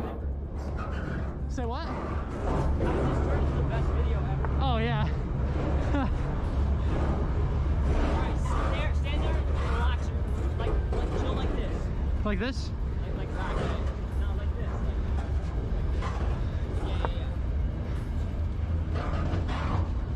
Bum,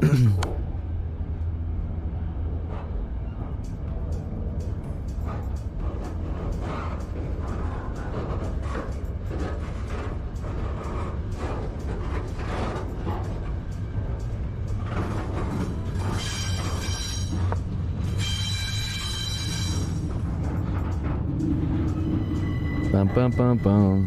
What a view.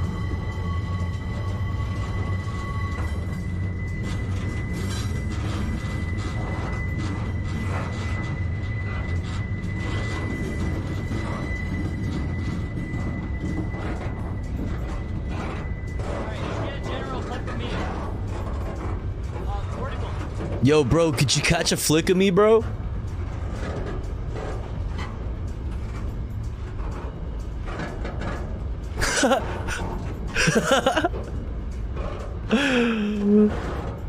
Yo, bro, for my fucking dating profile, bro. Check it out.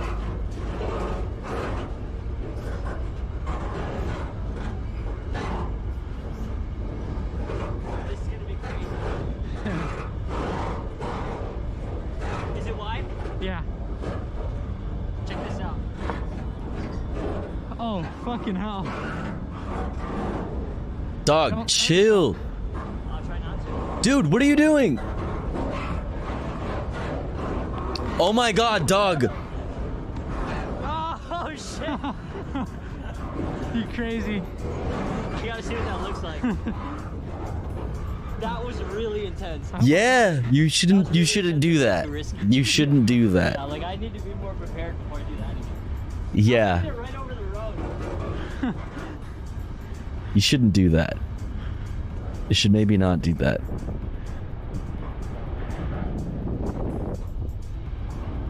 how did we luck out like that?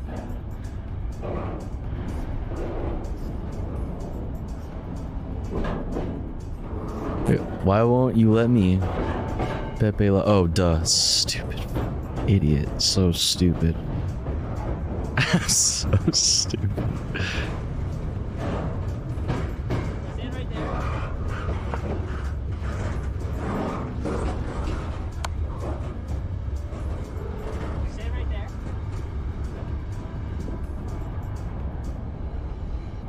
Gotta get breakfast? Nice. What you gonna get? I'm hungry. Fuck. Chat, who wants to buy me dinner? I don't want to cook. Walk this way to the other side.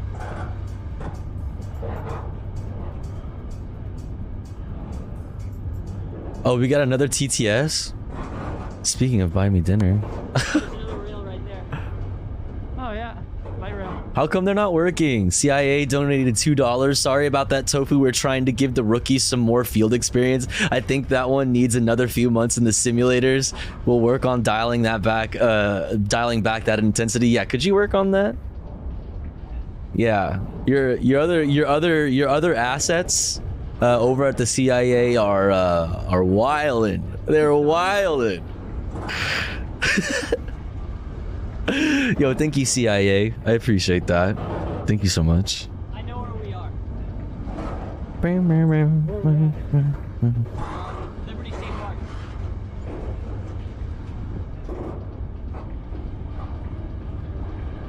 The only move. Goes through right there. I'm fucked, dude.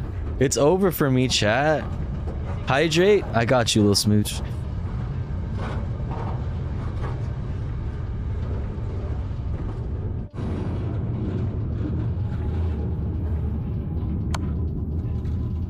It's over.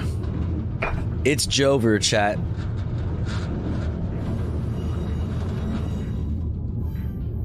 Boom, boom, boom, boom. It's this is it.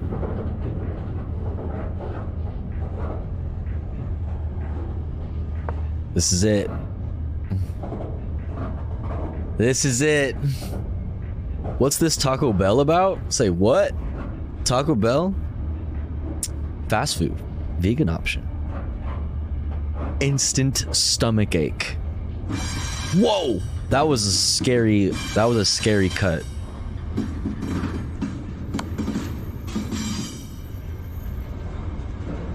It's so Jover.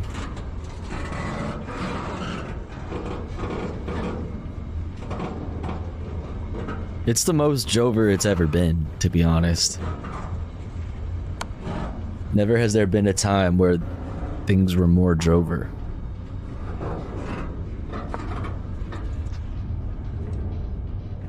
In the UK, Taco Bell is actually not bad for veggies, really.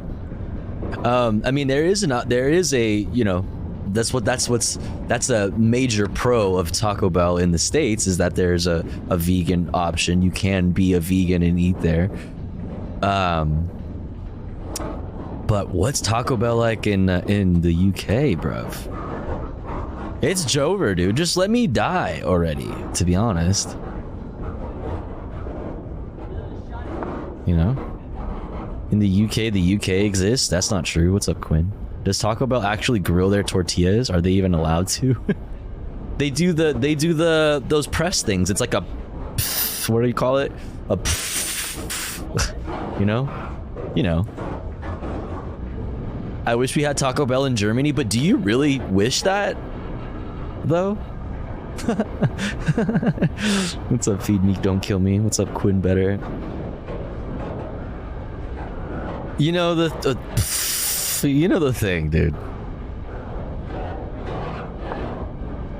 A panini press, a press, a punani press. Hey, yo. Okay, never mind. No longer sus of chatter. Who? Oh, Quinn? No, Quinn's. We know Quinn. Quinn's chill. Sure. My blood is getting everywhere. Your blood? What? No, I think a punani press is something different.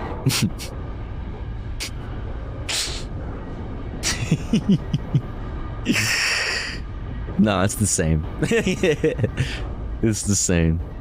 Press this. Hey, yo. I got punani press that for sure.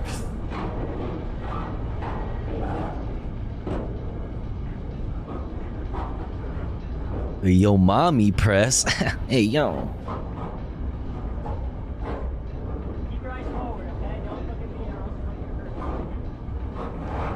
Appreciate it. I was paranoid because I thought Taco Bell came out of nowhere. Panda's got the PTSD, the fucking sussy chatter PTSD, just like me. Welcome to the club. I'm suspicious of everybody until I've seen you around a few times. I'm always like, I don't know about you. I don't know.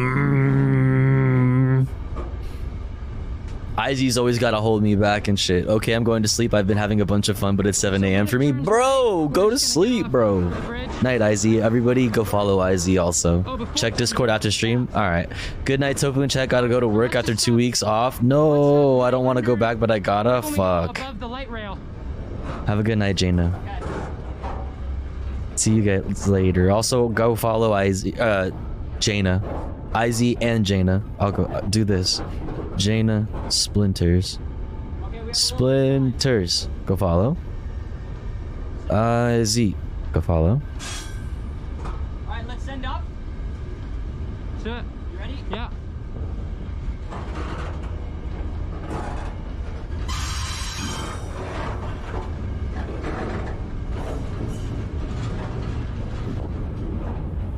What are they doing? Are they about to dismount?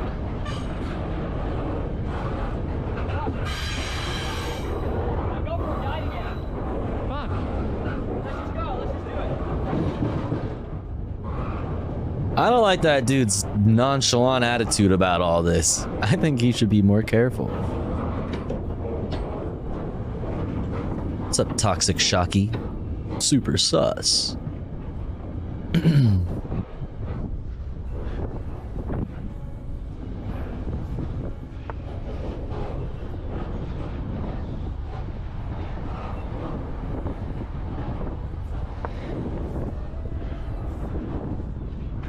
Giving Hereditary. Stop. Stop. Nah, no. No. That movie fucking ruined my life, dude. Fuck that movie. I watched that movie and fucking Midsommar back to back, dude, and my life is not better because of it. Whatever, dude. I thought those orange plants were workers. Fuck you. Get down. What is it? Oh shit.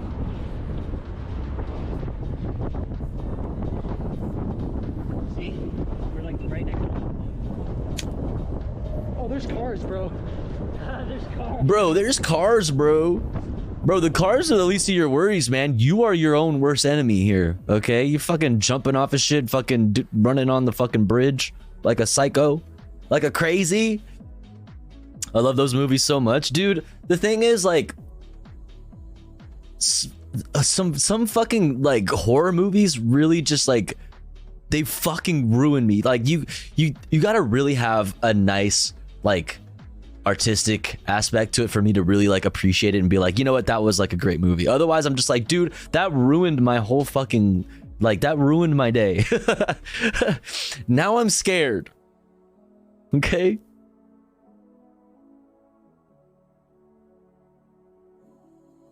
Now I'm fucking scared.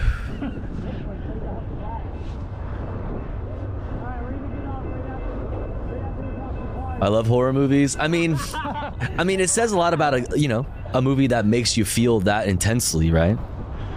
It's just like, man, it's like something I don't want to put myself through anymore.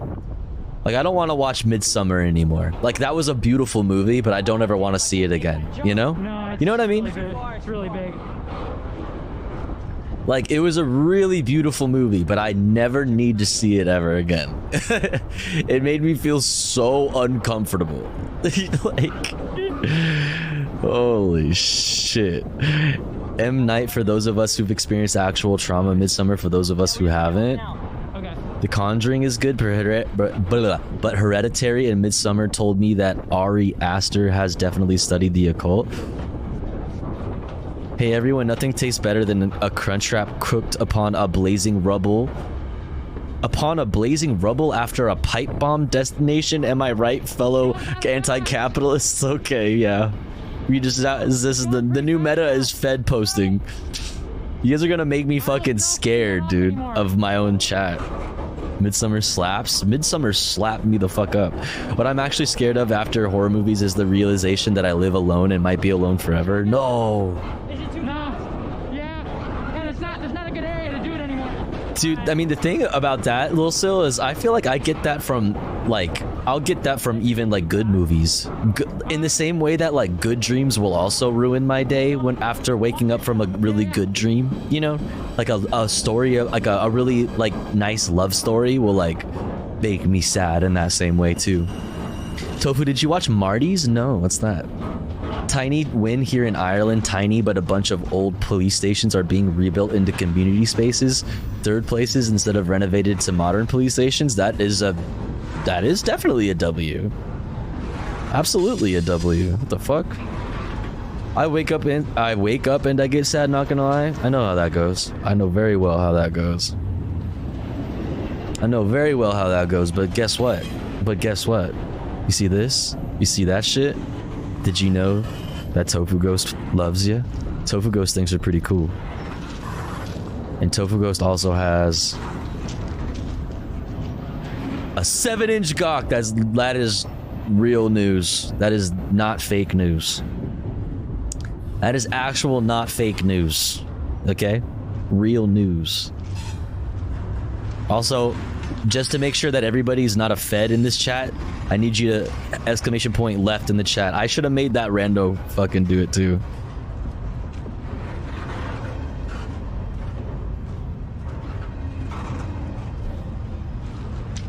Sisyphus, you don't believe? Nicely done? Yeah. Hey Tofu, want a sword fight sometime? What? I just like to share. You know what I mean, bro? Like, we're giving each other feedback. You know, Respectfully. On guard. I challenge you to a duel.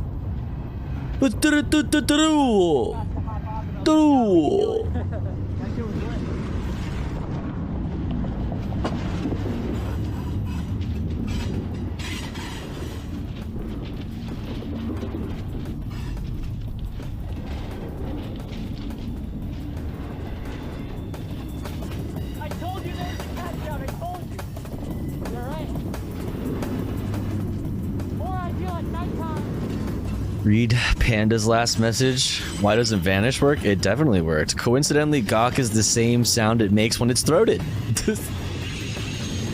That's literally true. You can't fucking vanish, dude. You're not safe. You are not safe. You can't just vanish. Tofugo sees all.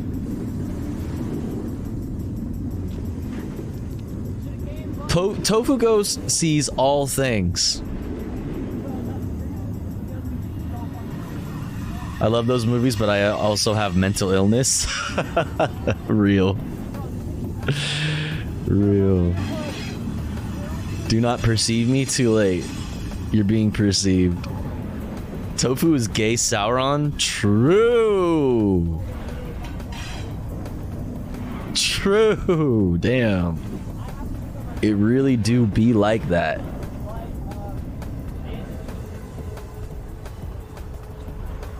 It really do be like that. Any truers? Boom, boom, boom, boom, boom, boom, boom.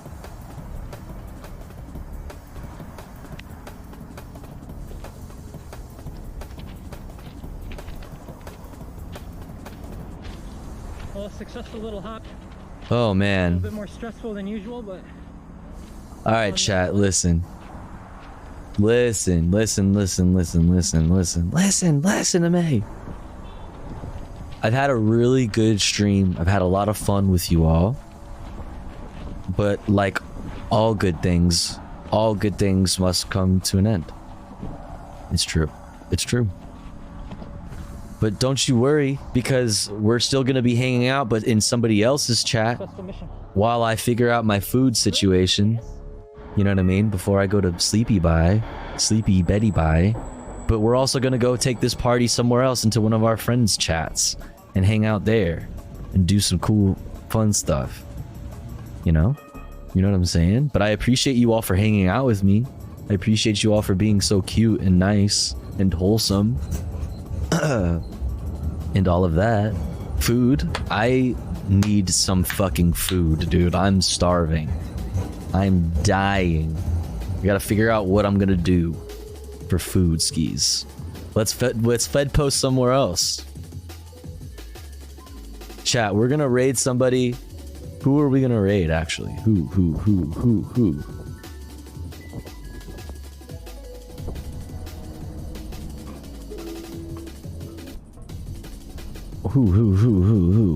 We're gonna raid.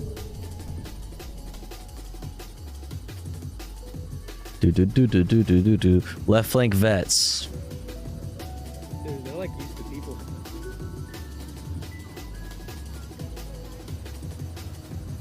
And when we go over there, we're gonna spam these emotes.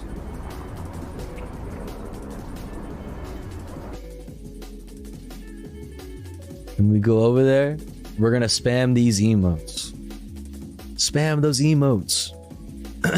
Chat. Thank you so much for hanging out with me. I appreciate you all. It's been a fun stream. I don't know why my shit's so my shit's all bugging out. I gotta figure out why my fucking shit is effing whenever I get a sub. Speaking of subs, we didn't quite hit our sub goal today. Just throwing that out there. Any last minute Oilers? Peepo Shy? Every little bit of support helps and it is very much appreciated. Thanks for stream. Thanks for chatting. Thanks for hanging out. Not everyone. Appreciate you all. Sweet dreams. Yo, Classic Banana Milk. Thank you so much for gifting to Panda. Ate the piece of toast. Pog. Two users with food references in their name. You love to see it. Thank you so much. Thank you. Thank you. Really, really appreciate it. Thank you. Not everyone. Thanks for the love. Thanks for the support. Sweet dreams. Night. Hope everyone has a good one. Take your meds. Drink some water.